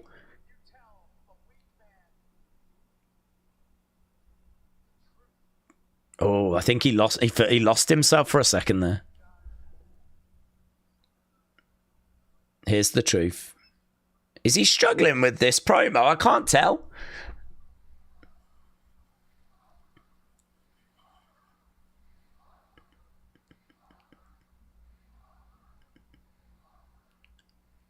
I feel like Punk's struggling and I don't know why.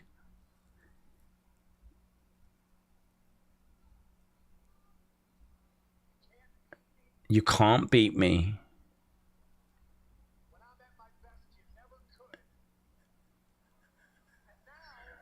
You never could. You said you're going to ruin wrestling, but I'm going to take it upon myself to save it. Bear with me. I've got a lot I want to get off my chest. He doesn't seem right. I think he lost his train. I don't even know what the first part of the promo was leading to.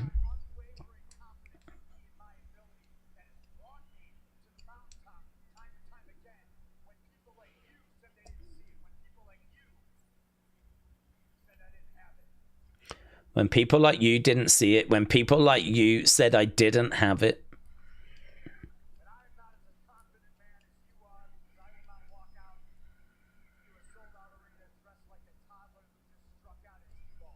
Okay, good. We got somewhere.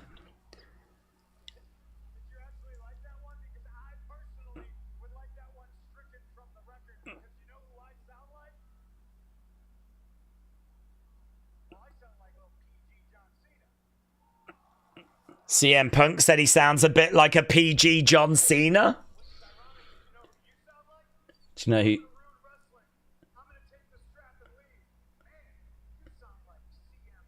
You sound like CM Punk.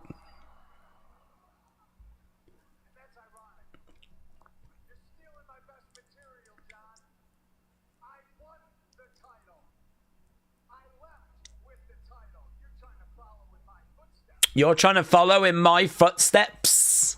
You're stealing my material, John.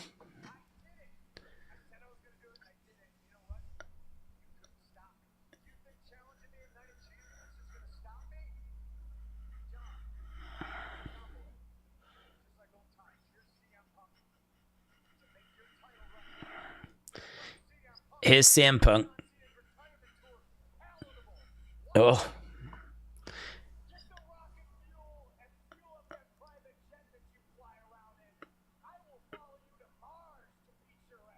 Good. I'll follow you to Mars to beat your ass. I'll follow you to hell to prove I'm better than you.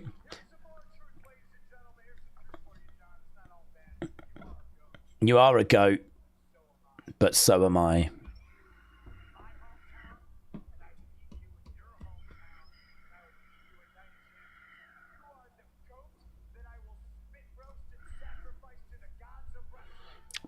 You're the goat I'm going to spit roast? Oh, my God, Jesus.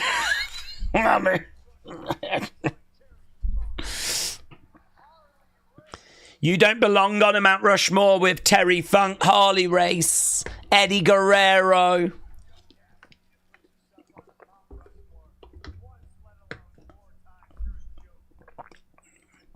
You're a joke. You know Punk's going to lose again, says Tamar.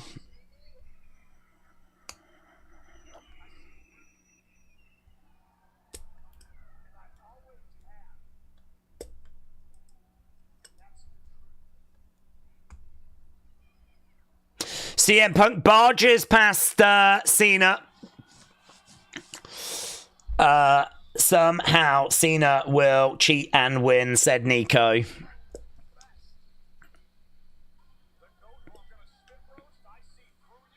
The goat that I'm going to spit roast. Big cheer. Crowd getting animated. It's our truth. It's Ron Killings. Ron Killings again. STF locked in. The truth hurts. CM Punk walks away as Ron Killings is all over John. The truth hurts. They're trying to get in to get Ron Killings off of Cena. Just like earlier. Oh, is he hurt his leg? Is he hurt his leg? What's that about? What's that about? What's that about? What's John hobbling about? If John got out the ring and just legitimately kind of did something, we could have a big problem there. Do you reckon that was legit? Maybe it's just a sell. Could be a sell. Could absolutely be a sell.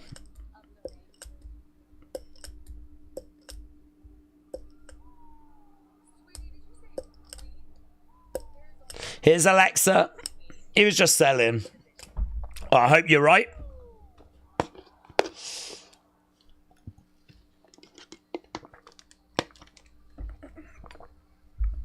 Right, Charlotte making her way down. Punk sucks, says Tamar. Don't they bend the leg for the STF?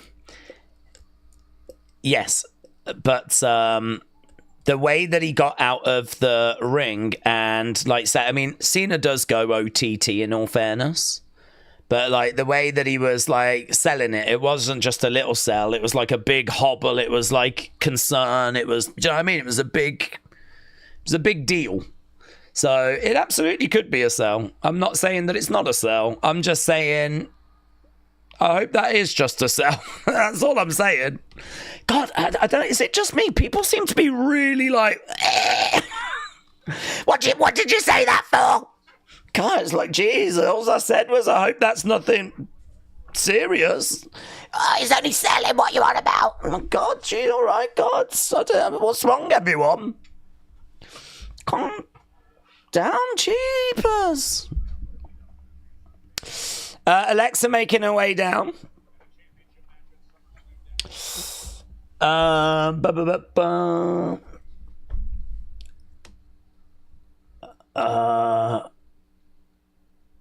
He might be selling, says Nightmare. He might be selling. Alexa needs to go all psycho birds. That was a Goddess Alexa move interrupting her, says YB Dub. He might be selling. He might not be selling. Right, we are at commercial break. We've got 45 minutes to go. You are the goat. I'm going to spit roast to sacrifice. It was a hell of a line. Hell of a line. Jamie said, I'm having trouble with my internet, so I can't watch. Is that... Yeah, people were saying they were having trouble with USA Network just. So, seems like there's a few issues doing the rounds. It's a good thing that John's mic time was kept minimum. It was a little bit watered down and corporate humour-ish at points. So you weren't too keen on it. What's the main event, says Stanton? Main event tonight is going to be the Cody match. I think it's like Cody and Shinsuke and a few others. King Yeti, shout out to you. Really appreciate the support as always. Firing in some memberships for people, which is very, very kind. King Yeti, as always, coming in and being a shining light in the community. Wrestling fan said, I'm not having any problems with USA Network now. Well, that's good. Shame it was a bit disruptive for you during that Cena segment, but it's good. Colton said, I was watching wrestling. My brother came downstairs and turned it off. Now that's woke the crowd up. That was my favourite segment of the night, says Tony K. LB said, hasn't it been 3 hours already? No, 2 hours 16. So about 45 minutes left to go. Connor said, if Cena beats Punk at Night of Champions and retains, and then at SummerSlam Cena finally loses to Cody, Cody could win it back. Do we think that happens? Well, I don't think Cena loses it before SummerSlam. So I don't think he loses it before SummerSlam. I don't think he'll lose it to CM Punk. So he could lose it to Cody at SummerSlam. I mean, I think there's definitely a chance. The only thing I'd say is that they keep going quite hard about the whole ruining wrestling and all that sort of stuff. So I don't know if they're going to have him lose before the kind of end of the year. They keep going on about ruining wrestling. If he loses it at SummerSlam, I mean, then obviously we have to kind of do a different story, unless he wins it back again. But I don't know that I can see him winning it back again. Don't know, SummerSlam at the earliest, but I think there's a good chance Cena leaves SummerSlam as champ as well, to be honest. The only good thing about commercials is it reminds me to keep an eye on the dinner that I'm making, says Phoenix.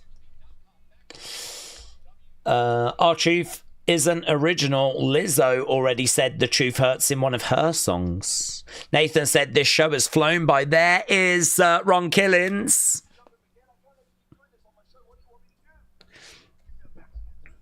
Give me a match against Cena next week. John Cena next week. Ron Killings says, I'm driving now. So R-Truth, Ron Killings against John Cena next week. Wow. There we go. Smackdown match, John Cena competing. Okay, here we go then. Alexa versus Candice versus Charlotte versus Alba. Daze oldest needs to control the SmackDown talent, says Hannah. Ron Killings Cena, that will be awesome, says Joe. Jim said, I'm amazed that WWE didn't get more lazy and make Queen of the Ring tournament mixed tag matches. Could we see Nikki here, says Nathan. Nikki Cross, we could, yes. Yes. She's just been out. I mean, I suppose that's not a problem. We've seen Cena twice. We can see Nikki twice. Drew said, did you hear that TKO is $3 billion in debt and that's why there's all the cuts? Several PLEs and ticket prices. Thoughts? Did you hear TKO is $3 billion in debt? Why would they be in debt? I don't believe that's a problem, to be honest. TKO was only formed the other year, and UFC is profitable, WWE is profitable, so where's the debt come from? Did they purchase bull riding? Could that be the reason for the debt? I don't know. I feel like there needs to be a bit more kind of digging into that. TKO's only got formed a couple of years ago. Any debt they've got is probably from the purchase of like WWE, or maybe if they bought the bull riding or something. So, but that's a decision they would have gone into knowing. It's not that they've not been successful and they've been losing money, because WWE's profitable, UFC is profitable. I don't know about bull riding.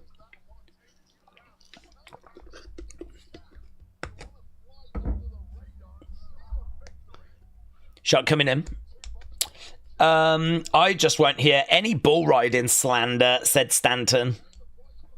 Daisy, are you going to the Raw at the NEC? I'm not, Matthew. No, I've decided to stream it here with you guys. They just bought AAA, so that doesn't sound right, said Noctivux. Well, $3 billion in debt will, I'm sure, be because of a purchase. Certainly not them losing money or anything like that through, like, you know, WWE not being profitable. We know they are. I also know where WWE gets its money from, and honestly, a lot of it is sponsorships and obviously TV deals. So it's kind of hard to justify the ticket prices. If the tickets were kept at their normal level before, they would still make money. So that's what I'm saying. There's a lot to kind of break down with that. I bet WrestleNomics could do a really good breakdown of it. Who do we think wins, Alexa or Charlotte? I think... Do you know, I actually had Chelsea winning this. So I'm borderline wondering if we go with Alba winning, and then if Chelsea replaces her or tries to in the next round. I think Charlotte and Alexa could get in each other's way. Candice could be taken out with Nikki. Yeah, if Chelsea was in this, I would be thinking Chelsea could win this.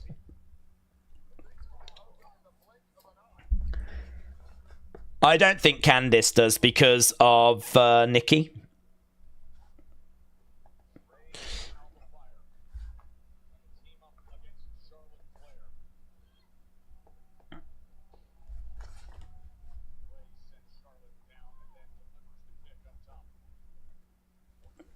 I just heard someone say, nice baby. Candice was going for a cover, no joy.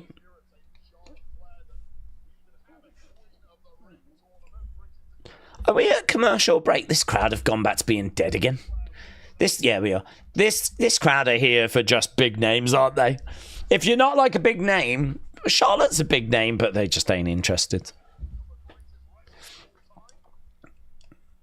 Shot coming in. But they were good during Cena, CM Punk, weren't they? Kick coming in. Days, I've been watching AAA on YouTube and I'm enjoying it, says Nathan. Good. Prices are shocking. It's like 600 to 1,000 for UK ringside, says Matthew. Phoenix said, I agree. Alba winning, making the switch makes most sense. Alexa, Charlotte are on course to a feud with each other, says Phoenix. Yeah, I mean, just going through, I just think like Nikki could pop up and could take out Candice.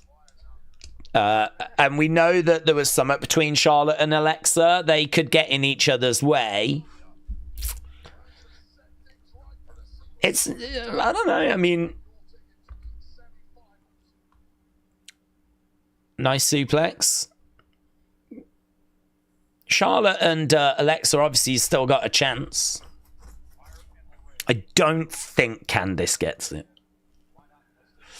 Nine Dark Holiday said it looks like he has a 2-year-old's handwriting. Looks like he has... Daze looks like he has a 2-year-old handwriting. Well, when have you seen my handwriting? I mean, it's not great. Forearm shot coming in there by Charlotte. And again... Daze, if we see Cena Cody at SummerSlam, who will be the final match? If we see Cena Cody at SummerSlam, who would be the final match for Cena? It's a good question. I always wondered if they would use it to put over like a new talent, passing in the torch type thing. But then, you know, some people are thinking that there could be a cash-in. Some people are thinking that it could be that Seth cashes in. Technically, that would mean that Seth would be Cena's last opponent. I don't know. It's going to be in Boston as well, so the crowd are going to be with Cena. I don't know if it doesn't make sense to have him lose the belt by them. Because Cena's going to get face cheers, isn't he, in Boston? And it's his last match. Are the crowd really going to go to boo him in his last match?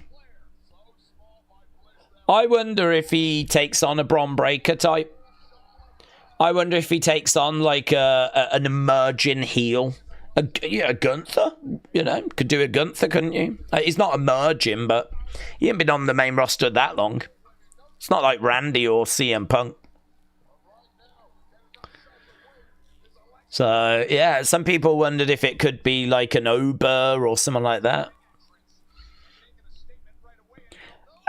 Oh.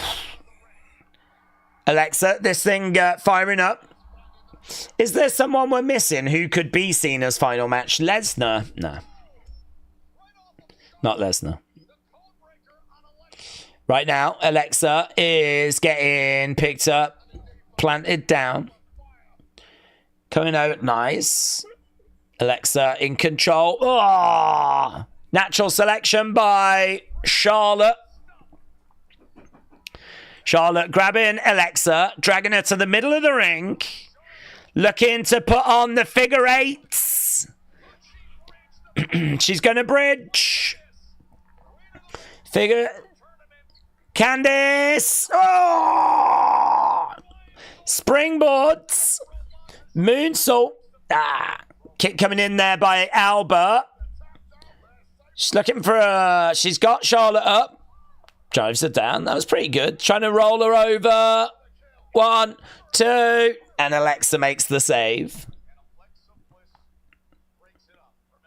Alexa makes the save. Match carrying on. Imagine if it was Logan. Oh. It could be. If Cena loses the belt, turns face, has his last match in Boston, would he do? Would he? Oh, look! Just being Cena's last match would be a quiz question, wouldn't it? Alexa, 1, 2. Charlotte makes the save. That was the concern, was that like Charlotte will prevent Alexa, Alexa will prevent Charlotte, and then Alba finds her way in to get the win. Big boot by Charlotte. Here's Candice. 1, 2. No, kick out. Charlotte against the ropes. Candice over the other side. Spear by Charlotte. 1, 2. Oh, kick out. Kick out. There was no Alexa to make the save there if that had been a 3. Right now. Bang. Kick coming in there by Albert. Alba. Oh, she got a Chelsea shirt underneath. Big boot. Now she's going to go for figure 8. Figure 8 is applied. Is Alexa. Alexa. Bang. Planting. 1, 2. Oh, screwy finish. So Alexa gets it.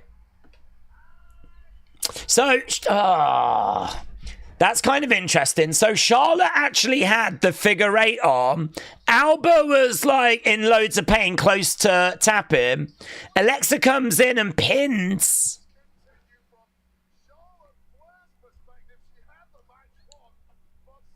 Candice.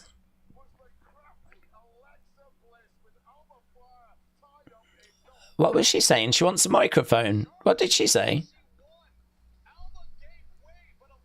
It's Alexa that progresses. Well, there we go.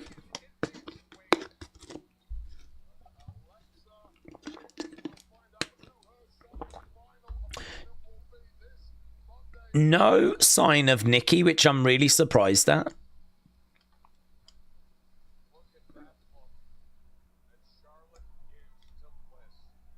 Charlotte walks away. Alexa curtsies. And that's that. Yeah, no sign of Nikki. Did anyone else think that that was almost guaranteed that Nikki was going to pop up in that match and she didn't? Here's Cody.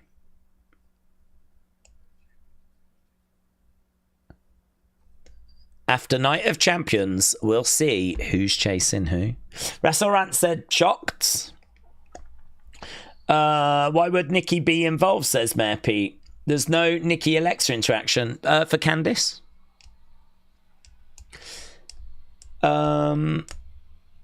Did you see ticket prices returning to being affordable in the near future? No.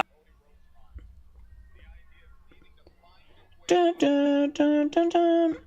Little bit of lag. Did he say who was chasing who? Well, no, he just said, you know, we can't keep avoiding each other. And he just said, well, let's see who's chasing who after.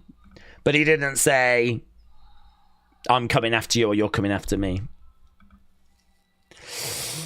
Right.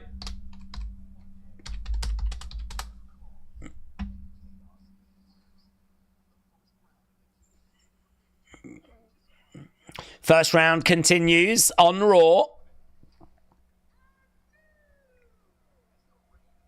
Gunther.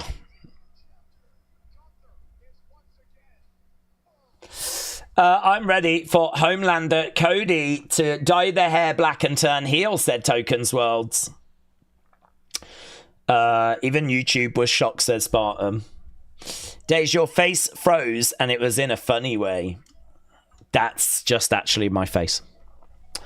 Right, Cody versus... Who's in this? It's like Cody versus Alistair. He's got... No, it's not Alistair, is it? Didn't we see Alistair earlier? I can't remember who's in this match. Thank you for the positivity and prayers for my husband's heart blockage. It is very much appreciated. But now he's jealous of Daze's accent, said Final Boomer. Final Boomer, shout out to you, my friends. I hope everything's on the up and up. I hope things are getting better. Here we go. No, you're welcome, but... Cody versus Damian versus Shinsuke versus Andrade. Lovely. I am shocked with Lexi winning, said WrestleRants. Yeah, I'm surprised. I didn't have her down for winning. I thought there was a chance, of course. She's a big name, and there was obviously a chance that she could win. But, yeah, not the pick, not the play. And a few bits, honestly, didn't go the way I was expecting in that match. So, have we got the poll up for the match? I don't think we have we? Let's get match scores for that. Jamie said, somehow I've ended up watching NBA instead. Well, main events starting soon. We got 26 minutes.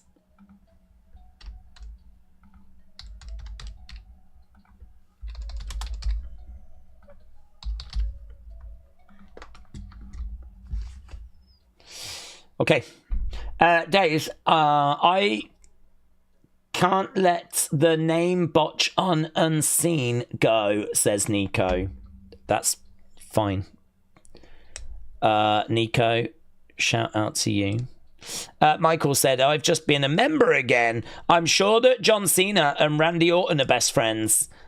In fact, Cena Orton's best man. I think Orton will be Cena's final opponent, says Michael. Okay. Dad Stuff said, are we going to get Sammy, Randy, Cody, and Jay in the final four of King of the Ring? Think about it. Yes. I think that is what the final four for will be. Yes, Dad Stuff. I think you're right. I wonder if Chelsea will be mad at Alba next week for taking her spot and losing. She could be. I don't think we'll split that group up, though. But yes, she should be angry with her. I don't know about all four, but it could be fun, says Nico. Days, what do we rate Smackdown Netflix ad soundtrack? It's nothing but background noise, honestly. It's not the greatest music I've ever heard, but I really don't pay it much attention, so it's a 6, something like that. It could be much better. Days, Alexa, Stephanie is my prediction. That match would bang, says James. Noctivix said, it wouldn't surprise me if The Rock wants to be Cena's last opponent. Imagine that. Tyrese Halliburton could win the NBA title soon. WWE will probably bring him back, says Wrestle Andy. Okay, R-Truth. They're branding it as R-Truth. They're saying R-Truth. R-Truth. John Cena. Nico said, I doubt it will be Rock, but I wouldn't mind it. R-Truth. John Cena.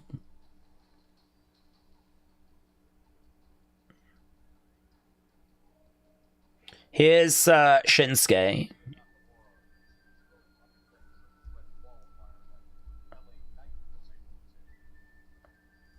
Shinsuke is making his way down to the ring. Do we think Nikki helps Alexa, and that's how we get Alexa in the Wyatt Sicks? I don't think so, just because she seems to be really dialed in on Candice. And there's not been any interaction between her and Alexa, so... Shinsuke in the ring. Someone tell me how the finals work. It will be one-on-one, yeah. So these are fatal four-ways. Winners go through. Semi-final will just be one-on-one. Winners go through to the final. Days, Randy, Sammy in King of the Ring semi-final next Friday. Yes. My prediction for Queen of the Ring is Alexa Asuka semi-final. Alexa Jade in the final, says Tony. I thought Shinsuke was released. No, but no. Here's Andrade. Andrade getting an entrance.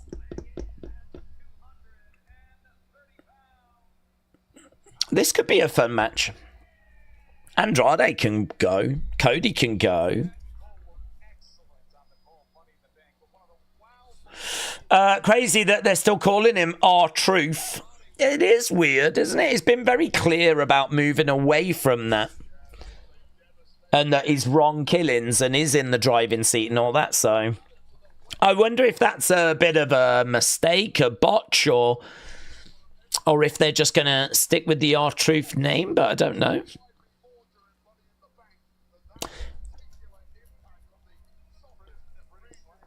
I did see, I think WWE on his new shirts, the graphic said Ron R-Truth Killings. So the R-Truth thing was like a nickname. Ron R-Truth Killings. A bit like Bret Hitman Hart. Here's Damien. It's 2025 and people can't handle the truth. Thinking it might be a botch, says Nico. Randy, Sammy is tonight. I want both to win. Randy, because of last year's. No, I don't think Randy, Sammy's tonight. We've only got 20 minutes and we've still got this match to go. And I think, did they say it's next Friday? BDSM Taker said Reels of Earth. Vikings Wolf said, I wish WWE would push Shinsuke better.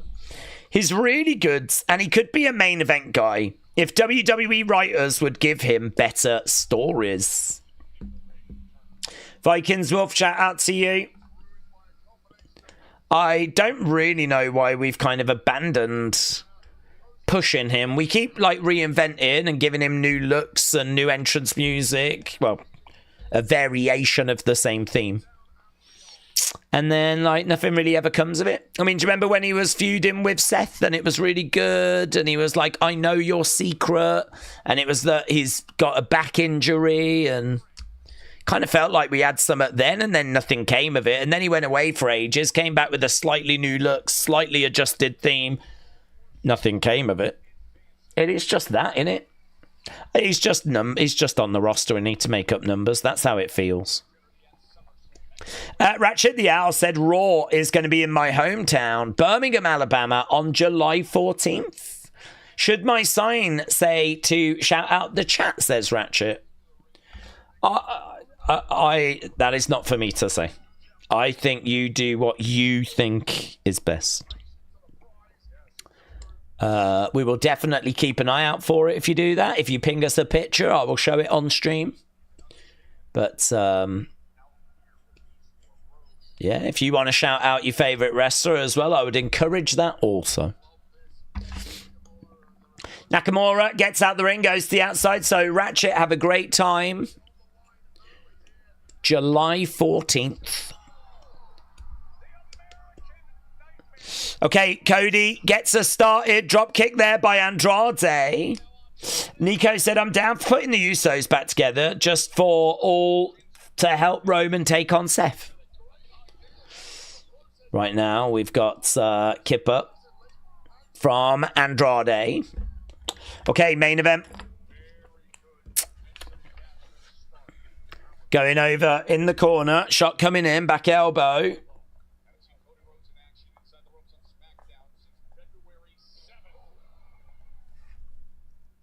One, two.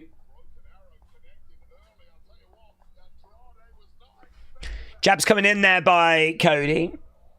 What if Alexa wins Queen of the Ring, joins the Wyatts? They would have a queen, says Nathan. Well, they absolutely could go that way. That's a perfectly acceptable option. Damian and Cody. I mean, that's a bit unusual, seeing them two go at it. Kimura there by Shinsuke. Shinsuke unloading now on Damian. Knee to the midsection. Mike said, I read a good post earlier on Facebook about Sammy. He's getting the Daniel Bryan treatment. Sammy wins the title at next year's Mania, says Michael. Andrade down. Shinsuke down. Cody down. I think Andrade needs to be in a tag team with Phoenix, said Lord of Dogtown. So, lots of people down as I think we just go to commercial break. Cody just had Damien as a guest on his podcast, says Nico. Howdy and Wyatt Sicks said, I'm going to be Monday Night Raw on Monday. Well, have a great time, dude. Have a great time. Ellis Dub said, the match will probably be sneaky okay. Shinsuke in the corner. Here's Andrade. Goes in with a big knee. Spills to the outside. Shinsuke jumps out. Andrade getting thrown in. Headbutt there by Damian. Cody. Kick to the midsection. Goes down. Big shot. Battling away with Damian at the moment. Cody going over the other sides. Oof. Tried to take Damian down. No joy. Cody collapses down. Damian Priest in control in the early stages. Shot coming in there by Damian. Kick coming in there by Shinsuke. And again, forearm shot. Roll up there by Andrade. No joy. Are we going to see some interference, says Nico. Who would interfere in this? I don't know of anyone that's really feuding with anyone. I mean, I don't think Logan, I mean, he could do, I suppose, but I'm not expecting him to interfere. Shinsuke's not in a feud with anyone. I don't think Andrade's in a feud with anyone. I mean, Hikuleo was rumoured, so, I mean, Hikuleo could make his impression felt, but I was expecting him to kind of align with Solo. I don't know, I would struggle to see who would get involved here. Don't think we would see Cena for a third time.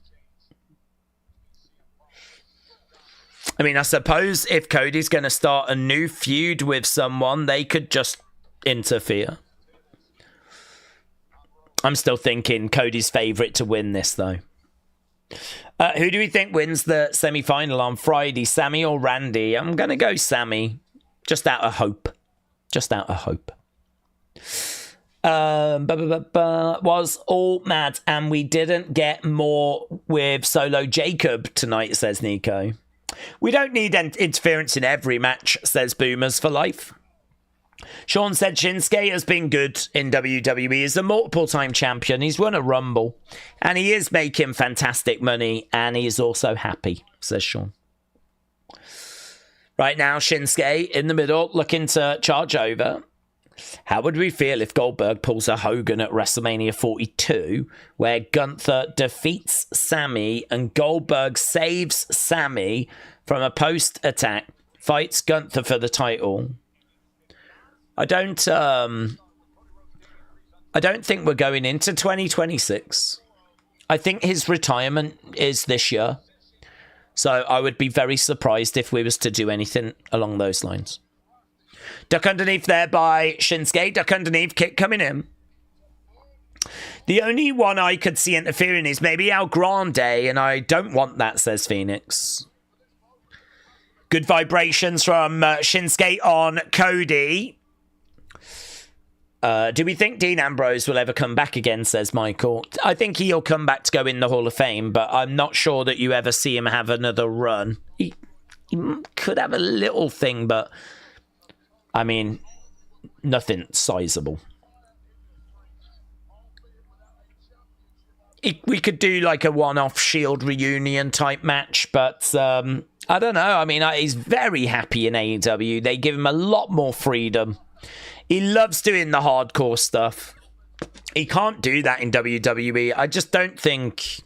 He doesn't need the money. I don't think he cares about the exposure. I don't think he cares about like being in the biggest promotion, all that sort of stuff. I think he just wants to be happy doing what he loves doing, and AEW allows him to do that. So it's just hard to see him coming back. I think like at the end of his career, he might fancy, you know, another little thing with Seth and Roman, another little Shield run. Nakamura gets thrown back in the ring. If Sammy wins this year's King of the Ring, that would be great, says Connor.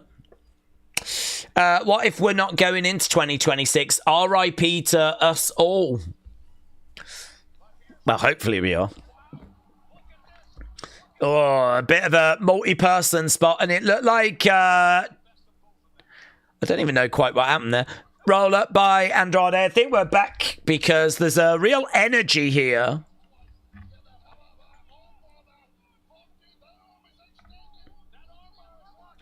Armbar is in.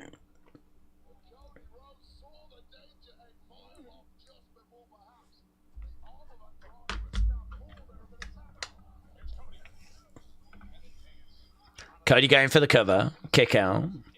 Daze, we could still see a Sammy heel turn. We could. I thought the rumor was Sammy winning the Rumble in Saudi, says Trini.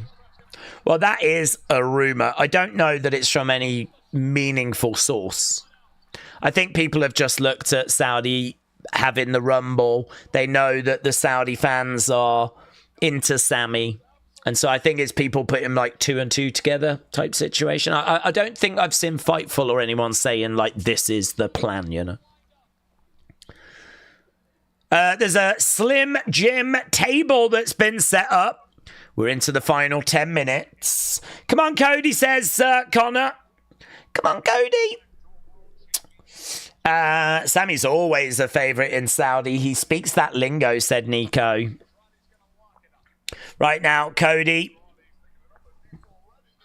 on the outside with Andrade. Damien with a big club in below.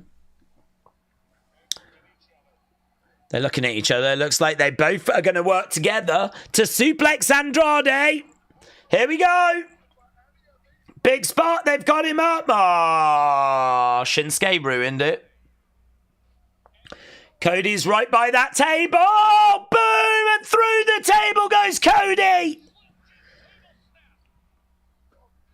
A Slim Jim table snap. Oh, my God. Is that what they're going to say now when someone... A crowd's still going to chant, we want tables, now that you know that they've got Slim Jim written on them. And that when someone goes through, the commentators are going to say, the Slim Jim table snap. That's the line he just used. Oh, the Slim Jim table snap. It's too corporate. We should never cheer for tables again. But the fans still will.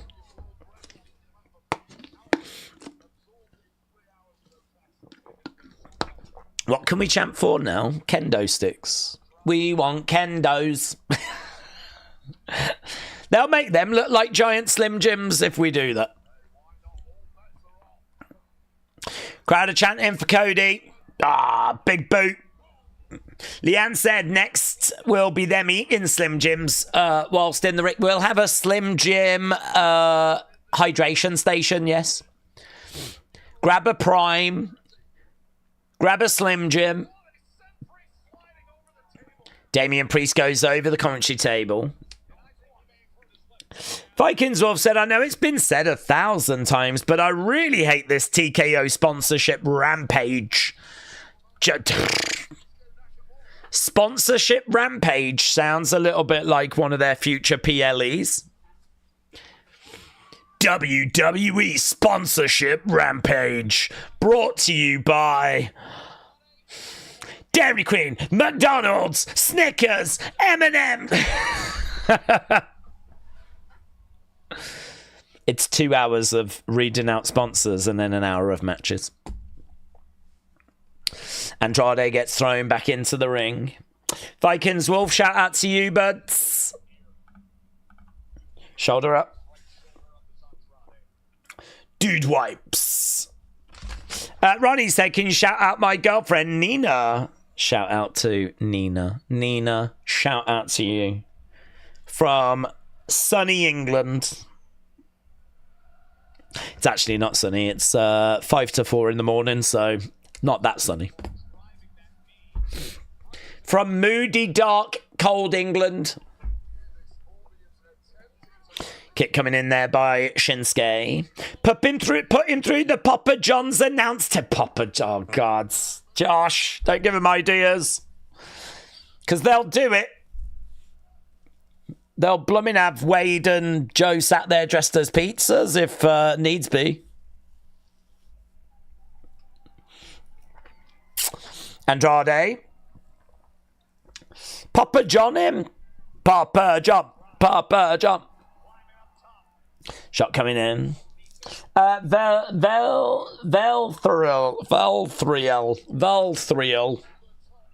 That'll do. Maybe they'll even have a sponsorship title. A sponsorship instead of a championship. Oh, God, imagine that. Sponsorship title instead of a championship title. Some people have joked that they'll start using side plates and stuff to put sponsors on. It's like, honestly, I don't know where you draw that line.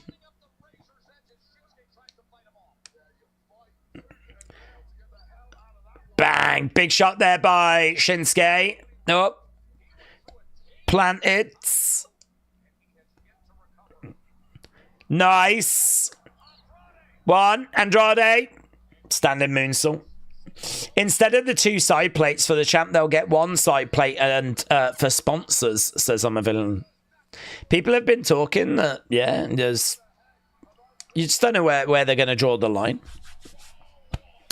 The Blue Chew turnbuckles. Blue Chew turnbuckles. Imagine when George the Animal Steel used to eat the turnbuckles. Imagine if one of them was Blue Chew. Could have had a bit of cheeky fun with it. Clothesline. And again.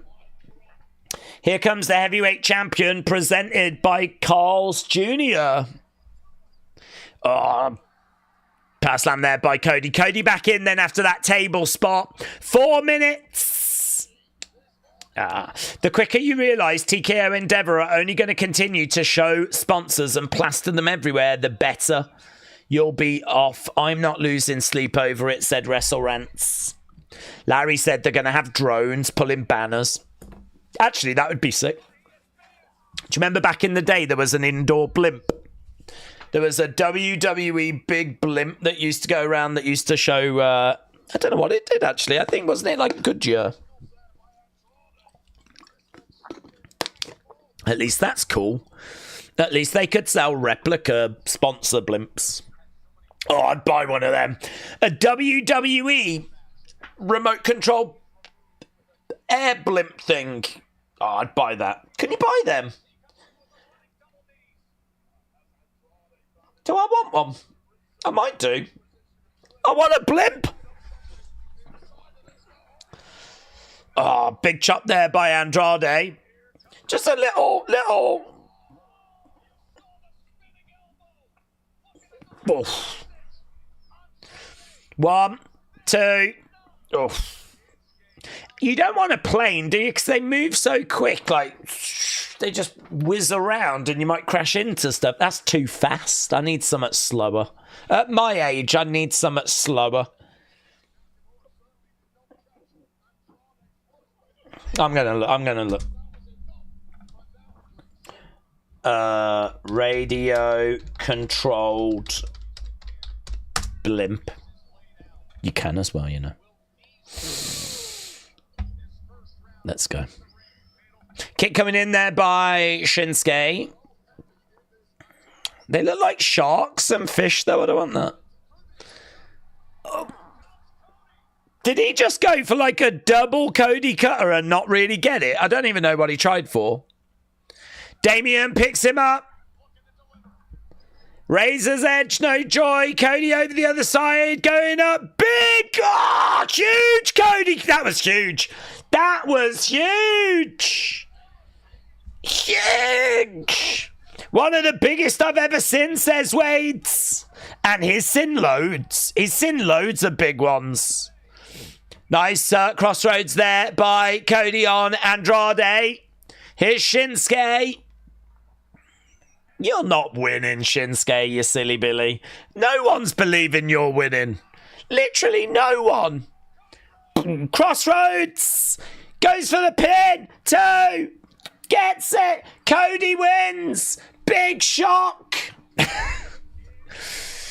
Cody wins.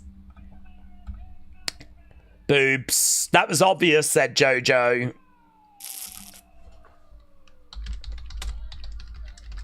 Amazon, everybody, Cody Rhodes. I will be very interested in people's thoughts for this show. Very interested. I think this is a little tricky one, honestly, to score. Things happened where, you know, people qualified. There's the talking point of Wyatt Sicks. Couple of Cena segments. I mean, there's things that went down. How does that shake into a score? And was the match quality good enough? Because I can tell you that 3 of the 4 matches have scored good.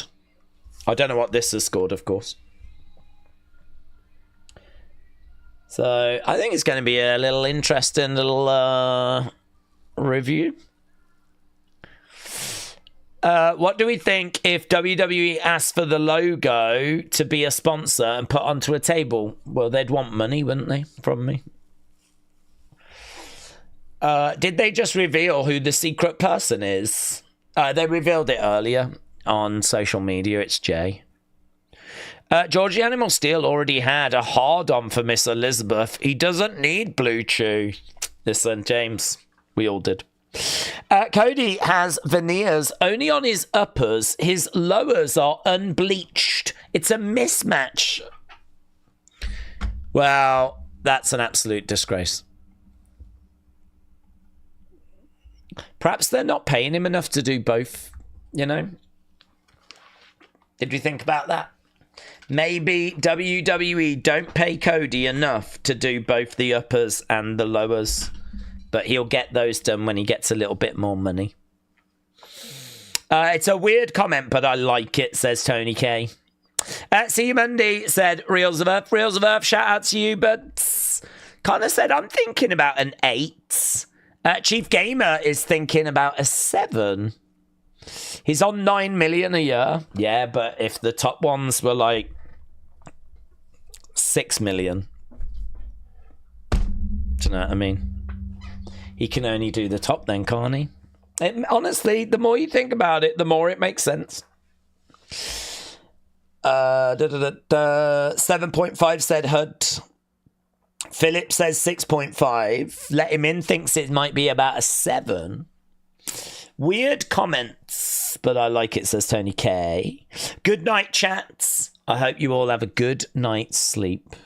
I thought it was a good show at the start. Middle was a bit meh, and the end sort of saved it, says Hannah. Daze, what are Sammy's chances now, said Opala. Well, as a Sammy stan, I always go in expecting the worst. So, honestly, I expect him to fall over, break his arm, and not even make the match against Randy. So that's what I'm expecting. But I don't know. People have made a good point about him getting through to the final. But Randy Cody could absolutely be the final, couldn't it? Sammy Cody could happen, though. I mean, I don't think it's impossible. But yeah, listen, as a Sammy stan, it's just a natural reflex to expect the worst. It was a good show. I think there was some good promos, some good matches. Crowd were atrocious for most of it, though, said Wrestle Rants. Penta said 7.25. Leanne said 7.1. Wrestlemania said, do we think we'll do championship ring thing again? Cena Gunther? Yes. Yeah, they said they're going to do it, but it's just not in Saudi Arabia this year. I think it's in Australia, isn't it? But yes, it is going to be champ versus champ, yeah. Toya said 7. It was good. Stuff happened. Not great, but it wasn't a waste of time. Thomas thinks it's an 8. Draco thinks 7, and Smayex with a 6.5, but Dark Angel thinks 9. Iron Sentinel said, I'm thinking 6.3. There was plenty of good matches, but it felt like there was a lot of incomplete segments.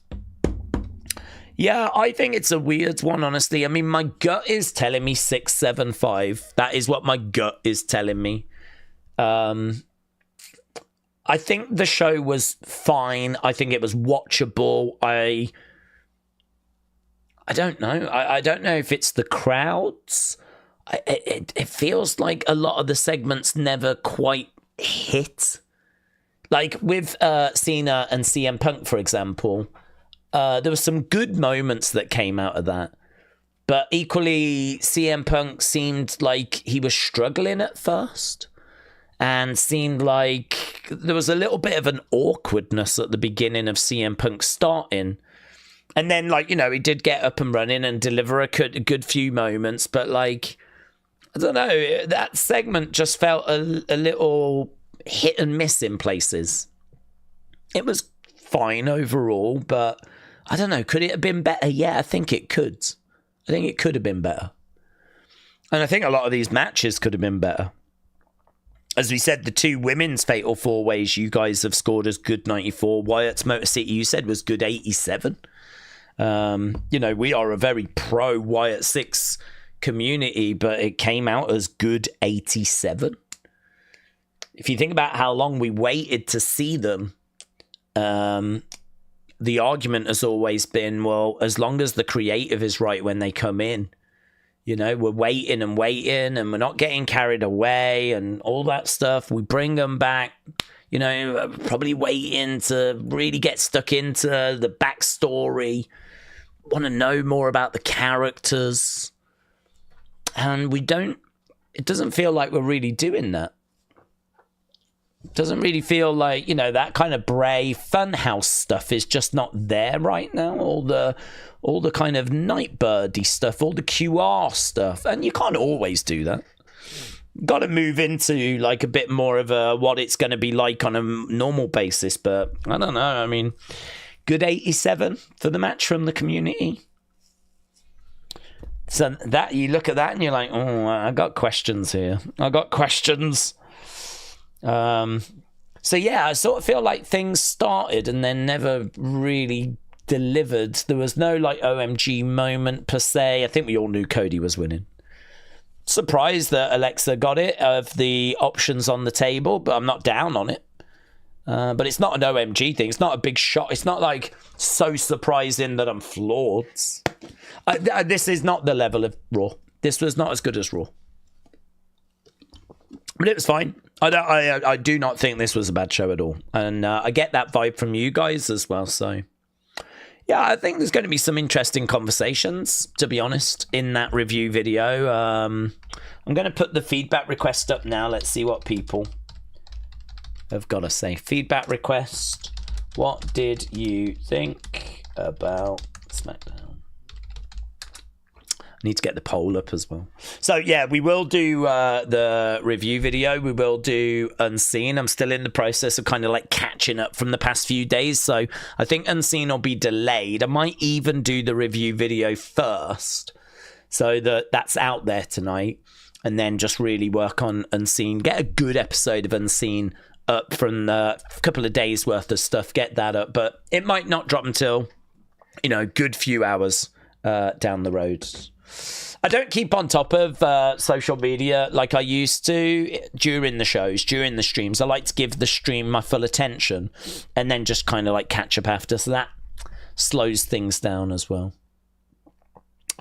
Let me see if there's a couple of super chats. Make sure we're on top of those. Don't miss any. Nico said, thank you for the stream as always. Nico, shout out to you, buds. And... Lovely. Yeah, appreciate it. Wyatt's booking is a bit strange currently, but at least they're back, says James. Agreed. Phoenix said 6.5. Most of this was a setup for Night of Champions. Only part that helped SmackDown build the tag match Naomi's promo. This is why it is struggling a little as a brand, said Phoenix. It just sets up Night of Champions. Great stream, said Stephen. Well, thank you, Stephen. I did say I warned people beforehand. I'm still kind of catching up a little bit on sleep, whatever. But to be honest, even if I was 100%, I don't know that this is a show I could really bounce off and we could have fun with. I mean, I don't know. I'm kind of mulling that over. I'm taking into consideration the fact that I was up for 28 hours the other day and I have slept since. But yeah, I mean, I did say at the start, I'm definitely feeling it a little bit. I don't feel my usual kind of bouncy self. So I'm trying to factor that in as well. I'm trying to factor in, okay, if you was like 100%, what would you feel different about this show? Maybe I would. I don't know. It's a hard one to answer. I can only answer what I can answer. And say how I feel, and my gut is like 6.75, maybe if I went out for a drink and people were like, listen, here's a beer, this wasn't as bad as you are saying, it's a 7, I'd be like, okay, go on then. You bought me a beer, go on But yeah, some of you are like, no, it's an 8, it's a 9, like really enjoyed it, so that's great. This has been the best John Cena intervention ever. Dr. Thugonomics, do you agree? What, this has been the best version of John Cena? Is that what you're saying, Sweetie Pie? Penta said Burger King should sponsor King and Queen of the Ring. But I'm amazed they don't, actually. But we acknowledge you as the TTC. Great stream, says Hannah. Hannah, shout out to you. James said, bedtime, tired AF. See you Monday if you're not doing anything over the weekend. James, shout out to you, buds. Fred said, thanks for giving us something to take our minds off the craziness for a few hours. Well, no, Fred, thank you as well, but Lost in the Woods said, I've put a kettle on. Do you want a cuppa? Do you know what? I might actually grab a coffee before I do my next videos. I feel all right, but, you know, never hurts to have a little pick-me-up, does it? So, yeah, I might do that. Might do that. Right, I am going to go and start working on those videos, unseen and everything. So, yeah, appreciate people stopping by and sharing their thoughts. There's obviously other ways to share your thoughts. We've just put a little thing up, and I'll get a poll up as well on the second channel. So, yeah, appreciate it as always. Have a great weekend. If I don't see you before, I have no idea what I'm doing right now. I mean, I was out. I just don't know. I mean, there will be unseens. I know that much. But we'll have to see what else, because it'll be as much a surprise to me as it will be to you. But yes, appreciate it as always. Have a great evening. Thank you for stopping by and joining us. And I just need to jot down the main event score. Even that main event's come out with a good rating by the looks of it. You've given it good 97. Good 97 for the main event. Okay, awesome. Thanks for watching, and see you again next time. Bye for now.